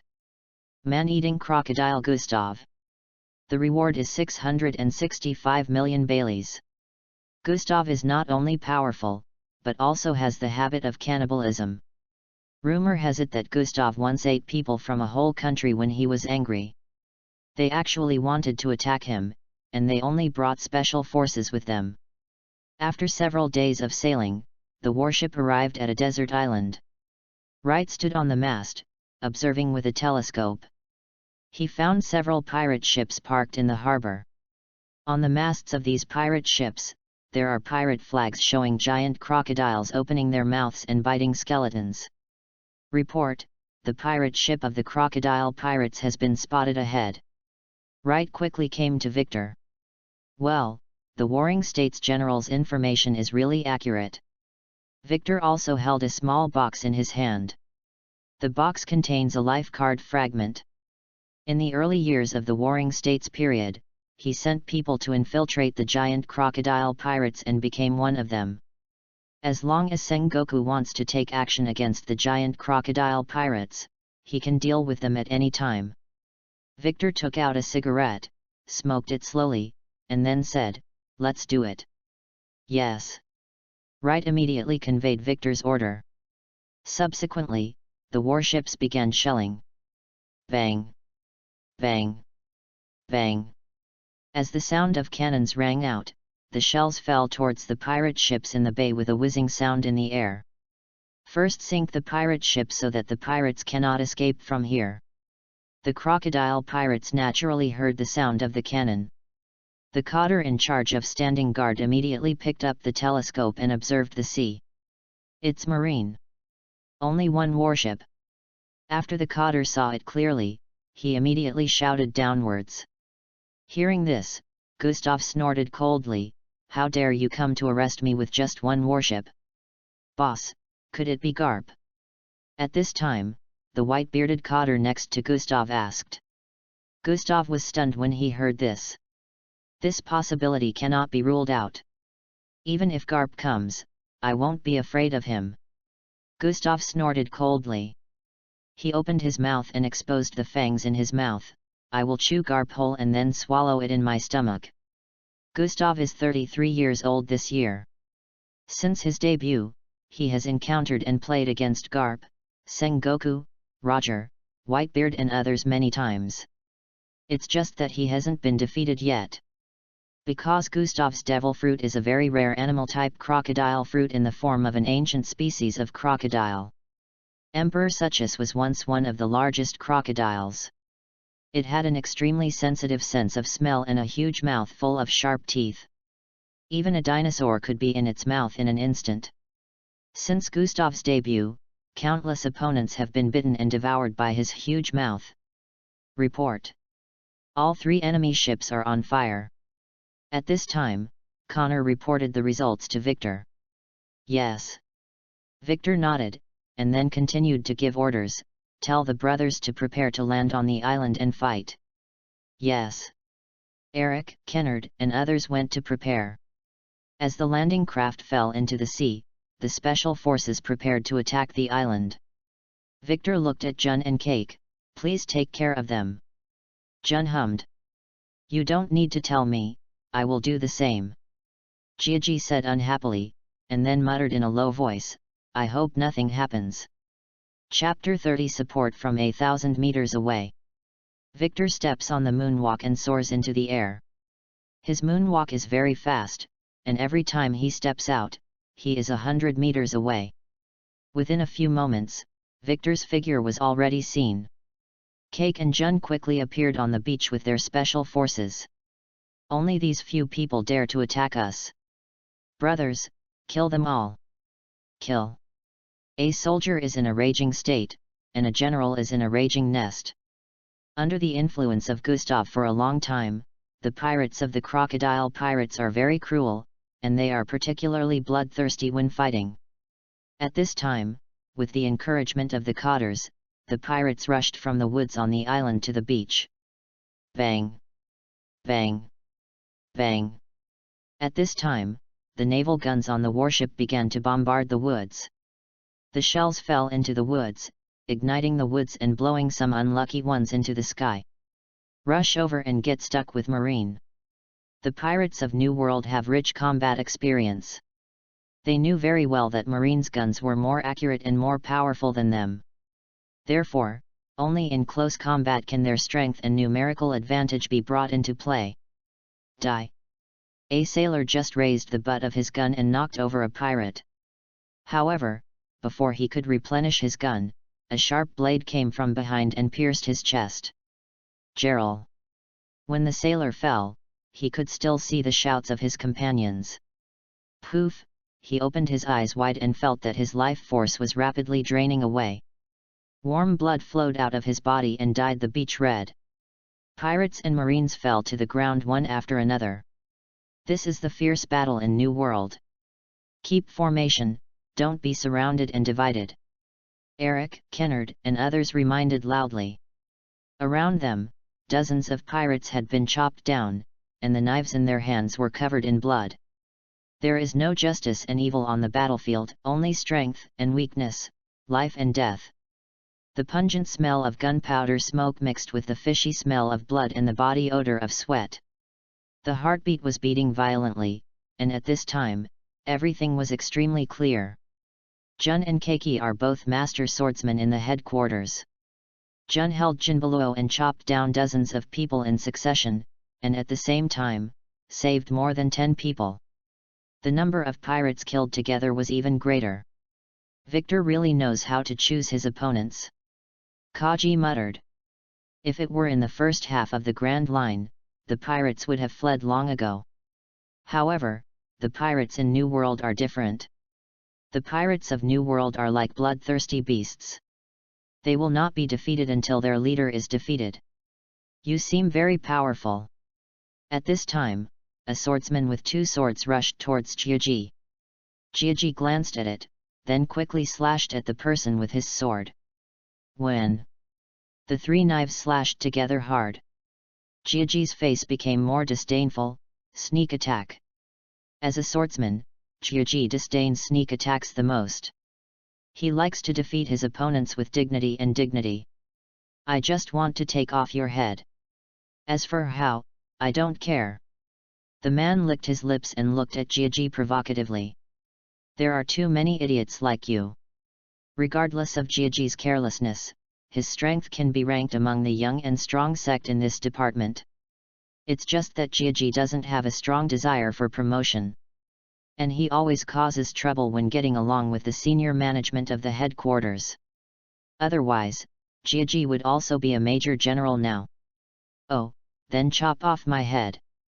The man waved his swords wildly, his speed getting faster and faster, and his movements were very exaggerated.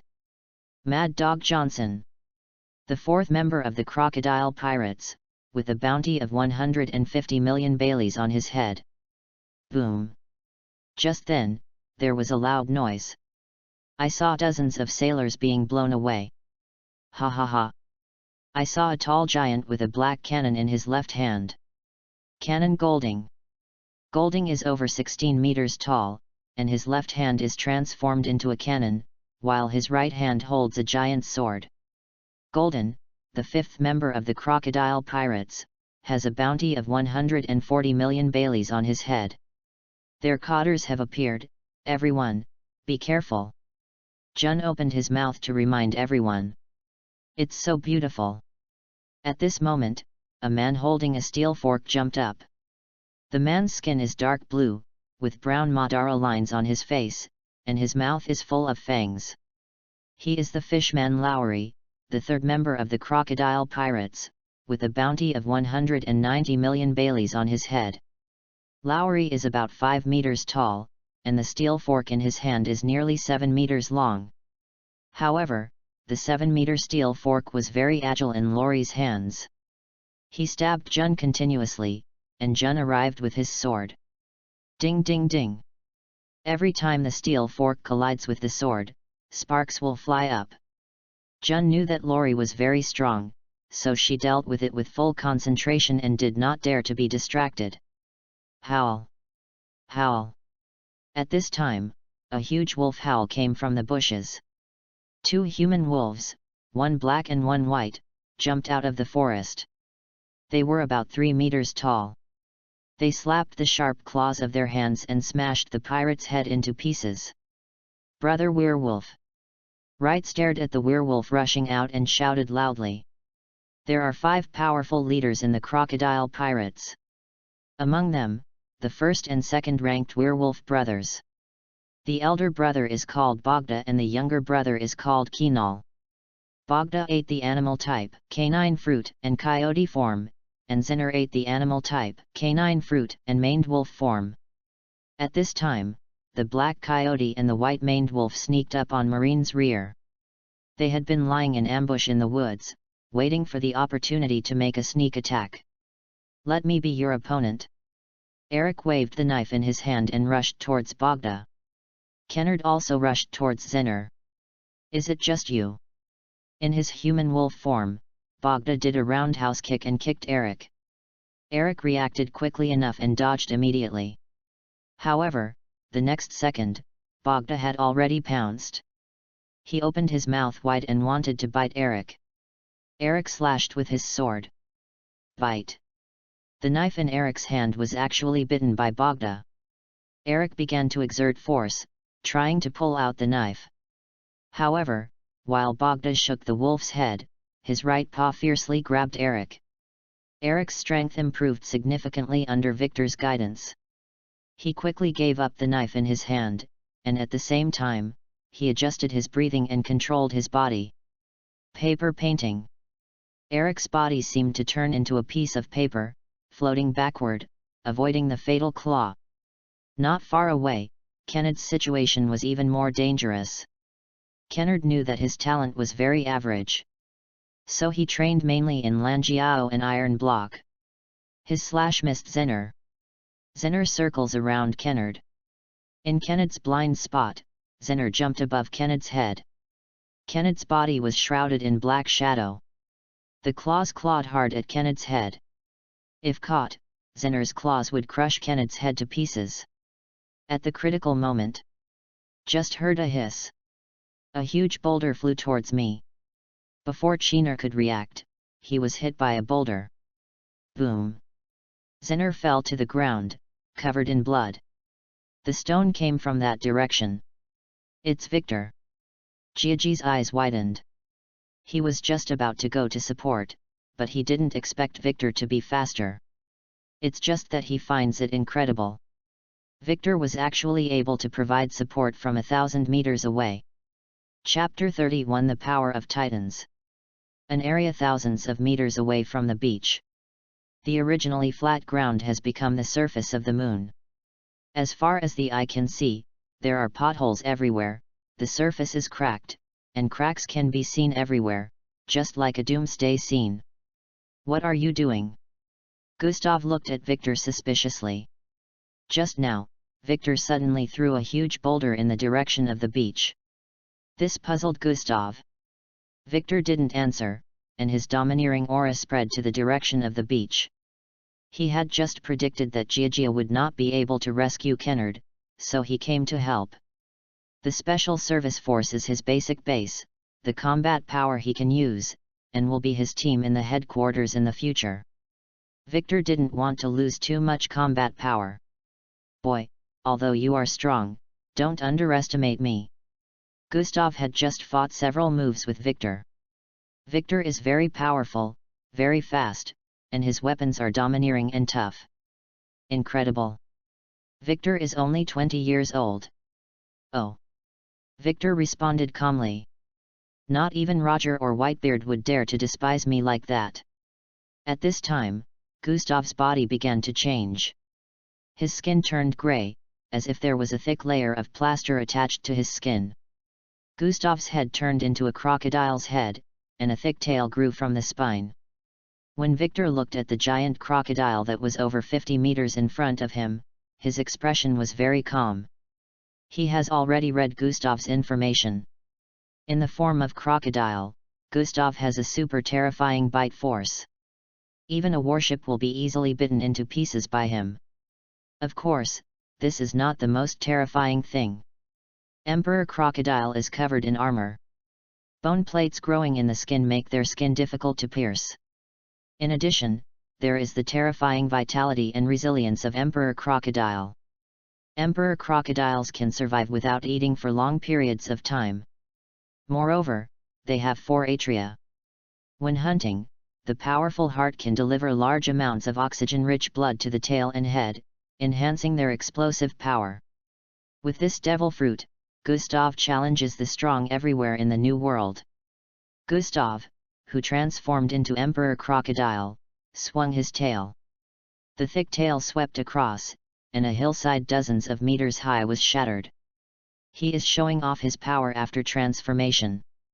I know you are difficult to deal with, so I asked for help. Victor said calmly. Ha ha ha. Hearing this, Gustav thought that Victor wanted to find more Marines to attack him. No matter how many people come, I won't be afraid. I will eat a lot before I fall. A lot of people. The terror of Gustav lies in his development of devil fruit abilities. According to information from Marine headquarters, Gustav has awakened. After awakening, the animal devil fruit possesses terrifying recovery abilities. The god crocodile itself has thick skin, high attack power, thick blood, and strong recovery ability. Defeating Gustav is not an easy task. Therefore, Roger, Whitebeard and others did not want to get entangled with Gustav. Victor smiled and shook his head and said, "You may have misunderstood." Misunderstanding. Gustav's eyes were filled with confusion. Victor smiled and said, "I don't like anyone to interfere in my fight, because I am never weaker than anyone in my life. Whether it is Roger or Whitebeard, I don't think I am weaker than them." "You are really crazy." Before Gustav could finish his words, he saw Victor transforming. "This is the first time I have used its power to fight." Victor's body grew larger, and his original height of 3.1 meters suddenly increased to 30 meters. At the same time, tattoos such as the sky, the earth, the sun, and the moon, mountains and rivers, and stars appeared on his body. What's even more exaggerated is his muscle mass. The knotted muscles are as hard as granite. Moreover, Victor's body actually gave off a suffocating sense of oppression. Like a god. "Ah, what is this?" Gustav's eyes widened. Victor raised his right hand, his fist covered with a faint golden light. "Divine Judge." Victor pressed down his right hand, and the golden fist turned into a huge golden fist of light and flew towards Gustav. Gustav's huge crocodile body tried to dodge, but he couldn't. Boom! The light fist landed, the ground was shattered, the area around Gustav was shattered, and the entire island was shaking. The two sides who were fighting fiercely on the beach stopped. What's going on? Was the impact just now an earthquake? Could it be an undersea volcano erupting? The violent earthquake made the people on the island feel uneasy. "It's a phantom beast!" Gustav shouted in horror. Animal phantom beasts can transform into mythical or legendary animals or characters. In addition to possessing animal characteristics that can enhance the physical fitness of the eater, it also possesses some special superpowers. It is the strongest type of devil fruit in the animal family. At the same time, the phantom beast type devil fruit is very rare, and is a type of devil fruit that is even rarer than the Logia devil fruit and the ancient type of the animal type. Although Emperor Crocodile is rare, when it comes to phantom beast species, there is no comparison at all. "Well, because fighting you will take a lot of time, so I found helpers and asked them to take care of my subordinates, so that I can fight you to my heart's content." At this time, Victor, who had transformed into a titan, looked at Gustav expressionlessly. "From the perspective of a god, look at the humble reptile in front of you. No wonder you dare to be so arrogant. However, even if the Warring States period comes, it is impossible to defeat me." Although he received a punch, Gustav's body recovered quickly. His devil fruit has awakened, and his body's recovery ability has reached terrifying levels. However, Gustav knew that in his bestial form, there was no way he could be Victor's opponent. So, Gustav transformed again, and his body became a crocodile giant. Like the jailer beast pushing into the city. It's just that after awakening in the form of Emperor Crocodile, his body became even bigger. Roar! Gustav roared to the sky. Rumble! The earth shook violently. The ground under Gustav's feet could no longer bear his strength. Dense cracks appeared, and the cracks began to spread in all directions. Ah! With the roar, Gustav's huge body jumped up from the ground. Gustav was seen spinning in the air, and then drew an arc in the high air, heading towards Victor rushes away. "Well done!" Victor raised his arm and punched the huge crocodile head. The fist wrapped in the armament's haki and the crocodile head wrapped in the conqueror's haki collided in mid-air. Rumble! A shockwave of destruction swept across the entire island. Everyone present felt as if they were in the end of the world, and the surface of the earth began to collapse. Chapter 32 The Awakening of the Animal System. Sizzling! The armed color haki rubbed violently. Gustav looked ferocious, he wanted to crush Victor. Therefore, he continued to release his armed domineering energy regardless of his own consumption. At this time, the ground under Victor's feet continued to break and collapse. However, a smile appeared on Victor's lips. No wonder the strong ones like to challenge strong ones. Release your power unscrupulously and destroy as you please.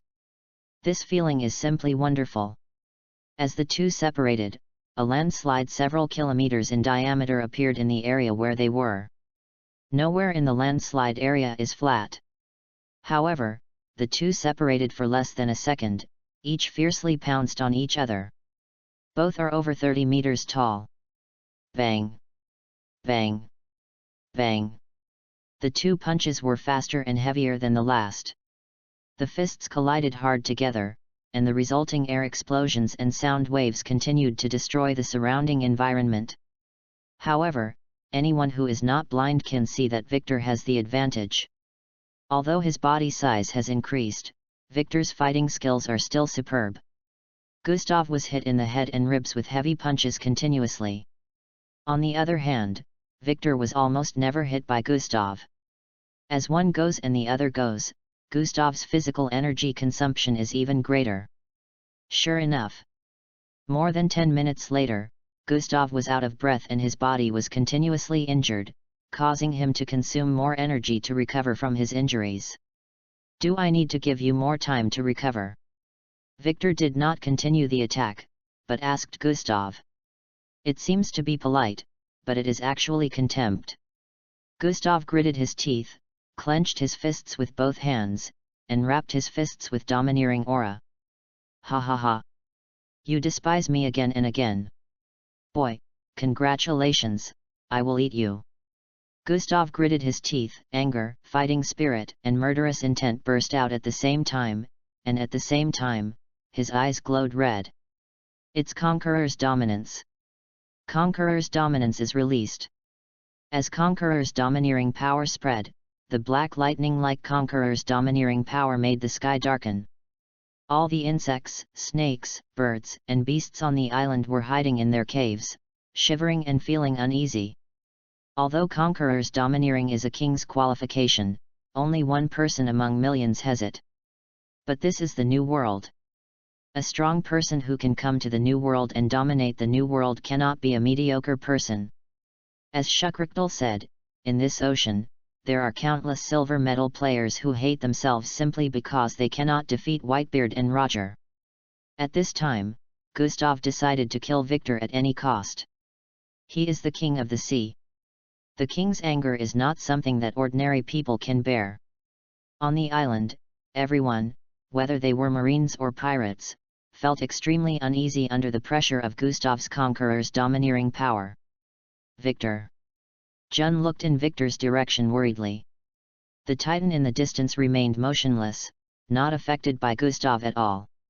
I reminded him that Gustav shouldn't be chosen as a target. Giagi muttered and continued to complain. But his attack did not stop. While forcing Johnson back with a knife, he also blocked Bogner's attack with a knife and saved Eric. On the other side, Eric, Kennard, and others were breathing heavily. They are also adapting to fighting. Thanks to you, we may not survive today. Bogner lowered his head and glanced at the wound on his chest. He had just cut open his chest with a knife. However, the wound was not very deep. He has an animal-type devil fruit ability, and his wounds can stop bleeding quickly. We have to retreat early. Zener said worriedly. Every pirate in the Crocodile Pirates has seen what Gustav looks like after being furious. After Gustav becomes angry, his strength will become stronger and stronger, especially after losing his mind. He will completely lose control and fight only by his own instinct. Moreover, after losing control, they will kill and eat them all, regardless of friend or foe. Then be a little more serious, just to test its resilience. A gleam flashed in Victor's eyes. Gustav noticed changes in Victor. Is this guy using me as a test subject? Thinking of this, Gustav became furious. Animal devil fruits all contain will. After Gustav awakened, he also activated his will to stay. The Emperor Crocodile that resides in Gustav's body is no ordinary Emperor Crocodile. It is murderous. After awakening, Gustav will be affected by his will, becoming ferocious, bloodthirsty, and becoming more courageous as he fights. Victor took a deep breath. Return of Life 8 Gates Dungia Gate of Opening. Victor took a lunge, adjusted his breathing, and released his brain control. The Tyrant strikes. Gustav attacked directly, and the sharp claws in his hands grabbed Victor hard. Victor feinted to dodge Gustav's attack. When Gustav passed a position, he raised his foot and kicked out with a side whip. Victor's whip leg hit Gustav's forearm. After being kicked, Gustav retreated for dozens of meters. As he retreated, his feet continuously crushed the ground, leaving huge craters on the ground. Moreover, before Gustav could stand still, Victor had already rushed in front of him. It's unbelievable that such a tall titan can be so fast. Diving belly punch. Victor lowered his head to avoid Gustav's sharp claws, and at the same time, he punched hard and hit Gustav's abdomen. Bang! The huge sonic boom made everyone's eardrums buzz, which clearly shows how powerful this punch is. After Gustav's body was blown away, his body continued to roll, plowing a ravine several meters wide and dozens of meters deep on the ground. It wasn't until Gustav crashed into more than 10 peaks that he reluctantly stopped. Gustav stood up, wrapped around Conqueror's domineering claws, and clawed at the surroundings angrily. Suddenly, the mountain rock wall shattered into dregs like tofu cubes. Looking at Victor again, Victor raised his fingers towards Gustav. Is this adding fuel to the fire? Still think Gustav is not angry enough? The color of Gustav's skin changed. It was originally gray like skin covered with cement, but now it turned dark red, clinging to his body like lava. Tyrant's domain. Roar. The wool that resided in Gustav's body completely affected Gustav's mind at this time. Seeing this, Victor raised the corners of his mouth slightly, showing a satisfied smile. That's how it should be. Boom boom boom. Gustav rushed towards Victor. His eyes were red and his aura was terrifying, like a god or demon. It seems like he is no longer human. When Victor saw this, he stood still and refused to hide. I saw Titan's whole body glowing with dazzling golden light. When Gustav rushed in front of him, Victor punched out his fist, and the golden light instantly swallowed up all the darkness around him. Chapter 33 Victor's Acting Skills. Bang! Along with the deafening loud noise, Marines and pirates on the entire island were temporarily blinded by the bright light. Wait for the golden light to dissipate. Marine and pirates slowly opened their eyes. The Marines and pirates present were stunned. I saw that Victor was still in a fist-punching posture. Directly in front of Victor, a fan-shaped area appeared. This area is as big as several football fields. The stones, earth bags, and trees in the area have completely disappeared, and even the soil on the ground has disappeared more than 3 meters deep. It's as if it never existed. Where is Gustav? No one on the island saw Gustav. Look, I found him. At this time, Marine discovered Gustav. Gustav lay thousands of meters away. Gustav had just been blown away. Victor's punch knocked Gustav back head-on. At this time, Gustav fell to the ground, motionless, not knowing whether he was alive or dead. Did you win? A sailor asked his companion. It should be a win. Another Marine replied. Has the boss been defeated? No way. How can the boss lose? Even Roger can't defeat the boss so easily. At this time, the pirates of the Crocodile Pirates began to waver, and their morale was severely hit. Cake, Jun, and others looked at Victor. Victor walked up step by step, looking like he was going to give Gustav the final blow. When Victor came to Gustav's side, he raised his right arm. The right fist once again emits dazzling golden light. Roar! Gustav suddenly let out a roar. Victor's insightful domineering spirit has already seen the future. Gustav opened his bloody mouth and wanted to bite Victor's body into pieces. It is true that Gustav was hit hard, but he still had the energy to fight back. The wool residing in Gustav's body is not only cruel, but also cunning. It was waiting for Victor to get close, and then launched a sneak attack. At this time, Victor raised his right arm, blocking Gustav's bloody mouth, and allowed Gustav to bite him.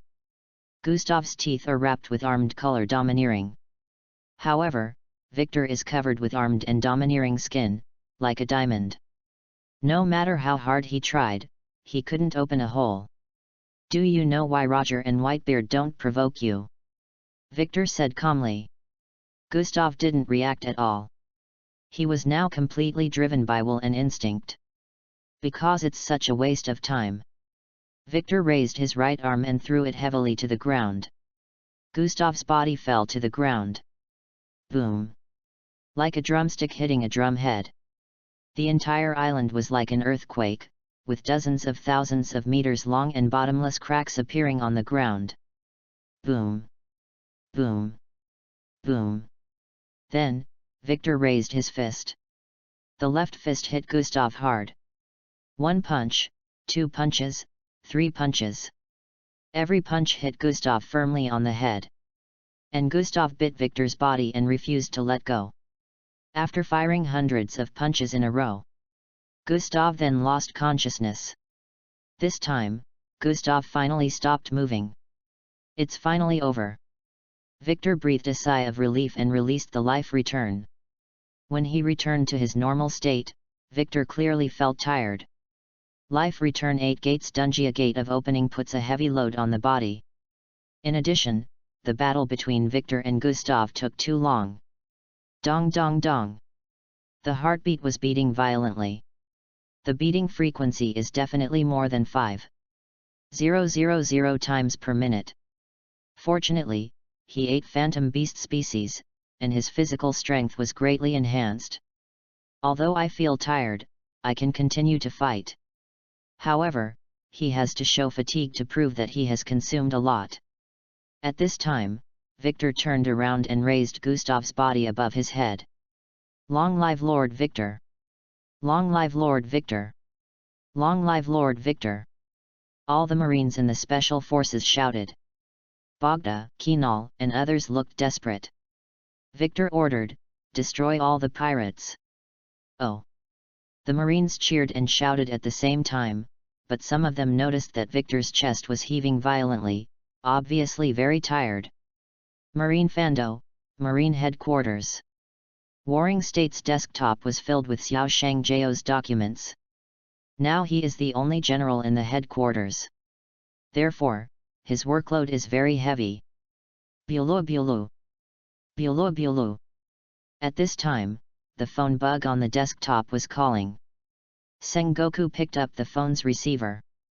At this time, the phone bug imitated Victor's voice and said, "Warring States General, I have captured Gustav." Warring States was stunned when he heard this. After a while, he came to his senses. "You said you caught Gustav?" "Yes." After receiving Victor's affirmative answer, Warring States was no longer stunned, but shocked, and then fell silent. Gustav's strength is not very strong.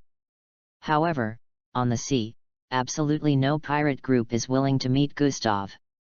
Because Gustav is famous for being thick-skinned and very resistant to beatings. Even Garp can't defeat him easily.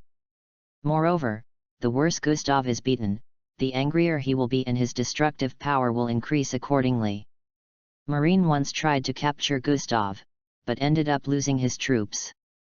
Many of the Marines who participated in the capture were eaten. After a moment of silence, Warring States asked, "Did you catch him alone?" Victor replied, "Yes. Yes." Warring States nodded and asked again, "Are you injured?" Victor replied, "My right hand is injured and I can't move it temporarily." "Yet." Warring States nodded, "That's right. It would be outrageous if he didn't get hurt." However, Warring States can be sure that Victor has become stronger again. Warring States said, "I will send people to connect with you." After ending the call, Warring States began to write a report. Victor actually made another big news. The 5 elders will be very satisfied with this efficiency in defeating pirates. A smile appeared on Sengoku's face. His layout for New World could be more radical. At the same time, inside the cabin, Victor held the red wine glass in his right hand and gently put down the microphone with his left hand. Wright held the phone in his hand and asked with a smile, "Senior, are you going to be promoted again this time?" They were even more excited than Victor. Because if Victor gets promoted, they can follow suit. Although Wright and others follow Victor because of Victor's greatness and selflessness, if they can become stronger and get promoted, why not do it? Moreover, the happiness brought by promotion and becoming stronger made Wright and others addicted to it. Victor smiled and said, "You can't escape the rank of Lieutenant General." In fact, Victor is not very interested in the position of Commander of the Special Forces. Although the military rank is not low and the degree of freedom is high, there are too few soldiers under his command. Taking advantage of this opportunity, Victor wanted to be the commander of a direct branch. "I don't know, which branch will I be assigned to? Is it G5 or G1? No matter where you go. The world government and the headquarters will definitely make full use of Victor's combat power. However, when the birds are gone, the good bough is hidden, the cunning rabbit is dead, and the lackeys are cooked. What Victor wants is power, not authenticity. World government works hard. Raising bandits with self-respect is the way to go." Chapter 34 Marine Supernova. The news that Victor caught Gustav was published in the newspaper a week later. Gustav is different from the Red Count.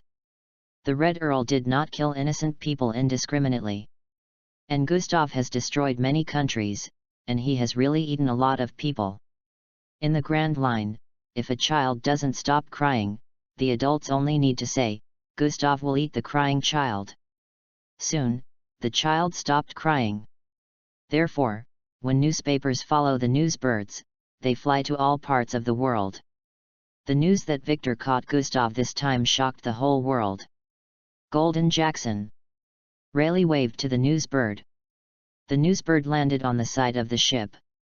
Rayleigh paid 500 belly and purchased a newspaper. After seeing the newspaper headlines, Rayleigh's eyes widened. That surprised look naturally attracted everyone's attention. When the crew was sailing at sea, the only way to get information was through newspapers delivered by Newsbird. "Mr. Rayleigh, what happened?" "Vice Captain." At this time, the crew members came over and surrounded Rayleigh. Their eyes were all turned to the newspapers. Marine Supernova.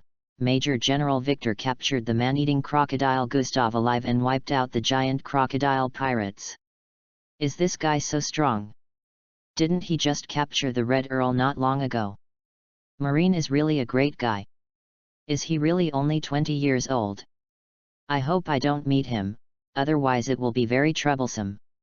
Isn't he hunting strong men? The crew members of the Roger Pirates all exclaimed and speculated. After Victor entered the New World, he had already captured 3 big pirates. At this time, Roger came over, still holding 2 wine bottles in his hands. Roger and Rayleigh were both leaning against the side of the boat. Roger handed a bottle of wine to Rayleigh. Rayleigh took the wine and took a sip. Goo-goo-goo. Roger drank. Rayleigh breathed a sigh of relief, looked solemnly, and said, "My hunch is right, the situation in the sea is about to change." Roger laughed. Then, Roger raised his head, looked at the sky, and said, "It doesn't matter, there is still enough time. Gold Roger is suffering from an incurable disease." So he invited Kobo to come on board as the ship's doctor.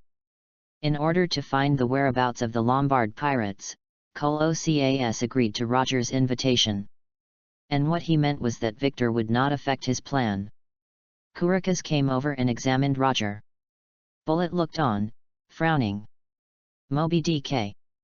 Whitebeard was sitting in his seat, holding a jar of wine in his hand. Goo goo goo goo. Coo la la la. After taking a sip of wine, Whitebeard couldn't help but laugh. Just now, Kojiki Odin's second team killed another group of human traffickers, seized the traffickers' treasure, and rescued the people on the boat. At this time, a newsbird flew over. "Hello!" Kojiki Odin waved to the newsbird and shouted at the same time. The newsbird flapped its wings and flew over. Kojiki Odin got the newspaper, and Kojiki held Momonosuke in his arms and walked over to pay. Kojiki Odin looked at the contents of the newspaper, then opened his mouth and looked surprised. "Hey, Newgate!" Kojiki Odin hurriedly walked to Whitebeard's side. Whitebeard was listening to everyone telling stories. Seeing Kojiki Odin's startled look, he frowned, and asked, "What's wrong?" The crocodile was caught. Kojiki Odin handed the newspaper to Whitebeard. Whitebeard took the newspaper and looked at the content on the front page. "Gustav has been captured." Whitebeard frowned. Gustav is very strong and very durable. When Whitebeard met Gustav, he didn't want to tangle with him anymore. Marco walked over with a solemn expression. "Dad, Gustav is the third one."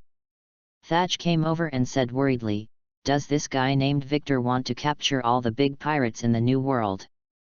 Bista, Josie, and others also showed worried expressions. If Victor's goal is to hunt the great pirate of the New World, then Whitebeard will also be Victor's goal.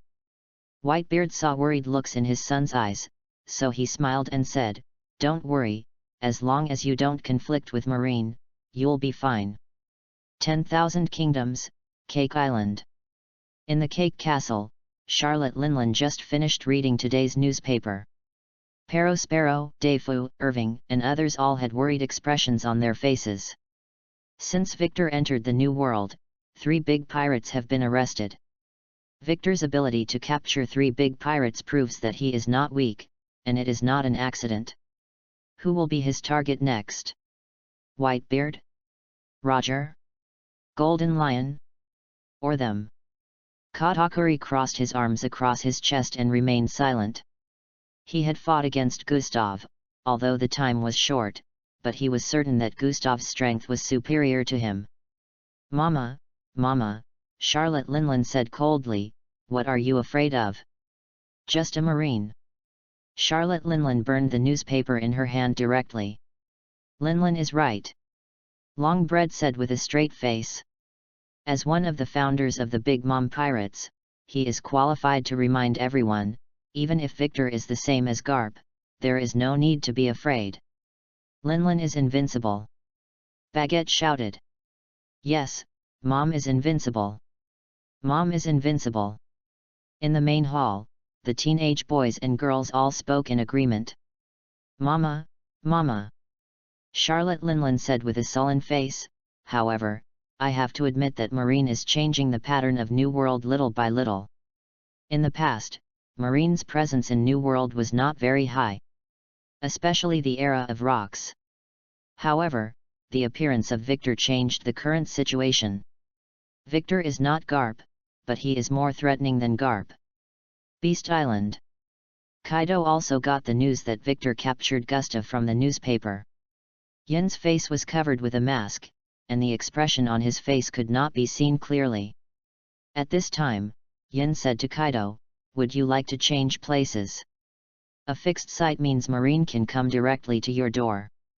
Yin followed Kaido and escaped from the laboratory, not wanting to go back again. When Kaido heard this, he raised his eyebrows and said disapprovingly, "If he dares to come to me, then I will kill him. The boss is invincible. Kill all Marines." In the cave, many cotters of the beast pirates drank wine and started shouting. They were all drunk, and now they wanted to find someone to fight with. Jin stopped trying. Kaido looked at Yin. He knew that Yin was worried, so he smiled and said, "Don't worry, I'm very strong." Kaido is really strong.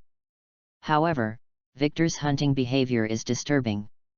There are still many pirates who have the same idea as Yin. Chapter 35 The Shocking Decision of the 5 Elders. Oren pays attention to the newspaper every day and collects all the news about Victor.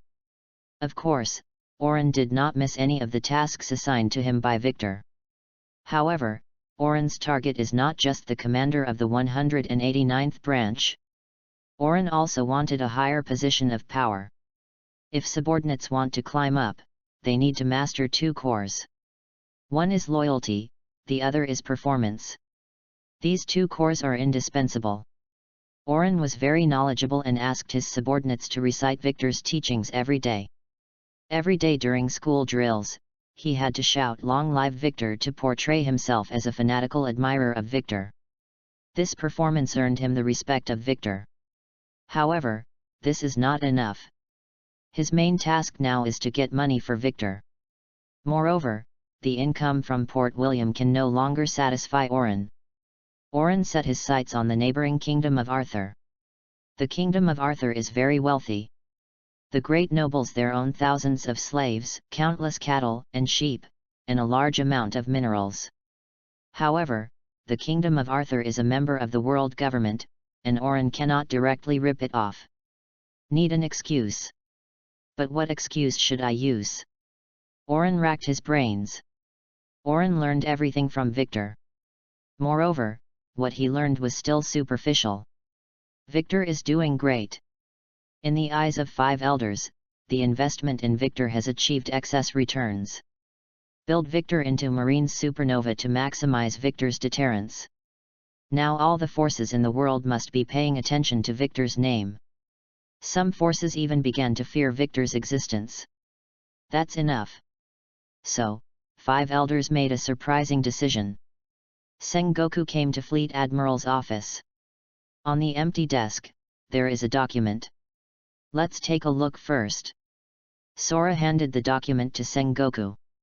Sora said to Sengoku, the world government has decided to appoint Victor as the commander of G1. After Sengoku read it, he looked calm and was not surprised. Let Victor be the commander of G1 to demonstrate the deterrence of Marine. This is in line with our expectations.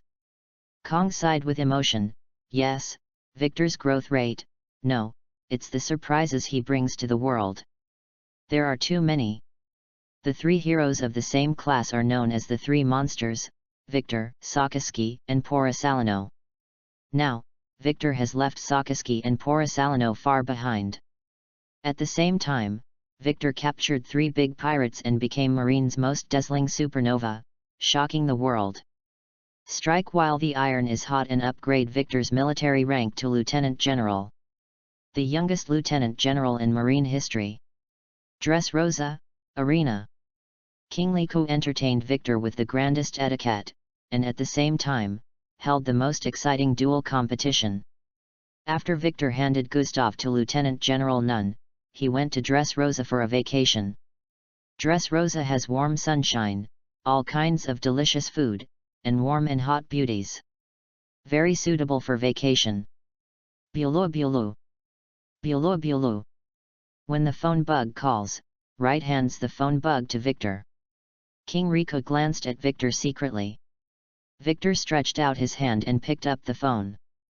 The phone bug imitated Sengoku's voice. Victor, congratulations on your promotion to Lieutenant General. At the same time, you are appointed as the commander of the G1 branch. You will hand over to Lieutenant General Boris in a month. I know.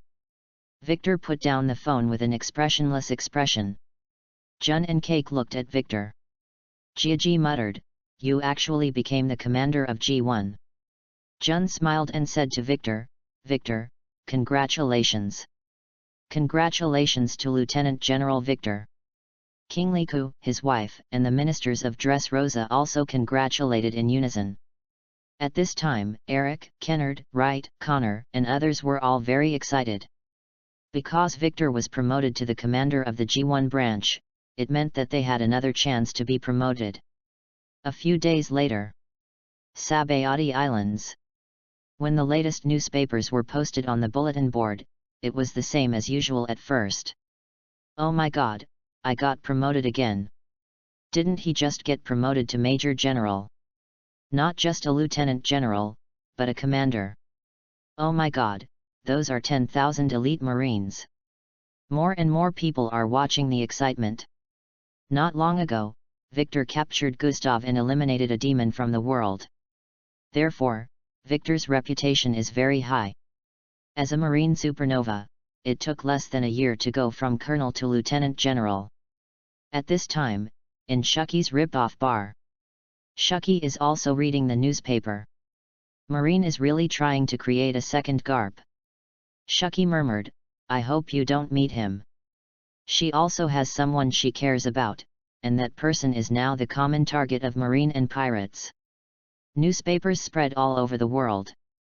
Lord Victor has been promoted to Lieutenant General. Still the commander of the G1 branch. Oren held the newspaper, and his current mood could only be described as excitement. The commander of the G1 branch is a powerful person who truly controls the elite troops. Unlike most of the lieutenant generals in the headquarters, who seem to have the rank of lieutenant general, they actually do not have much real power. For example, the staff of the headquarters, Lieutenant General Giant, etc. These lieutenant generals have empty military ranks, but no right to speak. They basically have no say in the personnel appointments of their headquarters. As for the branch commanders directly under the headquarters, when they come to the headquarters for meetings, they all have the right to speak. At this time, Oren excitedly picked up the pen and started writing his open source plan on the stationery, hoping to make more money for Victor. Within the 191st branch, Colonel Marta was equally excited. Fleet Admiral of the 6th branch, this position may be worth fighting for. His loyalty to Lord Victor will definitely not be forgotten by Lord Victor. 1 month later, Lieutenant General Boris and others were ordered to be transferred back to the headquarters to report on their duties. For them, it's not bad news. To be precise, for the generals of the G1 branch, it is a lucky thing to be transferred back to the headquarters to report on their duties. At this time, Lieutenant General Boris is handing over to Victor. Victor, you did a great job.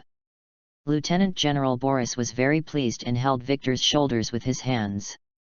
I will continue to work hard, Victor said. Well, I'll leave this to you. After the handover, Lieutenant General Boris and others boarded the warship directly and left the G1 branch. Victor was in the military port, watching Boris and others leave. When the warship on which Boris and others were riding disappeared from sight, Victor said to everyone, "From now on, enter the first level of combat readiness." Jun and Cake were confused. Deputy Commander Cliff was equally confused. There are 3 things a new official should do when he takes office. Victor was just expressing himself. He wants to cause New World to panic and show his iron-blooded skills to the outside world. Chapter 36 The Rules of the Black Market. Level 1 Combat Readiness means that during the war preparation period, one must be ready for combat at any time. During this period, all entertainment activities are prohibited. For the sailors of the G1 branch, this is definitely not good news. Inside the G1 branch camp, when the day's training was over, the sailors dragged their exhausted bodies and wanted to return to the barracks to rest. But they found that there was already an inspection team outside the barracks checking. The inspection team of the G1 branch has been replaced.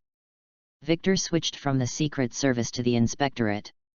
The first task of the inspection team is to inspect the combat readiness of the G1 branch. During the war preparation period, if Marine is found to be slacking off, he or she will be educated immediately. The members of the inspection team walked into the barracks and after a brief inspection, they left the barracks. After the inspection team left, the sailors breathed a sigh of relief. If they are caught drinking or gambling by the inspection team, they will be in trouble. Not just rank and file soldiers. The officers of the G1 branch are no exception. The inspectorate also supervises the officers. This made the officers nervous. They did not dare to have any contempt for the new commander. Because once they violate military regulations, they will cause big trouble. The 10th day of Level 1 Combat Readiness. Jun came to Victor's office and asked Victor, "Is it really okay to continue maintaining Level 1 Combat Readiness?" Victor smiled and replied, "I am the commander here, of course there is no problem." Jiaji muttered, "What do you want to do?" The officers of the G1 branch will be afraid of Victor, but Jiaji is not. Anyway, he didn't plan to stay in the G1 branch for a long time. Moreover, Jun will not stay in the G1 branch for long. Because the headquarters will transfer them back after a while. Of course it's for justice. Victor said seriously. I don't believe it. Jiaji said disapprovingly. At this time, Wright walked in with an extra piece of information in his hand. The report and the information on New World's underground forces have been sorted out. Wright placed the information in front of Victor. This information is collected by Marine. Although there is a lot of information, it is certainly not comprehensive enough. After all, Marine is not a CP0 and does not specialize in intelligence. Victor looked through the intelligence and information, and then found a person's name. Cake and Jun both leaned over and looked at the table. Warcraft Carry, the king of the New World black market. Are you going to find him? Jun asked. However, it seems that he is not wanted. Jiaji muttered. The black market has always been a gray area. Marine also buys information from the black market. Pirates is no exception. When Victor was in South Blue, he maintained close contact with South Blue's black market. Talk to them, Victor said with a smile. Saladai Island, this is the most neutral island in the New World. Marines can come to this island, and so can pirates. Of course, Marines' prerequisite for coming to this island is that there should be no disputes or conflicts. Otherwise, this island and the black market in New World will not welcome Marines' business. In the same way, pirates who come to this island must also abide by this rule. Otherwise, they will also be blacklisted, and the black market will no longer do their business. As the king of the New World black market, Warcraft Kari's daily life is very comfortable. He likes chaos as well as order. Chaos can bring wealth, and order can give him some control. For example, on Saladai Island, he is order, and what he says is everything. Bulu bulu. Bulu bulu. At this time, the phone bug kept calling. Carrie picked up the phone and asked, "What's wrong?" "Sir Carrie, Marine is here," a coder reported. Carrie said disapprovingly, "Marine is also a guest, so don't make a fuss." How many of the underground forces in New World have not taken business from the world government? CP0 are all regulars here. Therefore, Carrie didn't panic at all when it came to Marine. What's more, Callie also sent heavenly gold to the Celestial Dragons. "It's Lieutenant General Victor," the officer said. "Victor? The new commander of the G1 branch?" Carrie was stunned when he heard this, and then said to the coder, "Go and bring him to see me. Since it is a big customer, it cannot be neglected." At this time, 5 warships arrived at the dock of Saladai Island. Victor led the Jun, Cake, and other brigade marines to the dock. At this time, there were no pirate ships moored at the pier. The black market has black market rules. All ships cannot directly enter the black market. This is the rule. Of course, Marine and CP0 are exceptions. At this time, Victor led a large group of Marines into the black market. The black market is not a vegetable market. It's a bit like a bank here. Behind every window, there are tellers serving. At this time, some people were buying firearms and some were buying naval guns. It was also an eye-opener for Jun, Cake, and others. In addition to arms, medicine, food, and clothes, you can also hire killers, buy intelligence, buy and sell people, etc. "Lieutenant General Victor, please come this way." A man wearing an eye patch came to Victor. At the man's invitation, Victor came to the building in the center of the island. This building is a castle. As the suspension bridge was lowered and the city gate opened, Victor and others entered the castle. "This way please." The man with the eye patch took Victor onto the elevator. This castle is 7 stories high and is comparable to a fortress. In the castle, there is a sentry every 3 steps and a sentry every 5 steps. There are many security guards in the black market. Finally, the man with the eye patch brought Victor to a house. The man with the eye patch pushed open the room. Victor saw everything in the room. "I saw a tall man sitting in a huge room. The man is the monster Carrie." "Ha ha ha ha." Carrie smiled and said to Victor, "I didn't expect to see Lieutenant General Victor so soon." Victor walked in with Jun, Cake, and others. Seeing that Victor didn't say hello to him, Carrie felt that Victor was a bit rude, so he turned cold and said, "I wonder what Mr. Victor is here for." Victor said, "The black market will be included in marine supervision in the future." Kari's face was filled with questions, and then he laughed loudly and said, "Lieutenant General Victor, do you know where this place is?" After laughing for a while, Carrie looked at Victor seriously. "This is a neutral zone recognized by the world government." Victor said, "That was before I came here. Now I am informing you that this place is under supervision. From now on, any list of people shopping here must be handed over to Marine. Please leave, you are not welcome here." Carrie snorted. "Protecting guests' information is the purpose of the black market. What if I don't leave?" Victor asked with a smile. Carrie looked at Victor, then clenched his fists and said with a ferocious smile, "It seems you don't quite understand my terror. Chapter 37. You will regret offending me." When Victor heard this, he said expressionlessly, "I'm also curious, how strong is Warcraft Carrie?" "Boy, you will regret offending me. Carrie is 7 meters tall, much taller than Victor. Let's try it." Victor hooked his hand towards Carrie. At this time, Carrie stood up, raised his hand, and punched Victor. Victor did not dodge, but raised his hand and blocked Carrie's fist with one hand. At this time, the black market cotters inside and outside the room were also shocked, because they knew how terrifying Carrie's power was. Even Poseidon's, Carrie can tear them apart with his bare hands. "You." Carrie was also surprised. Although he expected Victor to be strong, he didn't expect Victor to be able to block his punches so easily. "Accident," Vic said calmly. "You're just blocking a punch, don't be too arrogant, UBD."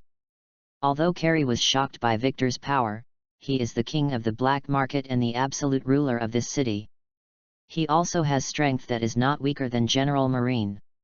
At least that's what he thinks. Victor said, "I will give you another chance. If you can obey my orders, then I can ensure that your business continues as usual." Victor's words made Carrie's fist suddenly stop.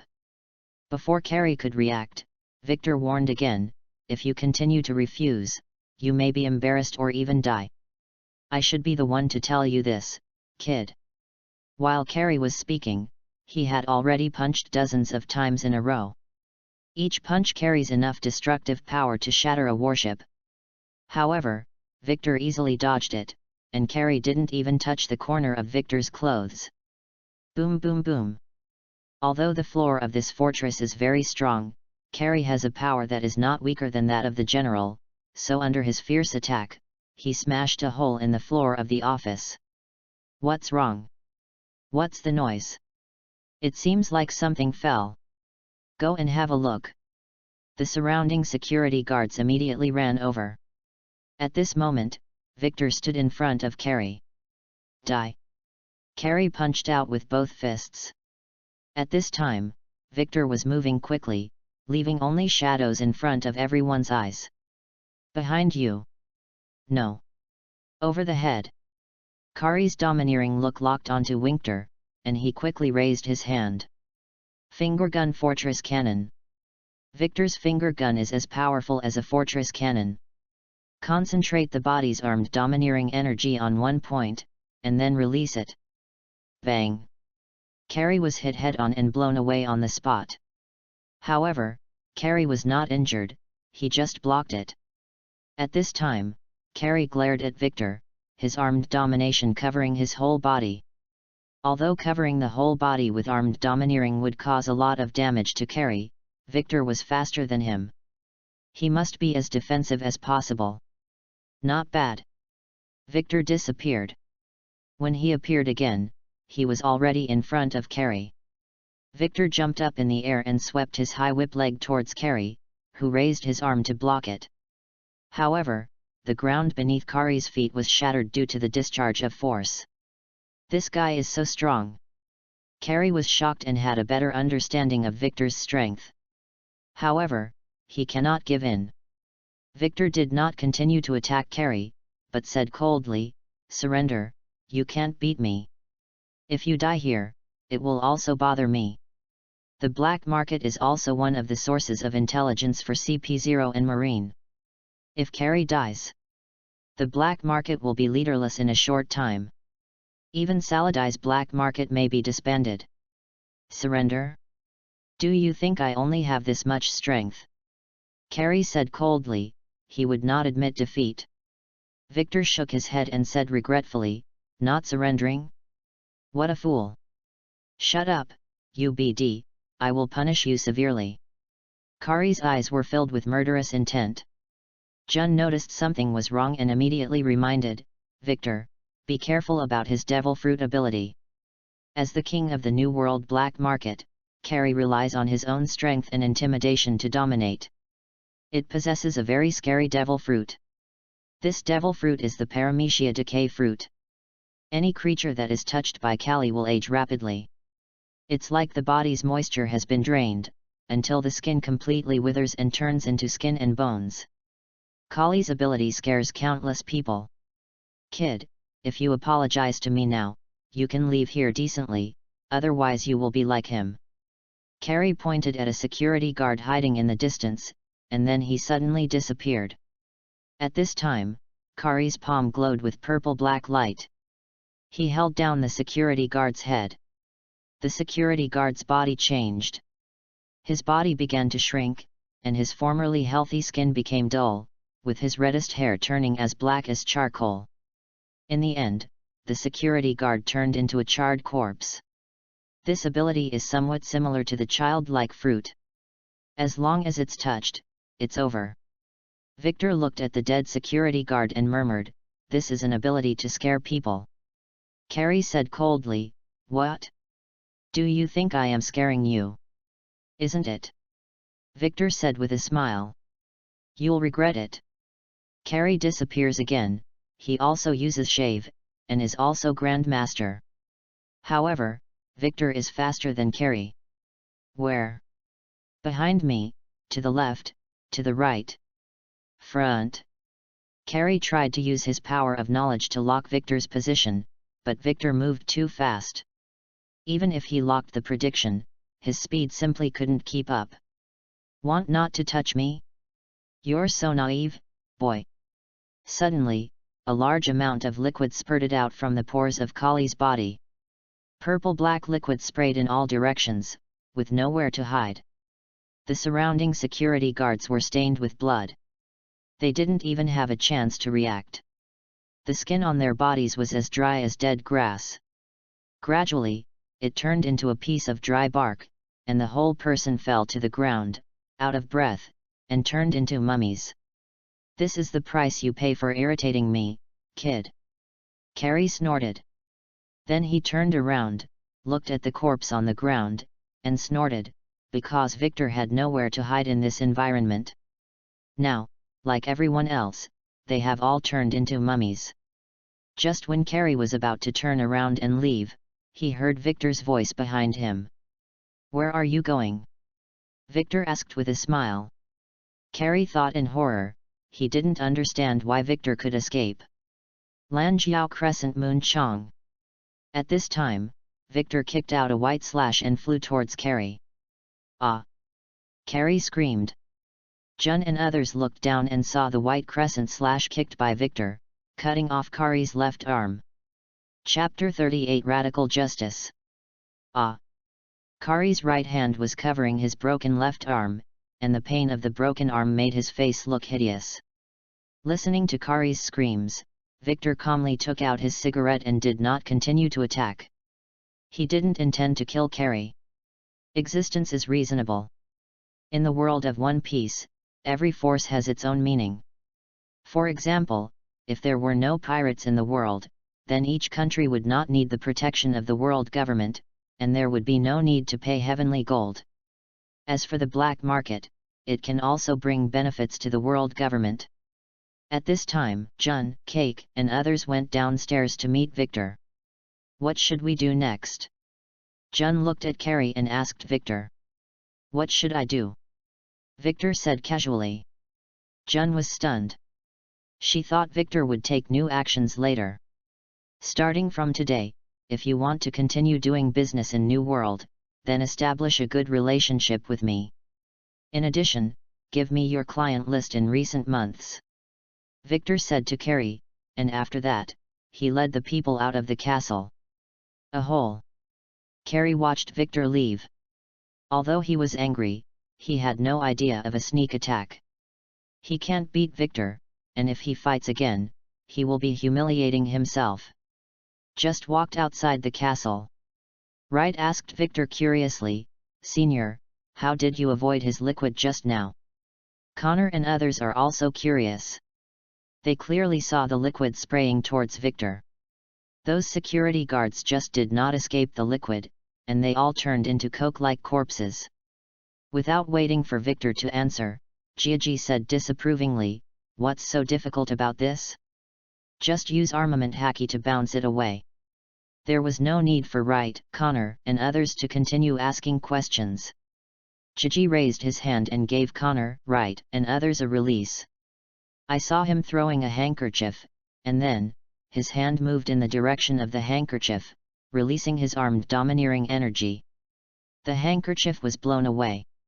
This is the release of armed domineering. It can be used both defensively and offensively. Therefore, in Victor's eyes, Kari's devil fruit ability is just to scare people. It's like the childlike fruit of sugar. As long as you know Sugar's abilities and characteristics, you can easily defeat her. Armed and domineering. Wright, Connor, and others also want to practice armed hacky as soon as possible. Victor looked at their reactions and knew what they were thinking. He patted the two of them on the head and said, "It's not too late to lay a good foundation for the body first, and then practice domineering." "Yes, Senior." Wright and Connor replied at the same time. As soon as Victor and others left, a man wearing a white suit and a white clown mask came over. The man looked at Carrie, who fell to the ground. Pain was written all over Kari's face. "Is this how you treat your friends?"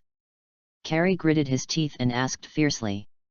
"The clown man is CP0. The world government sends him to station in the black market. His task is to collect intelligence. Of course, he and Carrie have a good relationship. This has nothing to do with us," the masked man clarified. "Assholes, you are all a bunch of bastards." Carrie continued to curse. The clown man sighed, and then took out the phone bug. He wanted to report what happened here to his superiors.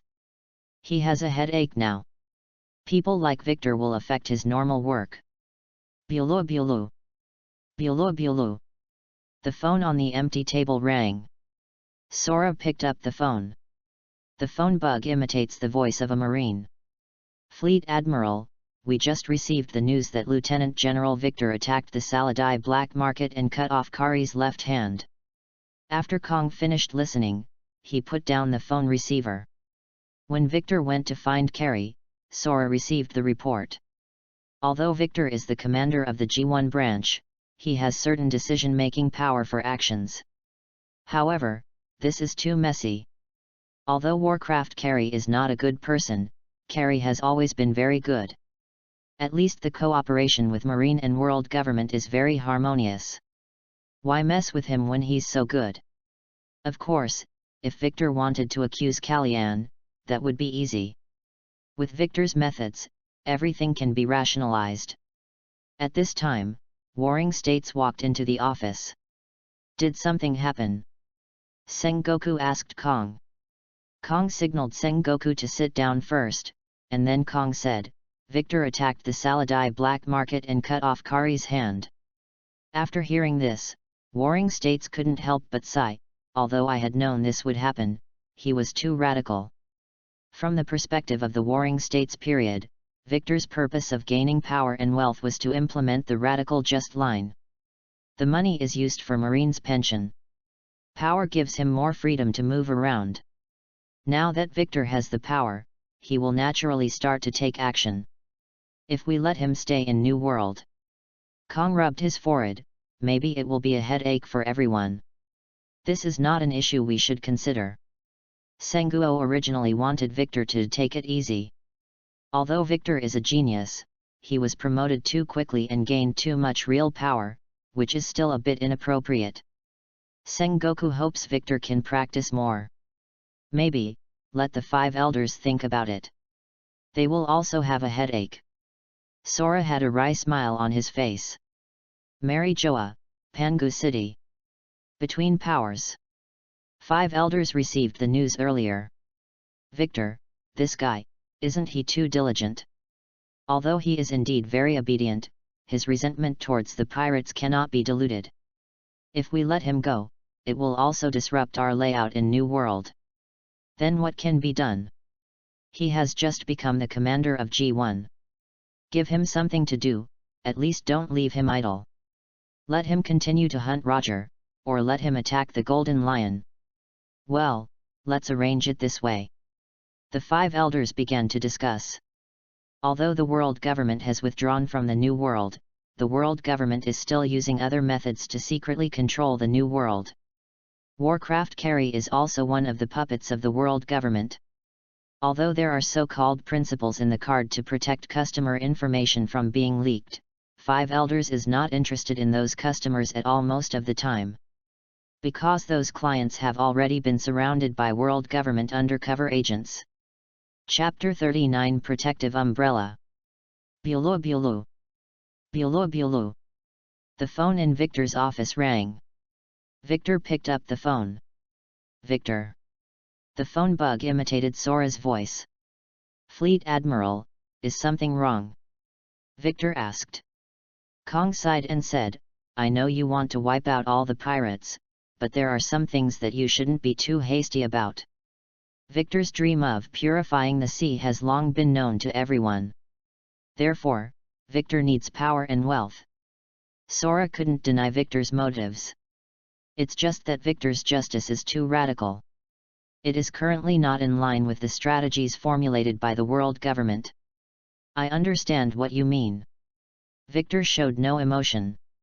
Kong said, pay more attention to Roger and the Golden Lion. This is also what 5 elders means. Yes.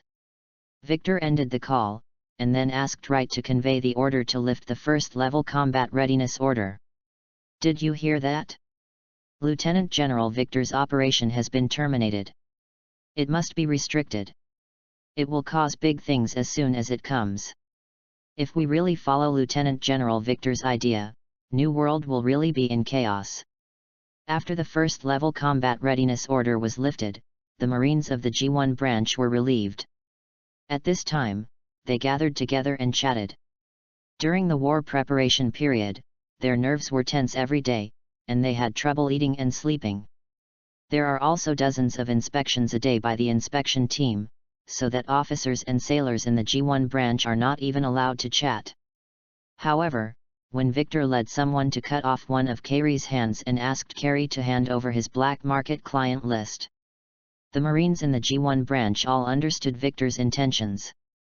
Victor wants to attack all pirates. A small part of pirates' guns and artillery are obtained by robbing them, but most of them need to be purchased on the black market.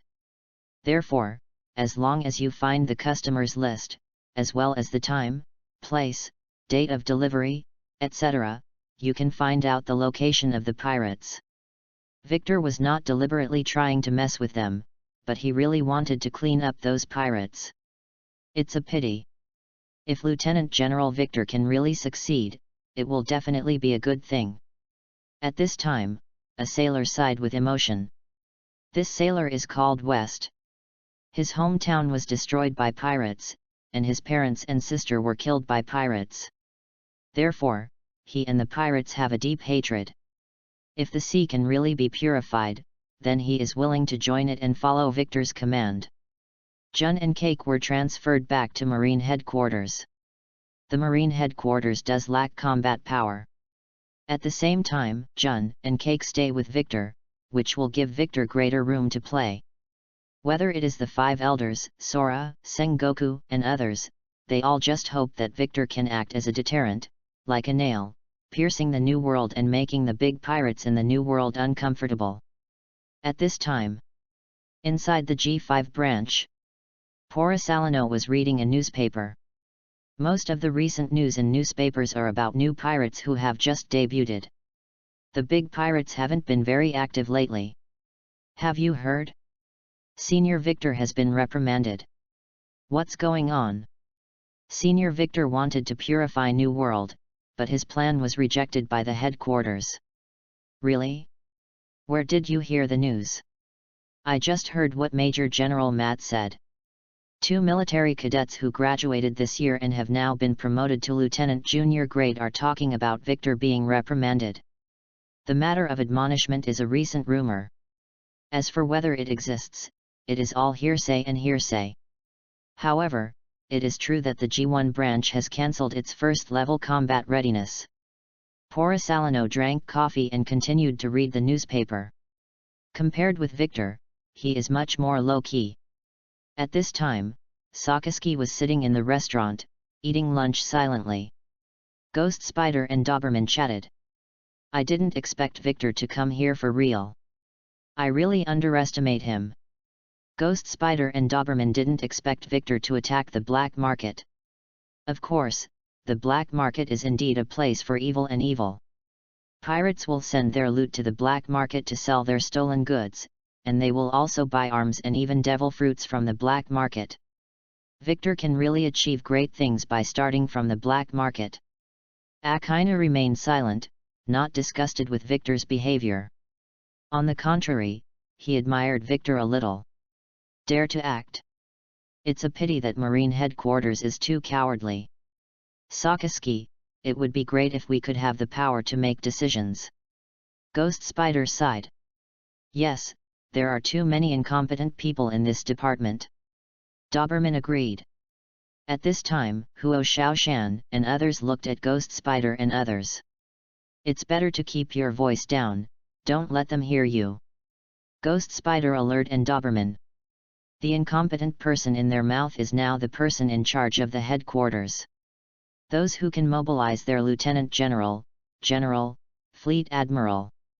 During their time at the G5 branch, although they performed many tasks, they were completely ineffective against the pirates in the New World. If you want to purify the New World, you must declare a full-scale war on the New World. Sakaski picked up the dinner plate and left. Huo Xiaoshan and others looked at Driver SA. Sakaski has been as taciturn as an extinct volcano lately. Senior, are you in a good mood recently? Wright asked Connor carefully. Can't see the good or the bad, Connor replied. I really hope that Senior can become a fleet admiral soon so that he can have autonomy.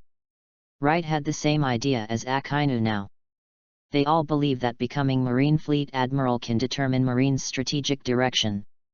At this time, Victor was writing a reply. Oren wrote him a letter.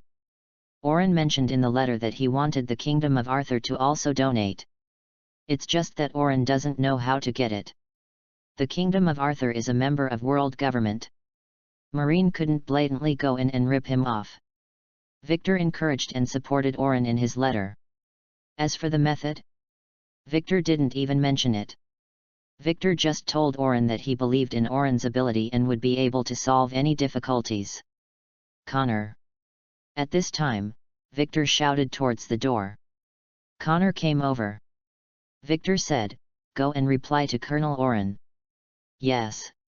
Connor took the letter and left. The fax was sent to branch 189. Oren looked at Victor's reply with a smile on his face. Sir, has Lord Victor given a method?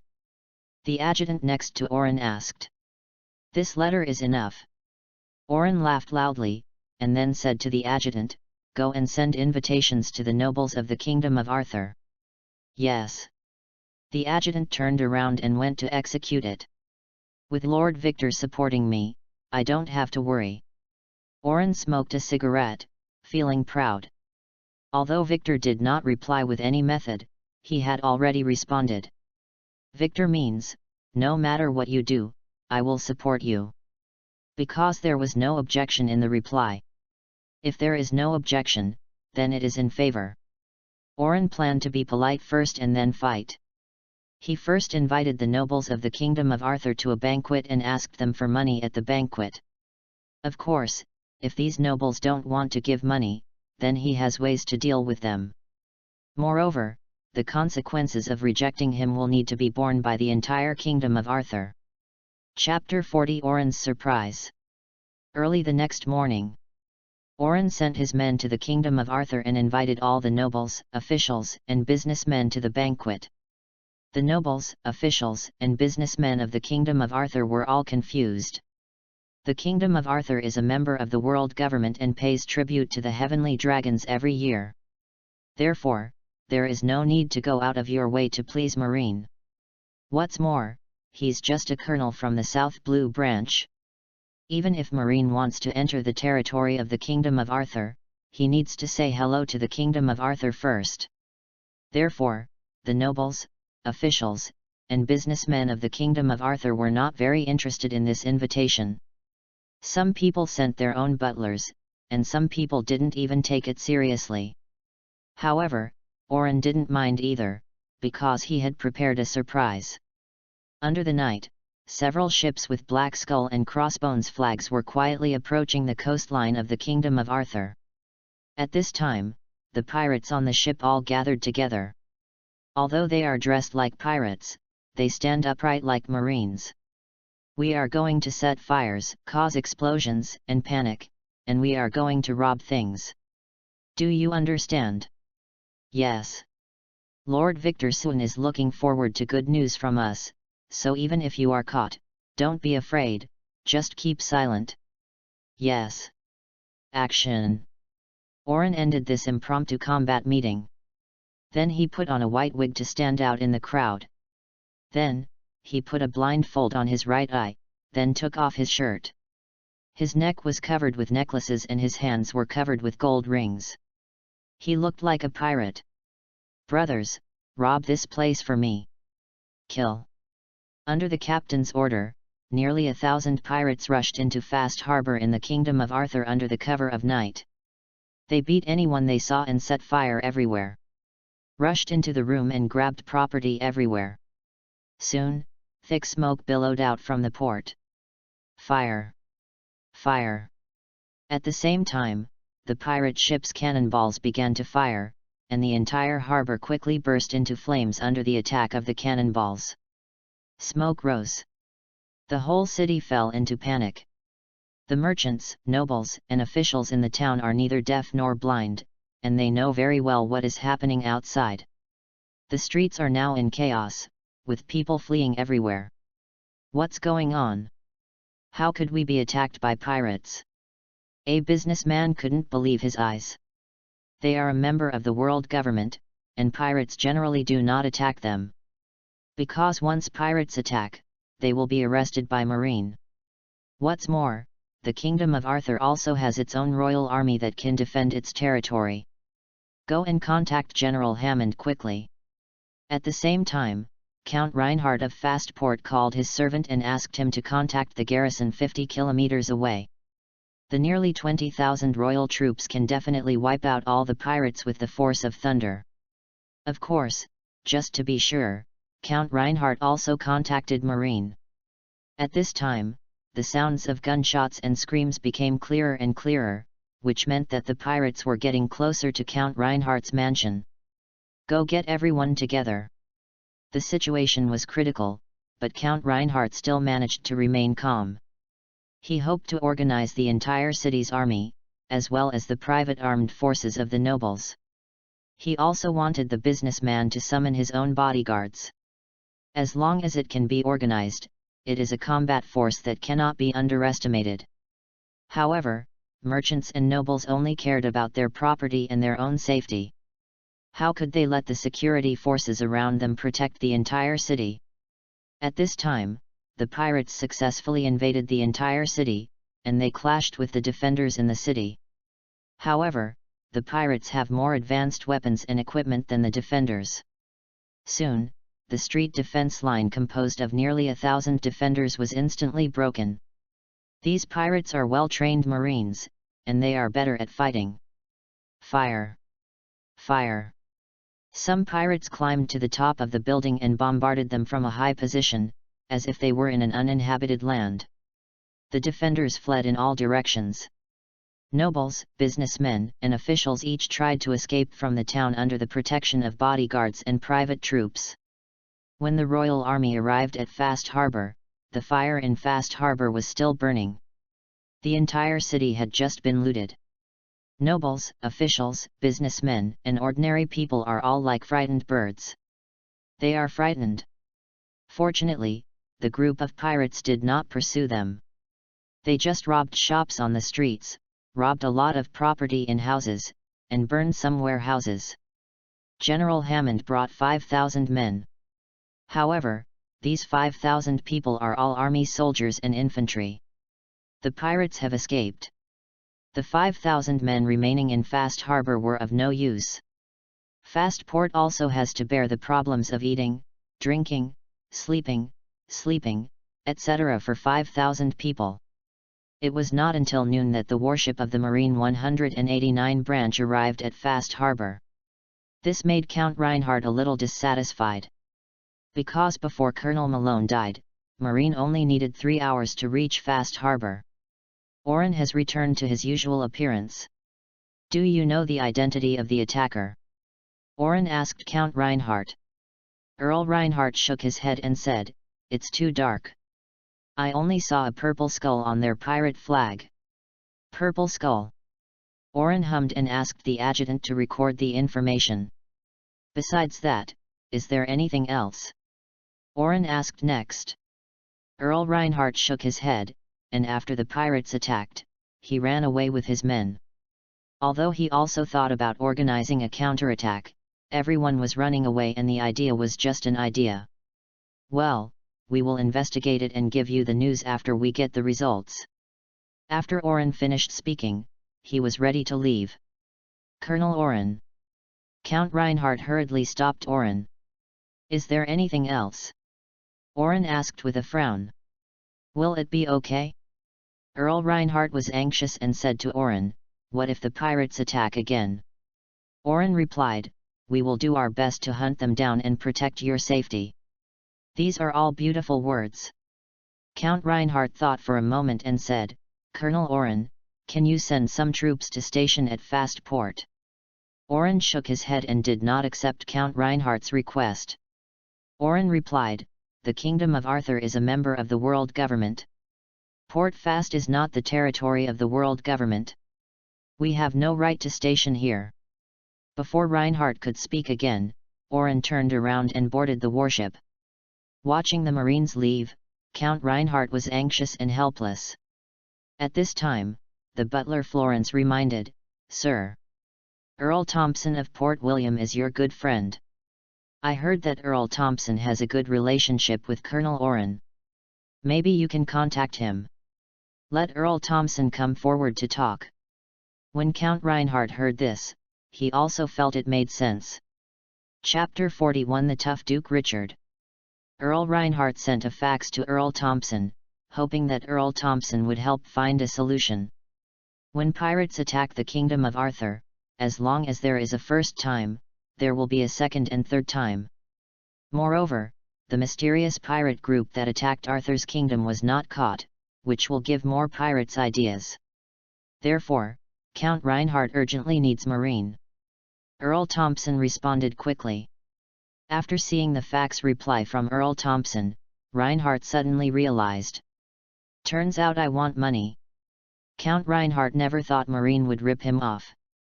In the past, Colonel Malone of Branch 189 never asked for money. However, Oren and Malone are obviously different. At this time, the butler reminded, "Sir, Colonel Oren invited you to Wilhelmshaven a few days ago. You were not available at that time, so you sent someone else." "What do you mean?" Count Reinhardt was stunned upon hearing this. The butler lowered his voice and said, "Sir, is there a possibility that the invitation to the banquet and the attack on Fast Harbor are actually related?" Count Reinhardt held his breath and paced back and forth. The butler's words alerted him. Maybe there is a connection. If it is really related, then the purpose is probably for money. Reinhardt couldn't help but frown. As a noble, he could be regarded as a person with numerous friends. "I just haven't met a Marine who would rip me off," However, now I have encountered it. Earl Reinhardt said, "Prepare the carriage, I will go back to the royal capital." Count Reinhardt's brother is Duke Richard. Duke Richard is the heir to Arthur's kingdom and has a strong say in the kingdom. That night, Earl Reinhardt rushed back to the royal capital and met Duke Richard. "Has the matter at Fast Harbor been resolved?" Duke Richard asked. Fast Haven is the fiefdom of Count Reinhardt. Therefore, when pirates attacked Fast Port, Earl Reinhardt would think of counterattack, instead of just thinking of escaping like other nobles and wealthy businessmen. Count Reinhardt replied, "This attack may not have been caused by pirates." "Not a pirate? Who could it be?" Duke Richard asked curiously. Count Reinhardt said, "My guess is that Marine is pretending." "What did you say?" Duke Richard was shocked after hearing this, and then he shook his head hurriedly. "Don't talk nonsense, we are a member of the world government, how could Marine attack us?" Earl Reinhardt said, "I have no evidence now, but this matter is too coincidental." "What coincidence?" asked Duke Richard. "That's it." Count Reinhardt informed Duke Richard about Oren's invitation to them. Hearing this, Duke Richard replied, "Indeed, Colonel Oren also invited me, but I didn't go either." Earl Reinhardt said, "I heard that except for some businessmen, nobles, and officials, basically no one from our Kingdom of Arthur will participate. Because we didn't go, Oren couldn't receive the money, so he sent people to attack Fast Port." Duke Richard figured out Reinhardt's thinking logic. Count Reinhardt said, "Yes, so what we can do now is either to report the situation to the world government, or to invite Colonel Oren to the banquet and invite him in the name of the Kingdom of Arthur. The implication is either to fight back or to comply. Just a colonel from a branch." Duke Richard snorted coldly, and then said to Marquis Reinhardt, "Let's go see the king and inform him about this." As a duke of a country that is a member of the world government, how could Duke Richard let a branch colonel rip him off? If this matter spreads, the Kingdom of Arthur will become the laughing-stock of the world. Duke Richard and Count Reinhardt came to the palace. The current King Brown II is the brother of Duke Richard. However, Brown II was not in good health and had no heirs. Therefore, after the death of Brown II, Duke Richard will inherit the throne. It is precisely because he wants to inherit the throne that Duke Richard needs a tough attitude. Otherwise, after the citizens learn that the entire kingdom has been blackmailed, how will they govern the country in the future? Cough cough cough.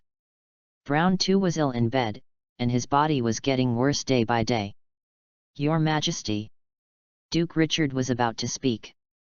At this time, the Queen shook her head at Duke Richard, "He can't talk to you now." "Okay." After hearing this, Duke Richard informed the Queen about Fast Harbor and Marine. After hearing this, the Queen said, "Our Kingdom of Arthur is a member of the world government, and it cannot be the same as Port William." Duke Richard said, "I am going to send a fax to the world government to express our protest." "Yes." The Queen nodded, "Although there is no evidence, we can warn these Marines." Marine, a mere branch of South Blue, dares to rip off someone? What a shame! After obtaining the Queen's consent, Duke Richard sent a fax to the world government. Of course, Duke Richard did not explicitly say that Branch 189 was extorting money. He mentioned the incident in Wilhelmshaven, indicating that Branch 189 had a criminal record in Wilhelmshaven.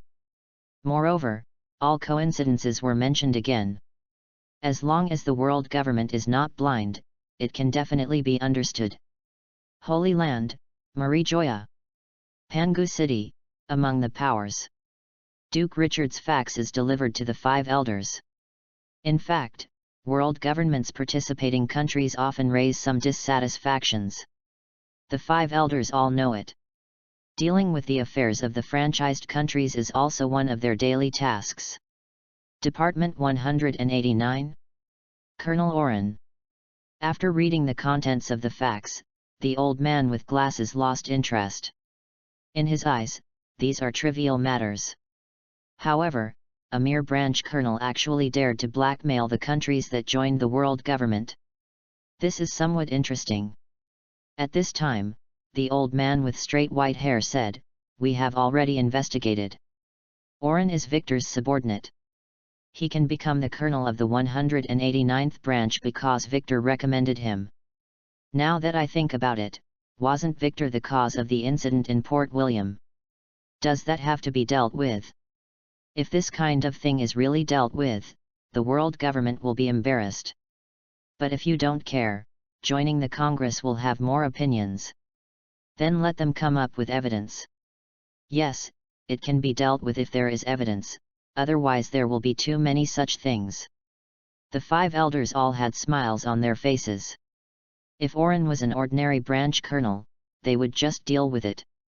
However, Oren happens to be Victor's man. Victor is a marine supernova that 5 elders focuses on training. With Victor's character, he will definitely keep Oren. The old man with glasses said, "Let CP4 investigate. Garner is the commander of CP4, and he is the most adaptable person." Chapter 42 Brother, do you know Lieutenant General Victor? CP and Marine are 2 departments of world government and belong to 2 systems. Marine is the face of world government, which is superficial. CP is an intelligence agency directly under the world government and belongs to the dark side. Therefore, it is unreasonable for CP4 to investigate Oren's case. However, allowing CP4 to investigate can also reflect the importance of the world government. This can block the mouths of the participating countries. After all, CP and Marine are not in the same system, and there is no suspicion of cover-up. Really, you actually asked me to investigate such a boring case. A warship without a hull number docked at Fast Harbor. On the left side of the ship, a man wearing a black and white striped suit with oily hair was complaining.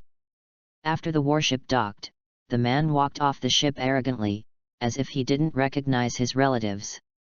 The man's name is Garner, the top officer of CP4. Behind Garner were hundreds of agents.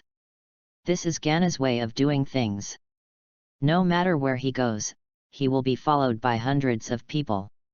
Not only does this make you look impressive when walking on the road, but also, with so many people following you, you will be safe wherever you go. Count Reinhardt was waiting for Garner on the dock. Garner came to Count Reinhardt. He took out his ID from his pocket and waved it in front of Count Reinhardt.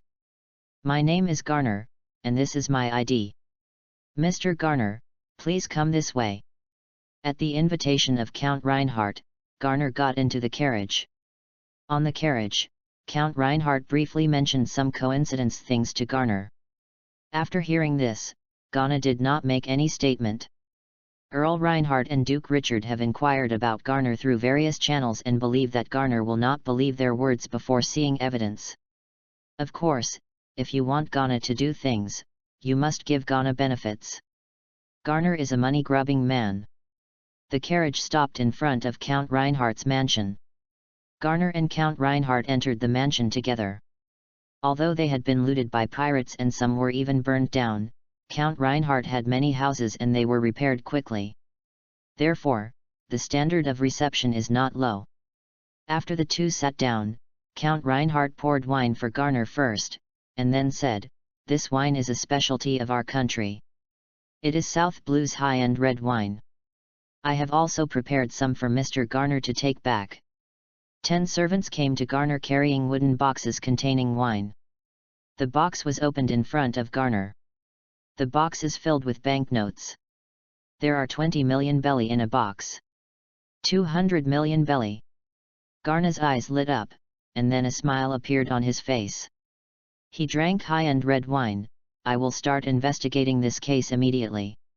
As long as the evidence is conclusive, the offenders will be severely punished. Money can make the world go round." The nobles knew this. What's more, Count Reinhardt has already inquired about Garner and found out that Garner is a man who loves money. In the past, Garner framed many people for money. The reputation is as bad as it needs to be. "Thank you for your hard work, Mr. Garner." The kingdom of Arthur will never forget your hard work. Count Reinhardt said with a smile. Ghana has collected 200 million belly, so it is natural to investigate. As the saying goes, to untie a bell, you must tie the bell.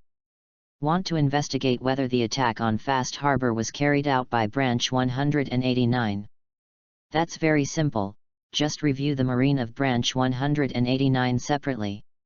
As for whether they will confess, it doesn't matter, there's no need to blame anyone. Of course, the premise is that Count Reinhardt is willing to add money. Just 200 million belly? That cannot satisfy Ghana. Ghana comes to Wilhelmshaven. Order in Wilhelmshaven has long since been restored. If there were no traces of burning on the buildings in the port, it would be impossible to tell that they had been attacked by pirates. At this time, Garner noticed something. All businessmen and travelers who landed in Wilhelmshaven were queuing up to donate money. Garner took a closer look. The money was donated to the Marine Veterans and Disability Foundation. What will happen if I don't donate? At this time, a passenger in grey clothes asked. Another passenger wearing a yellow hat replied, "Then you cannot enter Wilhelmshaven and will be taken for investigation." The passenger in grey clothes asked, "Why?" The passenger in the yellow hat replied, "This is the rule set by Marine." Garner thought it would be troublesome to collect evidence, but he didn't expect it to be so easy. Just entering Hong Kong to force donations is extortion. However, Garner also admires the commander of the 189th branch. He is not only greedy, but also quite courageous. Extorting money openly can make money faster than pirates can steal money. Just as Garner and others were about to leave the port, a group of sailors stopped Garner and others. "Wait a minute. What's wrong?" Garner asked with a frown. The ensign officer blocking the road reminded, "Go in the direction of the queue." Garner took out his ID and shook it coolly. "Did you see it?" "CP4 certificate." CP4. After Marine ensign took the certificate and knew that Garner was CP4, he said to Garner, "What are you doing here?" "We, CP4, are handling the case. Do we need to explain it to you?" Garner chuckled. He did not take Marine from the South Blue branch seriously. "Wait a minute, let's verify it." At this time, Ensign went to contact Oren. Garner snorted softly and then smoked by himself. In South Blue, CP4 can be walked sideways. After a while, Ensign returned and allowed Garner to pass. Garner took back his certificate and headed to the 189 branch base in a swagger. At this time, Oren learned that Garner had brought people in and was waiting for Garner with these officers. After Garner met Oren, Garner took out his ID and world government's investigation documents, and said, "After receiving a report from the Kingdom of Arthur, Branch 189 will be investigated from now on." Reported by Arthur Kingdom? The Marine generals behind Oren were a little nervous. If Marine headquarters sent people to investigate, then they wouldn't be afraid. However, CP and them are not in the same system. They don't usually deal with CP. People are full of fear of unknown things. After hearing this, Oren came to Garner with a smile on his face. He said in Garner's ear, "Brother, do you know Lieutenant General Victor?" "Lieutenant General Victor? Of course you know." Garner said casually. Of course he knew Victor. In the past few months, Victor has become Marine supernova. Garner can be sure that Victor will definitely be promoted to a general in the future, or even a fleet admiral. Oren suddenly raised his arms and shouted loudly, "Long live Lord Victor!" This sudden shout confused Ghana. Chapter 43 almost kicked on the iron plate. Long live Lord Victor! Long live Lord Victor! Long live Lord Victor! At this time, the entire Marine branch 189 was shouting "Long live Lord Victor!" Garner suddenly realized something. He almost accidentally kicked the iron plate. Misunderstanding, misunderstanding. Garner hurriedly forced out a smile and said to Oren, "Colonel Oren, although I am here to investigate, I believe that all this has nothing to do with the 189th branch. Oren has already made it clear that he is Victor's subordinate. If Garner still wants to investigate Oren, he will have trouble with Victor. Although Garner is the top officer of CP4, CP4 is too insignificant in front of Marine Lieutenant General, especially Marine's future General, Fleet Admiral. Garner did not dare to offend Victor. Garner is greedy for money and afraid of death, but he knows how to adapt to the situation. Now, Garner understands why the 5 elders sent him to deal with matters in the kingdom of Arthur. The 5 elders must have known for a long time that Victor was behind Oren. Then how do I need to cooperate with Chief Gana's investigation? Oren asked with a smile. After Oren got Victor's support, he knew that no one in South Blue could do anything to him. In the past, Victor was only a colonel, and the Marine headquarters could not handle Victor. Now that Victor is a lieutenant general, what is Oren still afraid of? Ha ha ha. Garner laughed awkwardly. Colonel Oren, aren't we just investigating? Oren had a smile on his face. All the Marines around him had smiles on their faces. They have Victor protecting them, so what do they have to fear? At this time, Oren took out the cigarette and handed this cigarette to Garner. Chief Garner, would you like to have a meal with us? Of course I do, of course I do. Gana has no reason to refuse. Just now he was almost kicked on the iron plate, but now Oren took the initiative to extend an olive branch, and he just took the opportunity to ease the relationship between them. Oren and Garner went to the best restaurant in Wilhelmshaven. After the food and wine were served, Oren said to Garner, Sir Garner, I wonder if you have heard of the Blue Ocean Plan. Blue Ocean Plan? Garner heard this and shook his head. He hadn't heard of it. Oren said seriously, this is Lord Victor's dream. Lord Victor wants to purify the evil forces in the sea and make the sea pure and blue. So that's what it means. Garner suddenly realized. Oren continued, we are all members of the Blue Ocean Society. We voluntarily follow Lord Victor and strive for Lord Victor's dream. When Gana heard this, his eyes lit up. Blue Ocean Club? It's equal to Victor's henchmen. Oren's words are telling Garner that we are all Victor's cronies. Oren said, if the governor of Ghana has the same ambition as us, he can join us. Can I join too? Garner was stunned when he heard this, but then he was delighted. Oren laughed loudly and said, as long as you are willing to follow Lord Victor, we welcome you. The Blue Ocean Club is a faction created spontaneously by Oren. How can Victor's subordinates highlight their loyalty? This requires Oren's imagination. One is to get more money for Victor. The second is to strengthen Victor's power. Only in this way will Victor recognize Oren's abilities and give Oren higher power. I do, of course I do. Garner thought that the Blue Ocean Club was founded by Victor, and thought that by joining it, he could become Victor's confidant. Push the cup to change the cup, and finish the meal. A total of more than 3 million belly was consumed. Garner rushed to pay the money. Garner wrote a report and included the matter of Count Reinhardt sending him 200 million belly. Later, Garner returned to the Kingdom of Arthur with the investigation report. This time, Garner went directly to see Duke Richard. Garner handed the investigation report to Duke Richard. After reading the report, Duke Richard looked livid. Duke Richard never imagined that Ghana would bite him back. Mr. Garner, what do you mean? Duke Richard asked with a cold face. As the future king of a country that joins the world government, Duke Richard must be imposing. Garner replied, I did not investigate any criminal evidence in Branch 189. On the contrary, Count Reinhardt bribed me as soon as I arrived at Fastport. These are all facts. I just wrote them truthfully in the investigation report. Without waiting for Duke Richard to refute, Garner continued, although we, CP4, and Marine are in different systems, what we do is for justice and stability. Now you are bribing me and asking me to frame the righteous Marine.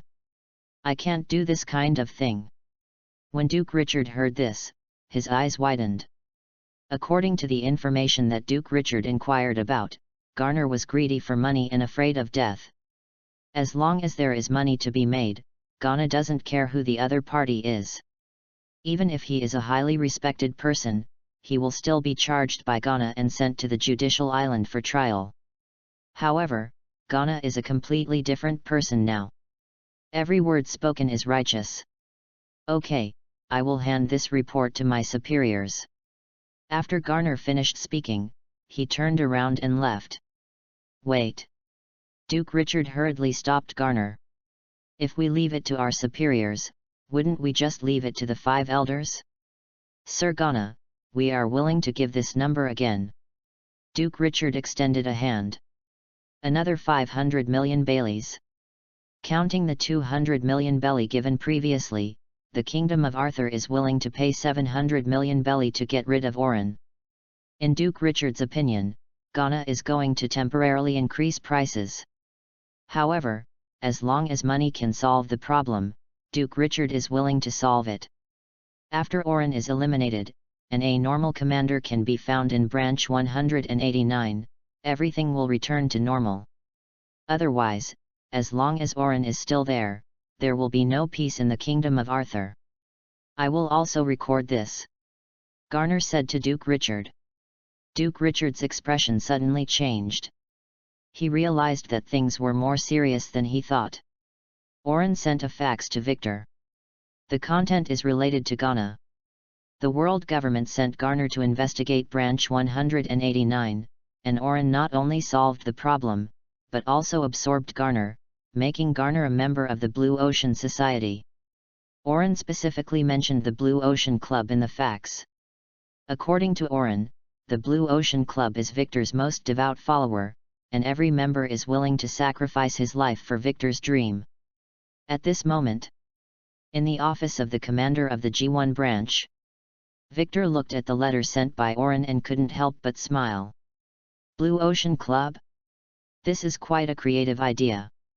Victor thought about it and decided to promote the Blue Ocean Club and make the Blue Ocean Club a real organization. Later, Victor wrote a letter of recommendation, and he wanted to recommend Oren to be the commander of the Truro Fortress of the 6th Division.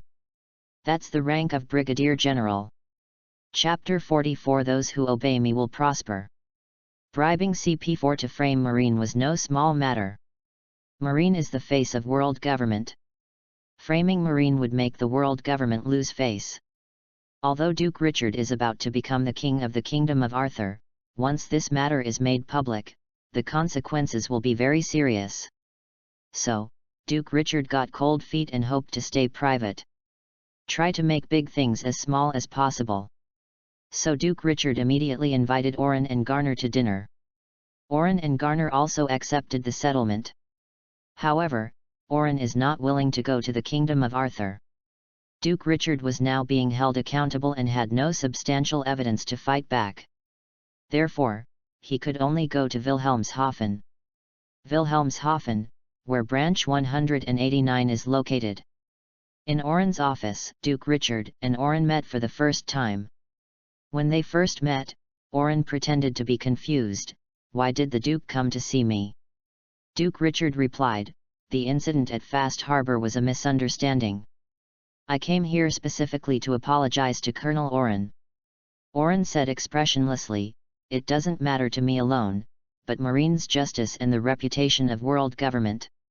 What's more, as Lord Victor's subordinate and the most devout follower, my affairs will also affect Victor. My lord's reputation, and the entire Blue Ocean Club. Oren wants to put a big hat on Richard, which he learned from Victor.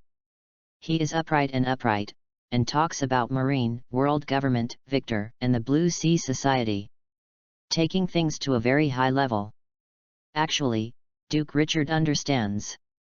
Isn't this all about compensation? Moreover, Duke Richard also heard that Oren wanted the lion to open his mouth. If it doesn't satisfy him, he won't give up. Duke Richard can only admit defeat now. He now understands that Oren is not an ordinary Marine. Oren has a background. The world government doesn't really intend to deal with Oren. Otherwise, officials from Judiciary Island or an investigation team from Marine Headquarters should be sent. Thinking of this, Duke Richard said, I am willing to publish an apology in the newspaper, and at the same time, donate 3 billion Baileys to the Marine Veterans and Disability Foundation. 3 billion Baileys, this is no longer a small amount. However, Oren did not respond. Okay, keep adding money. Duke Richard gritted his teeth and said, 5 billion. At this time, Oren said, except for the donation of 5 billion Baileys, Fastport is the same as Wilhelmshaven. This blackmail is naturally not a one-time transaction, it is ongoing. Oren added, only in this way can the long-term peace of Fastport and the Kingdom of Arthur be guaranteed. The implication is that many problems will arise if you don't agree. Garner raised his hand and patted Duke Richard on the shoulder. Lord Victor will be Marine General or even Fleet Admiral in the future. Hearing this, Duke Richard nodded, I understand. Marine Fando, Marine Headquarters. Victor just sent a fax to Sora. Victor. Sora is also helpless now. Victor's promotion has been rapid. Oren's promotion speed was also jaw-dropping. In just over a year since Victor arrived at Branch 191, Oren has been promoted continuously. He had just been promoted to the rank of Colonel, and Victor recommended Oren again. Kong glanced at the newspaper on the table. There was a report in the newspaper related to Oren. It is an apology letter from the Kingdom of Arthur. Although it was a public apology, Victor did do a lot of shameful things when he was at South Blue. Use various means to make money, including blackmail. At this time, Sengoku walked in. Seeing Sora's sad face, he asked, is it related to Victor? Well, it's him. Kong didn't deny it. Warring States glanced at the newspaper on the table and said, these are small things and not enough to affect stability. In the eyes of the Warring States period, the most important thing was that the situation in the sea was stable. And what he meant was that he could promise Victor. Anyway, Victor's men are in South Blue. In addition to extorting money, they also perform their duties, uphold justice, and fight against pirates. Did you come to see me for something? Kong asked. The person I just selected. Sengoku handed a report to Sora. Sora looked at the contents of Sengoku's report. Shishibukai selection.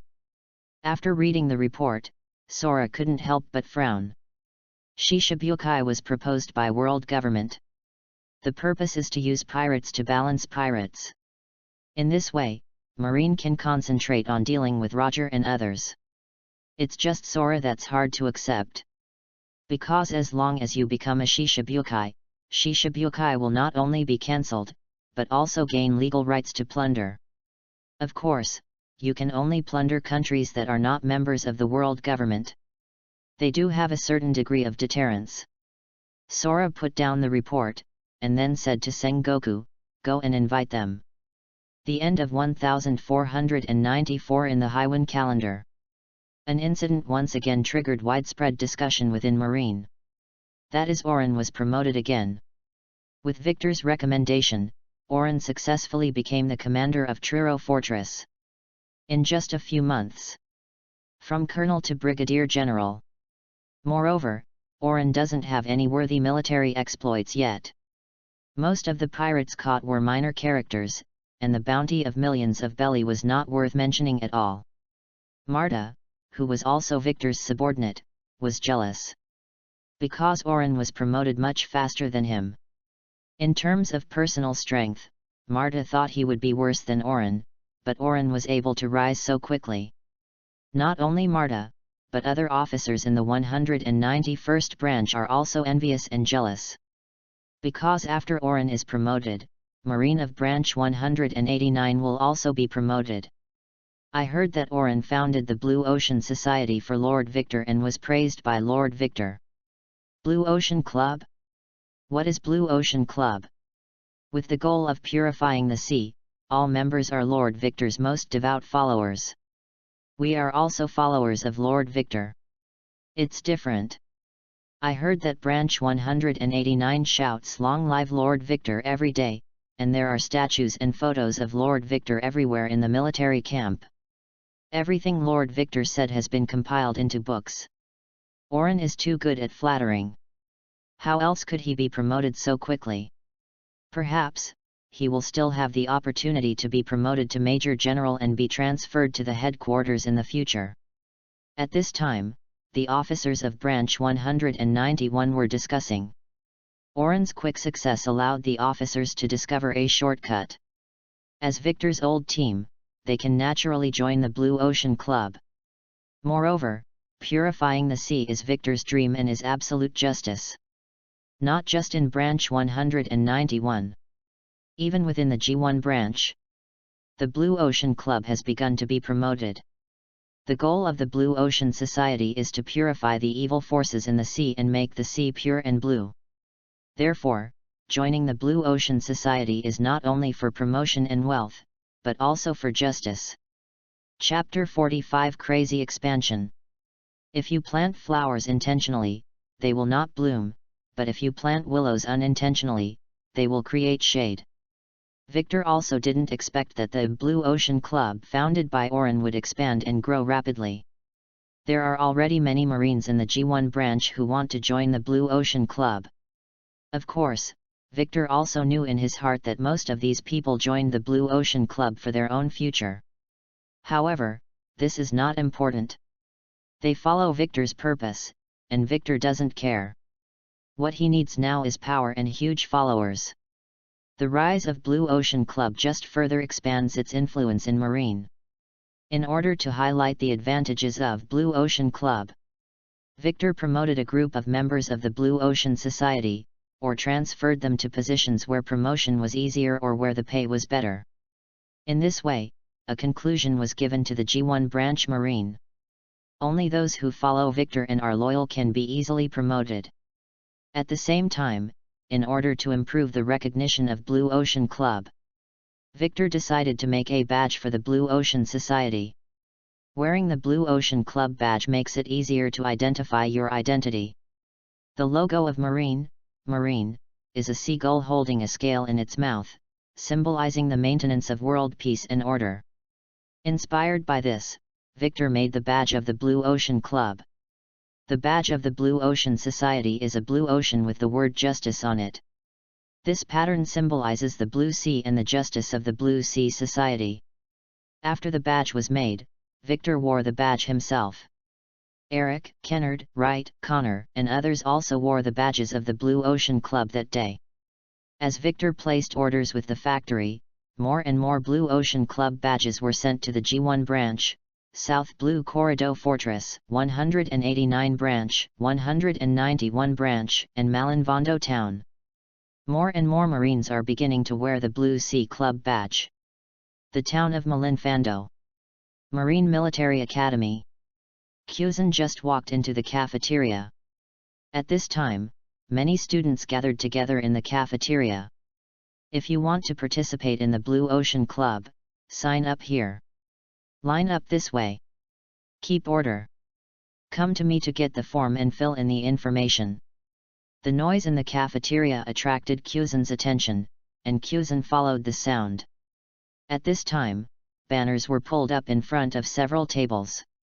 The content of the banner was, "Join the Blue Ocean Society, purify the evil forces in the sea, and make the sea pure and blue." Blue Ocean Club? Although Kuzan was unfamiliar with Blue Ocean Club, Kuzan was deeply impressed by the second half of the sentence on the banner. Because Victor once mentioned it in a personal speech. Kuzan. At this time, a young man came behind Kuzan. Kuzan turned and looked at the young man. The young man's name was Thor, and he was in the same class as Kuzan. Kuzan noticed a badge on Thor's chest. Thor pointed to his badge and said proudly, "I have joined the Blue Ocean Society and officially become one of them." Yet, Kuzan was not surprised, because Thor admired Victor very much. Thor publicly proclaimed Victor's greatness and selflessness more than once. "You can join in," Thor said with a smile. Kuzan frowned and looked at the long queue of people. He temporarily shook his head. Let's talk about it later. When Thor heard this, he didn't try to persuade him anymore. He knew that the man Kuzan admired was Garp. Moreover, Victor's justice is too radical, and Kuzan does not agree with it very much. Despite this, there are still many students signing up, and they recognize Victor's justice. Purify all sins and the sea will regain its tranquility. G1 Branch, Commander's Office. Tuk tuk tuk. At this time, there was a knock on the door. Come in.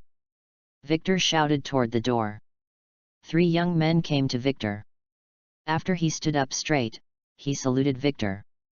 The 3 young men held their heads high, especially the Blue Sea Club badge on their chests, which was particularly bright.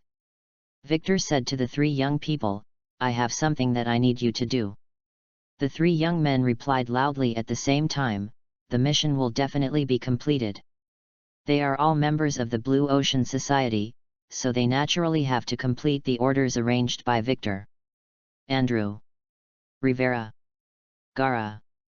Victor looked at the 3 young men and said, I need you to go to Donghai, West Blue and North Blue, and then promote the concept of Blue Ocean Club.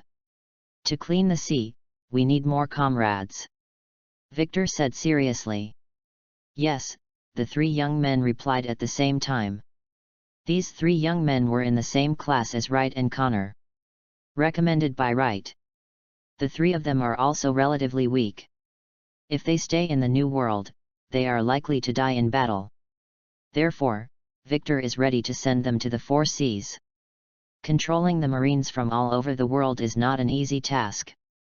However, it is not difficult to expand the influence of the Blue Ocean Society to the world and collect money. Haiwan Calendar Year 1495. Marine Fando, Marine Headquarters. Victor promoted the expansion of the Blue Ocean Club and continued to recruit members. This news is all on the surface, and the top brass at Marine Headquarters are naturally aware of it. He was not surprised when he learned about the Blue Ocean Society's goal. The characters set up by Victor over the years, as well as the current Blue Ocean Society, have provided he with a reasonable basis. Victor hates pirates and wants to eliminate all evil on the sea. So Victor took action. As for forming cliques, this is not the first time it has appeared in Marine Headquarters. At this time, Garp came over and sat on the sofa, reading the newspaper and eating senbei on the table. Kuzan followed Garp. He was assigned to intern next to Garp at the beginning of the year. In the newspaper, the photo of a Marine colonel catching a pirate was particularly eye-catching.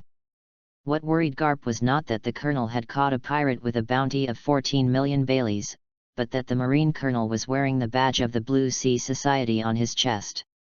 This is not South Blue, nor the G1 branch, nor Marine Headquarters.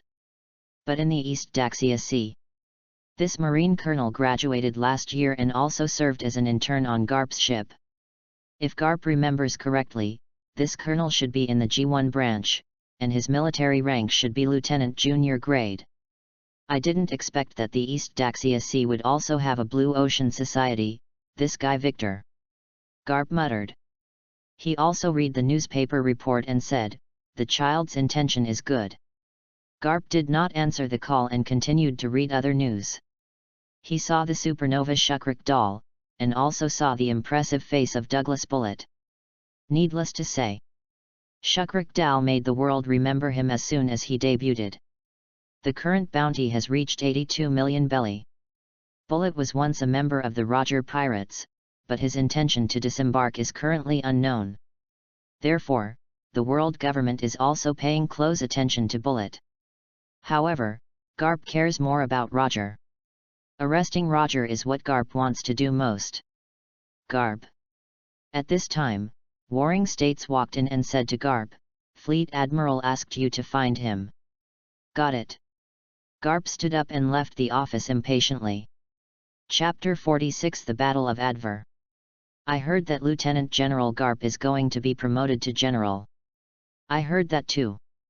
It's long overdue Lieutenant General Garp's turn. Yes, Lieutenant General Garp is obviously so powerful. After Garp left, some young people were discussing Garp's promotion. These young people are all military students preparing to graduate this year, and they have just served as internships on Garp's ship. Kuzan was just about to join the discussion when he heard a Major General speak. "What are you thinking about?" Major General Chiang said, correcting the intern's wrong thinking. "The reason why Lieutenant General Garp does not want to be promoted to Senior General is because he does not want to be promoted at all, not because the headquarters does not allow him to be promoted." Ah! As soon as this statement came out, the interns were stunned. Seeing that the interns were confused, the Major General added, "Lieutenant General Garp has been refusing promotion these years." Refused to be promoted to General? Kuzan was also stunned, but after he reacted, he admired Garp even more. Garp came to the Fleet Admiral office. Sora threw the World Government appointment letter in front of Garp. Garp refused without even looking at it. Garp said to Sora, "Sora, I have no interest in the position of General. I don't want to tell you the same thing over and over again." Sora glanced at Garp, then continued to smoke his cigar. This isn't the first time Garp has turned down a promotion. However, Marine now only has 2 generals, Sengoku and Zifa. Zifa also focuses on the cultivation of the new generation. The 5 elders have long expressed their dissatisfaction with the general's lack of combat power. Garp sat down and picked up his cigar. "If you need to increase the deterrent, you can ask Victor. Victor's past record and combat performance are enough to be a Marine general." Kong took a puff of cigarette and said, "5 elders will naturally arrange this. The implication is that Victor's promotion to Marine General is a sure thing. As for when? That's not up to Sora to decide. Garp and Victor are really 2 extremes. Victor wants promotion, Garp is the exact opposite. However, although they are all a headache, Marine has them, which really makes people feel more at ease." Fleet Admiral. Fleet Admiral.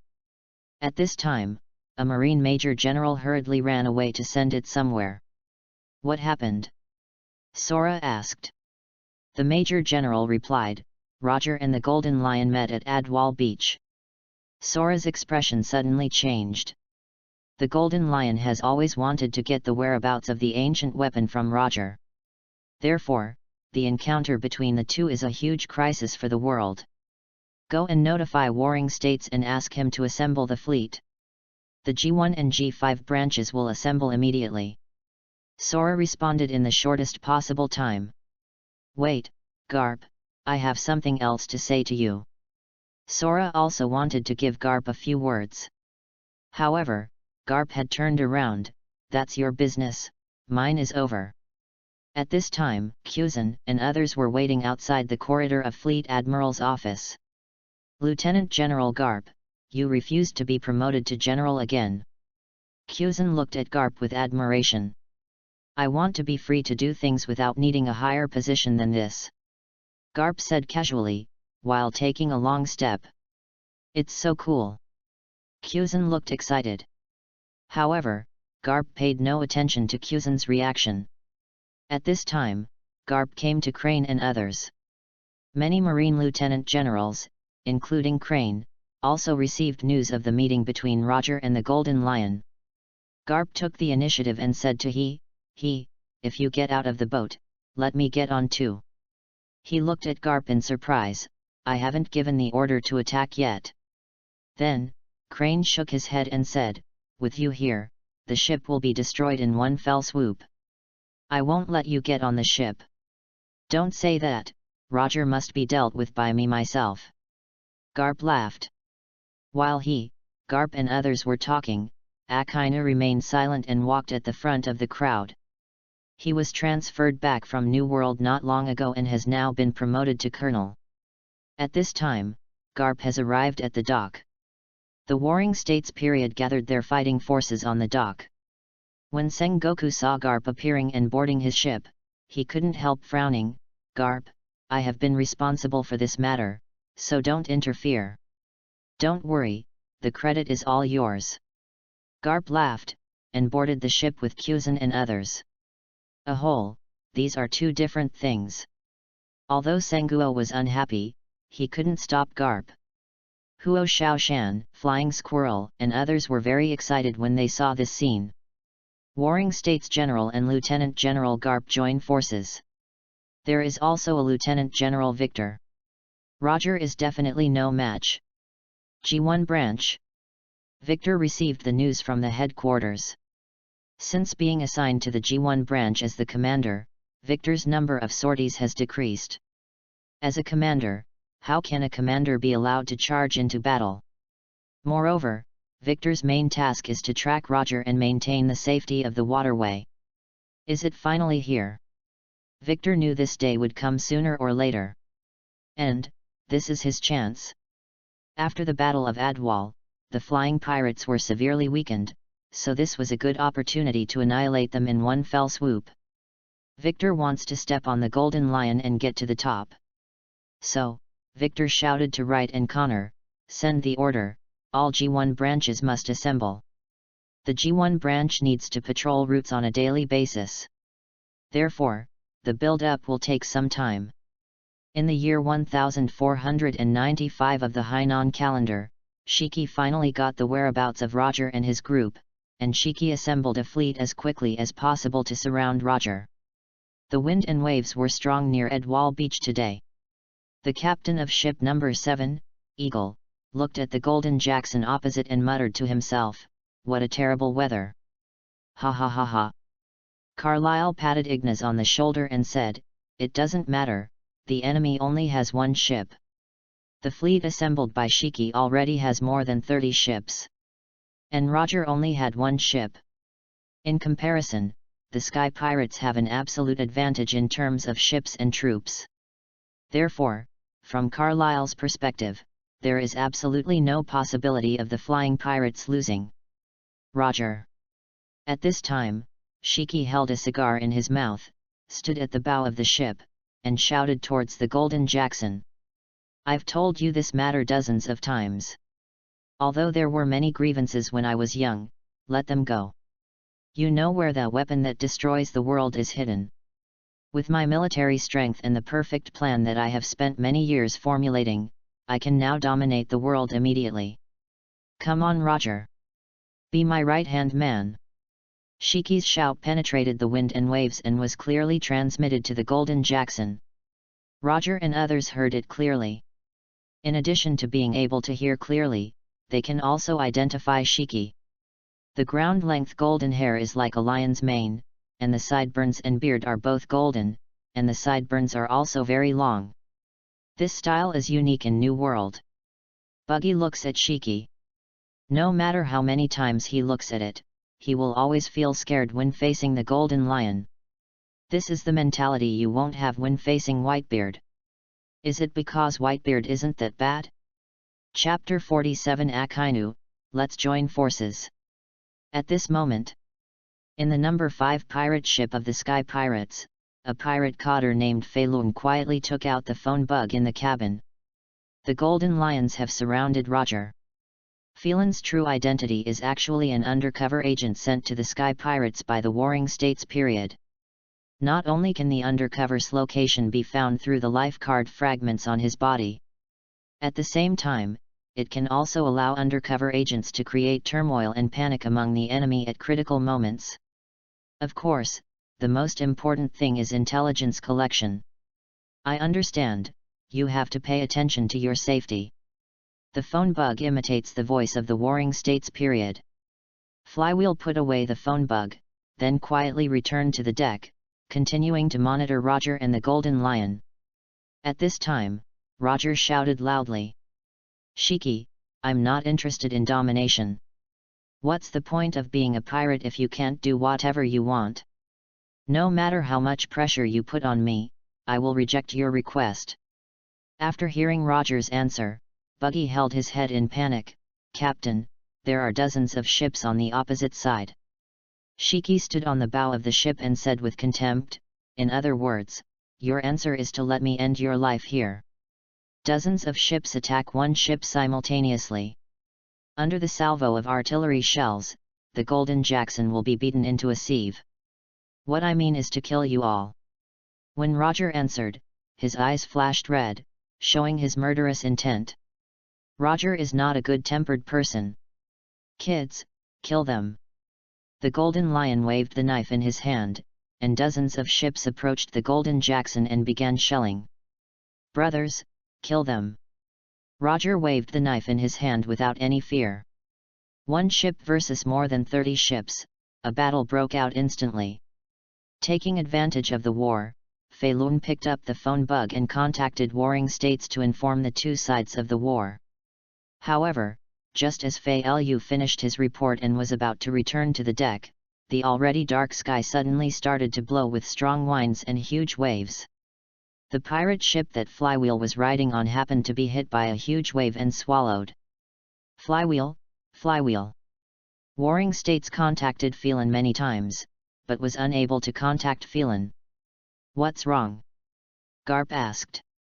I can't contact Fei Lun. Warring states looked at the fragments of the life card in his hand. Life cards are special items found only in New World. It is afraid of neither water nor fire. Made by mixing one's own nails into the material, it is a paper that represents the owner's vitality.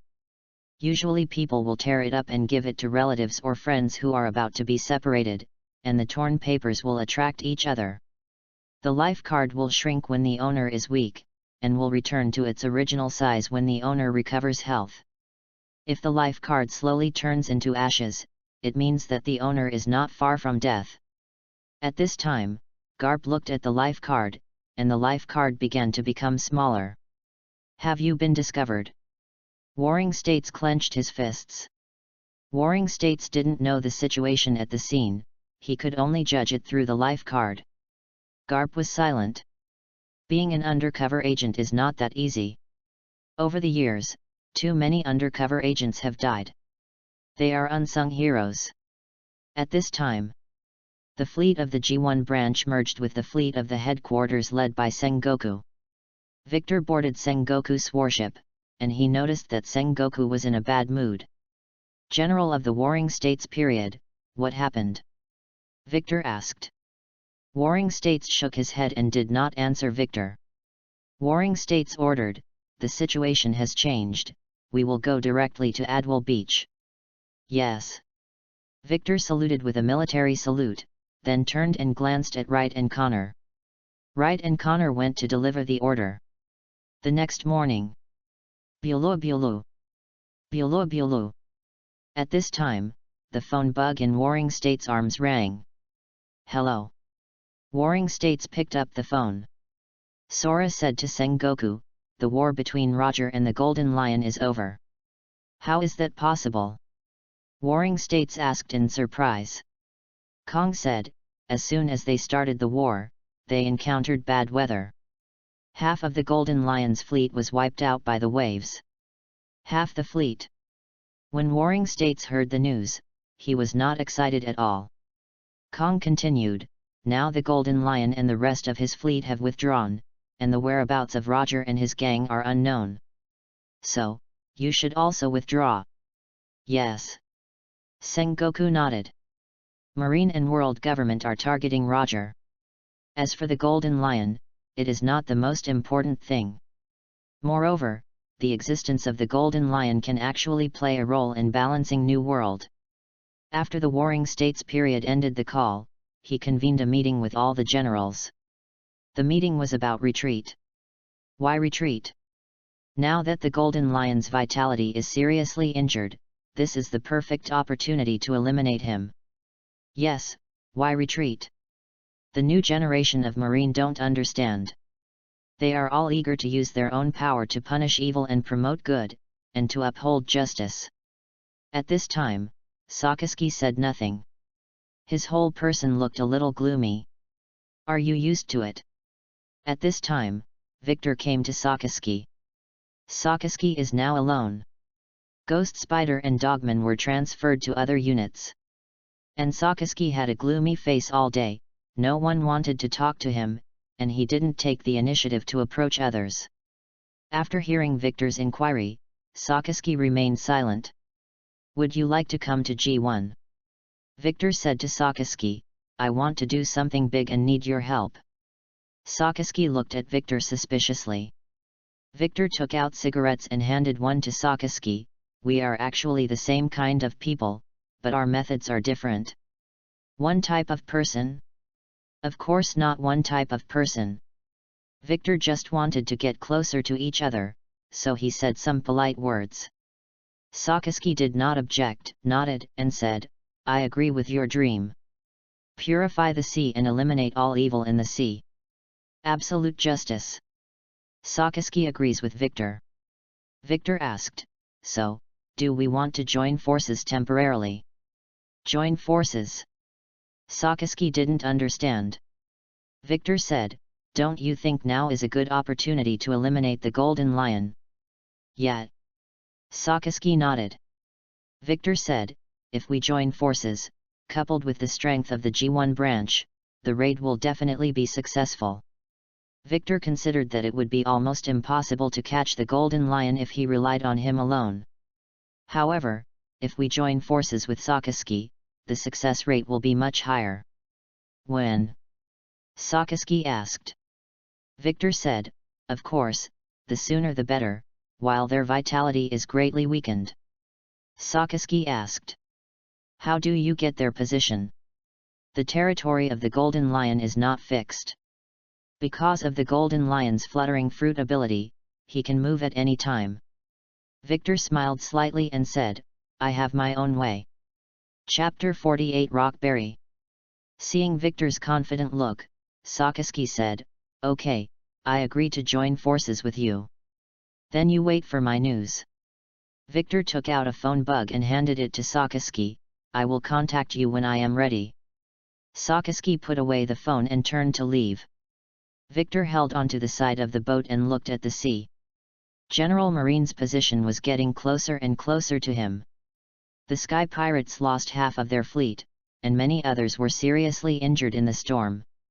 Even the Golden Lion is traumatized.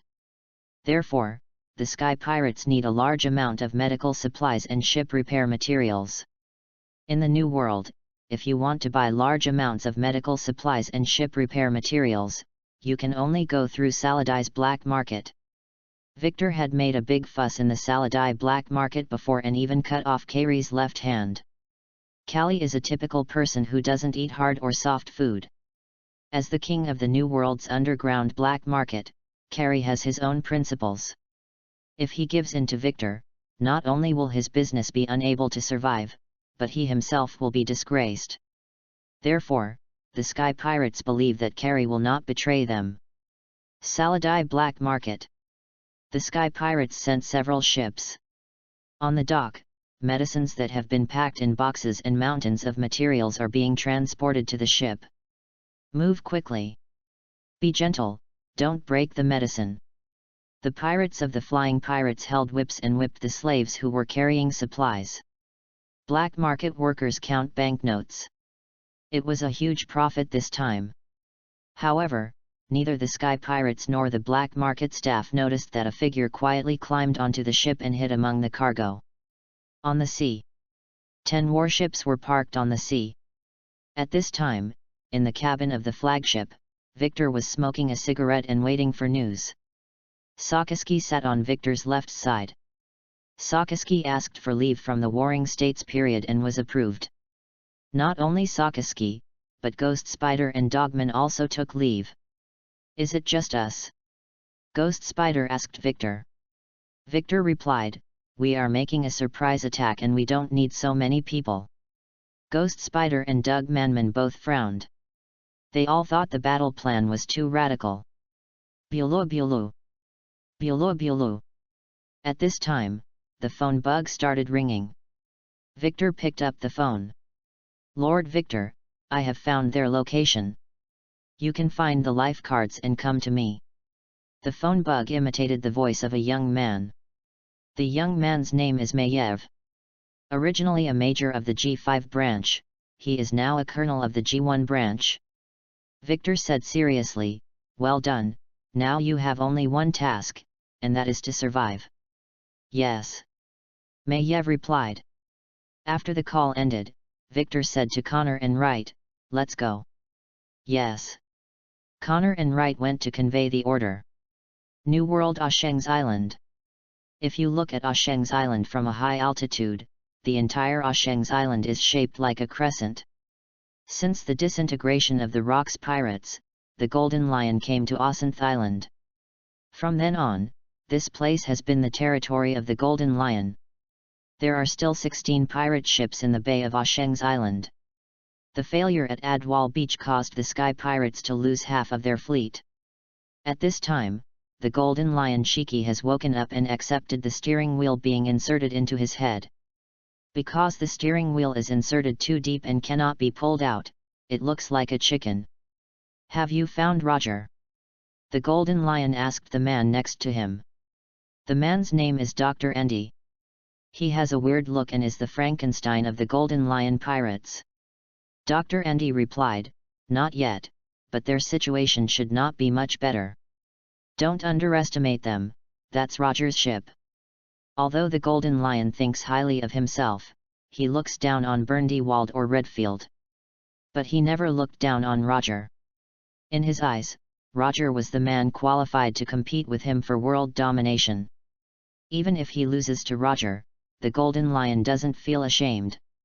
At the same time, a fleet of 10 large warships is lining up in a straight line and sailing towards Asheng's Island where the Golden Lion is located. Any pirates who encounter Marine on the way will be destroyed. After more than 10 days and nights of sailing, finally, Asheng's Island appeared in front of us.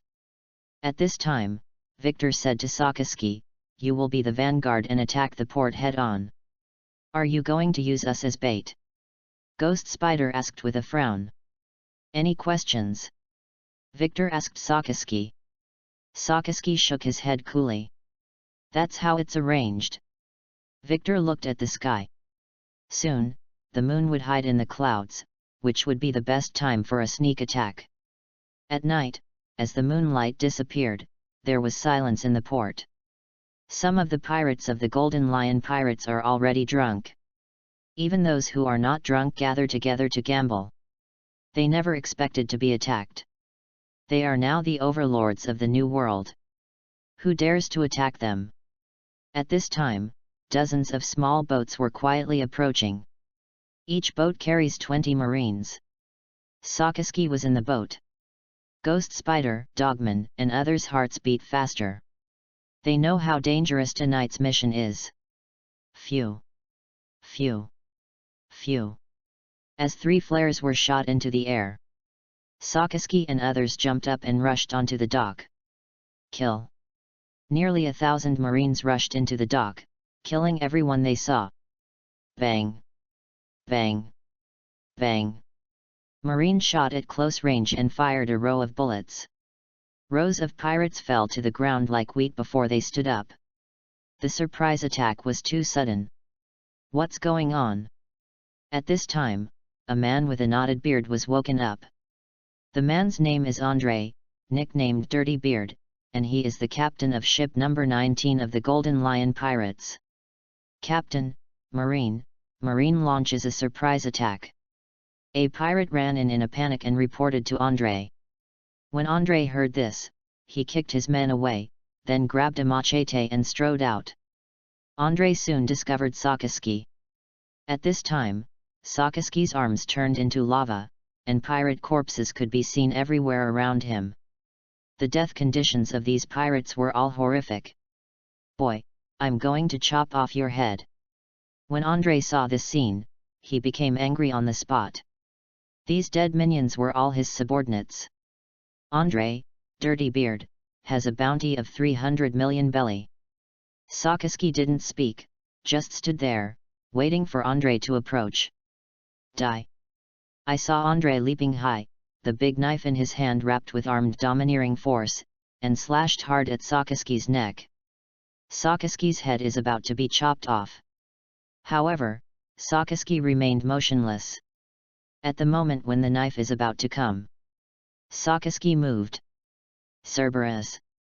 Grey-black magma spurted out from the palm.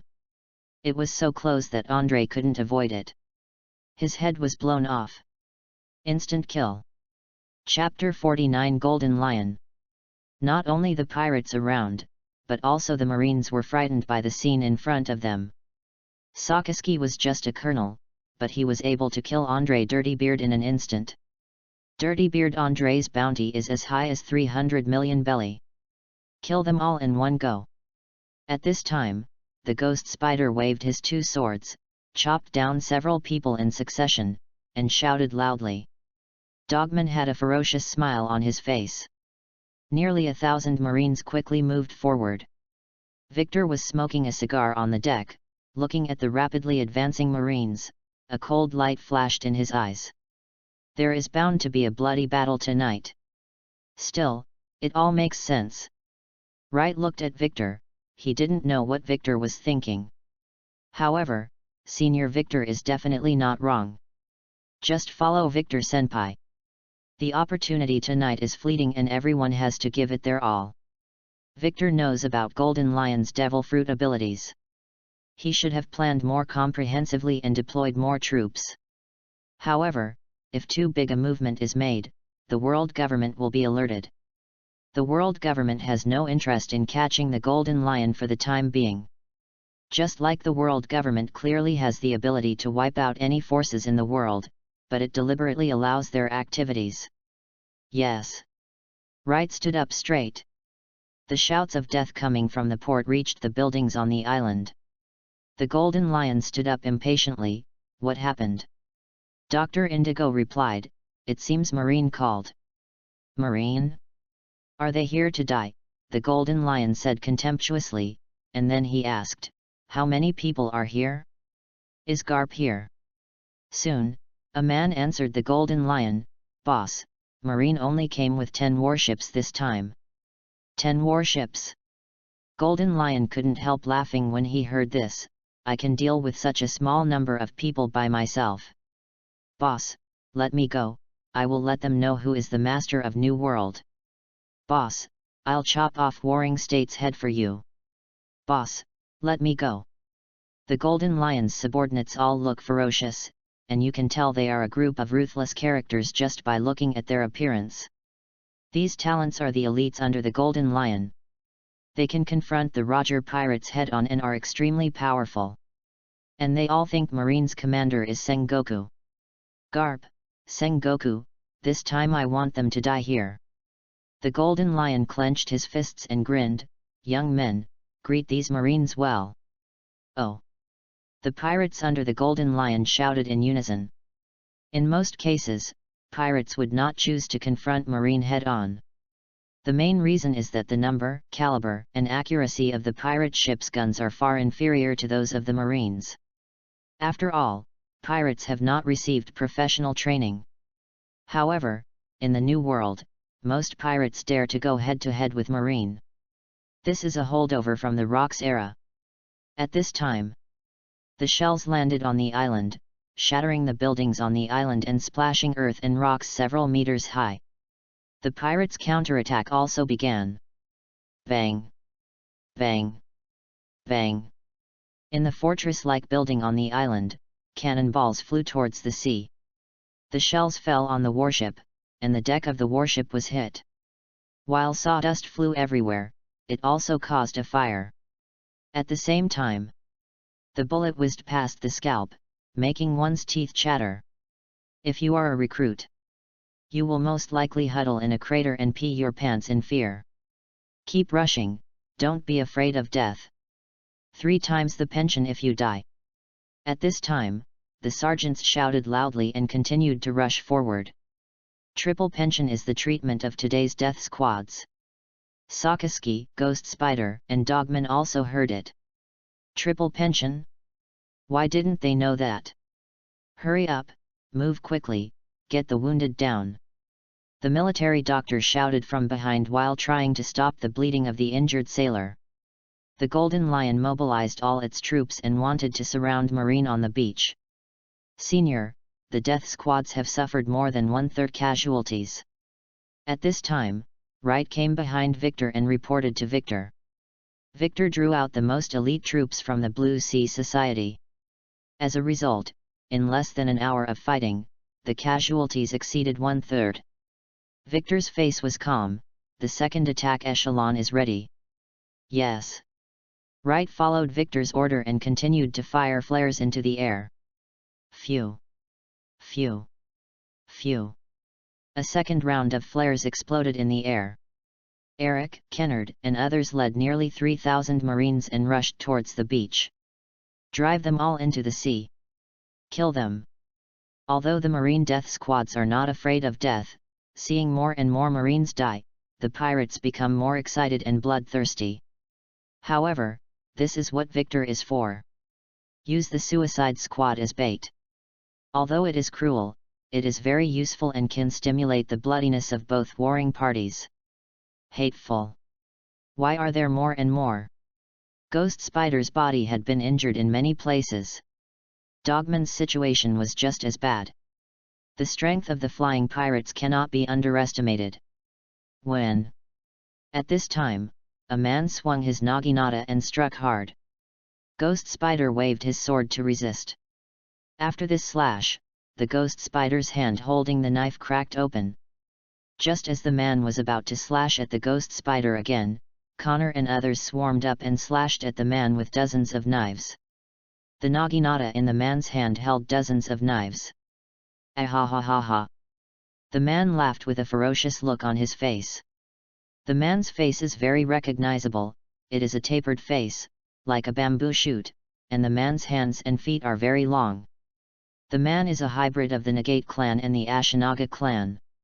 His name is Black, he has a bounty of 440 million Baileys, and he is the captain of ship number 11.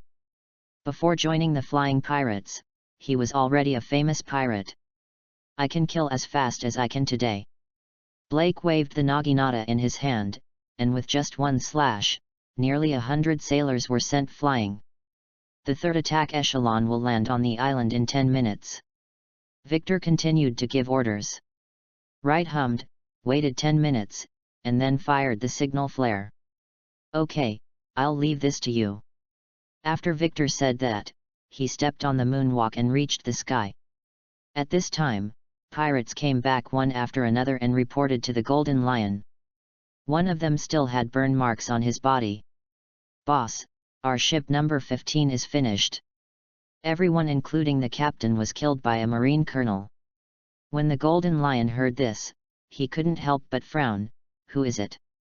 He was able to kill the captains of 3 ships in a row. At this moment, a short and fat captain not far from the Golden Lion suddenly raised his sniper rifle and aimed it at the sky. He is the captain of the number 5 ship. His name is Duolong, and he has the domineering power of knowledge and color since he was born. Bang! As Doran pulled the trigger, bullets flew into the sky. Lanjiao Crescent Moon Chong. In the air, Victor kicked a milky white crescent-shaped slash downward. The slash hit the bullet, chopped the bullet into pieces, and then slashed towards Duolong. At this time, the Golden Lion suddenly drew his sword. Chop! Chapter 50 Boy, you are too insidious. I saw the Golden Lion using the sword in his hand to slash out a giant sword energy. As the great swordsman of the sea, the Golden Lion's slashing power is enough to cut through hundreds of kilometers of sea. At this time, the sword energy slashed at Victor's kick. The 2 slashes met in the air and collided with each other in the air. Boom! The earth was cut open. Duolong jumped back holding the gun and narrowly avoided it. However, the attack came so fast that the subordinates around Duolong could not even dodge in time. Therefore, it was cut directly by the crescent-shaped slash. The Golden Lion didn't pay attention to the life and death of the minions. He looked at the sky with a trace of surprise and curiosity in his eyes. At this time, Victor was walking on moonwalk and looked at the Golden Lion. Boom! At the same time, only a loud noise was heard. Like a volcano erupting. I saw hundreds of pirates being blown away by the lava. At the same time, the huge magma fist continued to hit the Golden Lion without losing its power. Another Logia. Marine is really energetic this year. The Golden Lion didn't even look at it. He raised his hand, flipped his wrist, and slashed out. Yingju slashed at the magma fist. The Golden Lion remained motionless. The giant magma fist that was unstoppable just now was unable to go any further. Sakaski looked at the golden lion coldly. Ki ha ha ha. The golden lion laughed, the sword energy came out from the blade, broke through the giant magma fist, and attacked Sakaski. Sakaski immediately turned sideways to avoid the attack, but his cheek was still scratched by the sword wave. The golden lion smiled ferociously and said, "Kids, you are still too young. The world of the strong is too early for you." Sakaski looked expressionless and didn't even care about his injury. However, the golden lion also cares about Sakaski, and his eyes are always looking at Victor in the sky. Victor's slashing attack can break through his sword energy. For the golden lion, Victor is a greater threat. However, Sakaski was not angry at being slighted. On the contrary, Sakaski was still sneering in his heart. Those enemies who despised him were instantly killed by him with one blow. Sakaski quickly rushed towards the golden lion. "Shave! Call out!" Sakaski disappeared 50 meters away from the golden lion. "You have to get close enough, within the attack range of the Hades, to suddenly explode." At the same time, Victor also began to dive in the air. He stepped on moonwalk and accelerated towards the ground. "Then let's try it." The golden lion grinned ferociously, and struck out in the direction of Sakaski and Victor at an extremely fast speed. Lion Thousand Slice Valley. I saw the golden lion striking dozens of slashes in the blink of an eye. The ground was cut open. Sakaski had to dodge the attack. Paper painting windward. Victor began to control his body and avoid attacks in the air. However, the golden lion's attack was not over yet. The quick slash just now only slowed down Victor and Sakaski so that they could not get close easily. Next, the golden lion flew almost close to the ground and rushed towards Sakaski. "Kill you first." The golden lion held Sakuragi and Muku with both hands, and wrapped its two swords with domineering aura, and slashed towards Sakaski without hesitation. Sakaski didn't panic at all. But he still chose to avoid it. The sword blade passed through Sakaski's chest, splitting it open and splattering blood. However, Sakaski quickly stood firm on his feet, and at the same time, the palm of his right hand spurted out. The grey palm emitted black smoke at an extremely fast speed, hitting the golden lion's head. The golden lion did not dodge, but used another knife to block the incoming palm. "Boy, you are quite insidious." The golden lion's eyes revealed murderous intent. He originally wanted to kill Sakaski first, but he was almost tricked by Sakaski. Fortunately, he is at his peak, and is in the best shape in terms of physique, speed, strength, stamina, and reaction speed. Moreover, having fought with strong men all year round, the golden lion has a very strong fighting instinct. Sakaski wanted to use a sneak attack to kill the golden lion with one blow, which was fanciful. However, before the golden lion could attack again, a crescent-shaped slash struck behind him. The golden lion floated backwards, narrowly escaping the attack. "Don't forget, we are now 2 against 1. Victor said calmly. "Humph." The golden lion snorted coldly. "Boss, we are here to support you." At this time, a group of people ran over. The leaders are Captain Fenol of Ship No. 1, Captain Graham of Ship No. 2, Captain Paz of Ship No. 3, Captain Angie of Ship No. 4, and Captain Doran of Ship No. 5. Victor landed on the ground. When he looked at the golden lion, he said expressionlessly, "Sakaski, you have to help me get rid of them." When Ghost Spider and Dogman heard this, they were nervous and panicked. Each of the captains of the Golden Lion Pirates is a pirate with a bounty of over 300 million. Especially the captain of Ship No. 1, Fenol, the captain of Ship No. 2, Graham, the captain of Ship No. 3, Paz, and the captain of Ship No. 4, Angie. The bounties on all 4 of them exceed 1 billion belly. If Kizaru was present, he would definitely pretend to be scared when he heard these words. After all, there was more than one opponent, and they all had very strong strength. I leave that lava boy to you. The Golden Lion looked at Victor and said to Fenal and others. Sakaski was surrounded by a group of people. His task today is not only to be a bait, but also to withstand the siege of a group of people and fight for Victor's chance to challenge the Golden Lion. However, Sakaski was not afraid. Suffer death. Aji's weapon was a pair of double knives, and he rushed towards Sakaski first. Armed and domineering, the two swords were wrapped around each other and slashed out fiercely. The knife is very fast. If you hesitate even a little, the heads will be separated. Sakaski jumped back. The moment when the two swords slashed into the air. Bang! A bullet wrapped with armed domineering energy flew past Sakaski's cheek. If he had just chosen to attack Anji, Doran's bullet would have killed him. Before Sakaski landed, two clusters of vines suddenly grew on the ground. The vines were like pythons, entangled in Sakaski's feet. The vines were wrapped with armed haki, making it impossible for Sakaski to move. 100 styles of punching. At this time, Graham punched Sakaski in front. A wave of punches hit his face. Sakaski raised his left hand, and his left hand turned into lava. Boom! The two fists collided firmly. However, just at the moment of contact, Graham was pushed back nearly 100 steps. This guy is so strong. While Graham was shocked, a figure appeared behind Sakaski. It was Fenal, the captain of the No. 1 ship. Fenal's weapon was a huge scythe. Death scythe means Shinigami's scythe. Fenari swung his sickle and struck Sakaski, intending to split him into two pieces.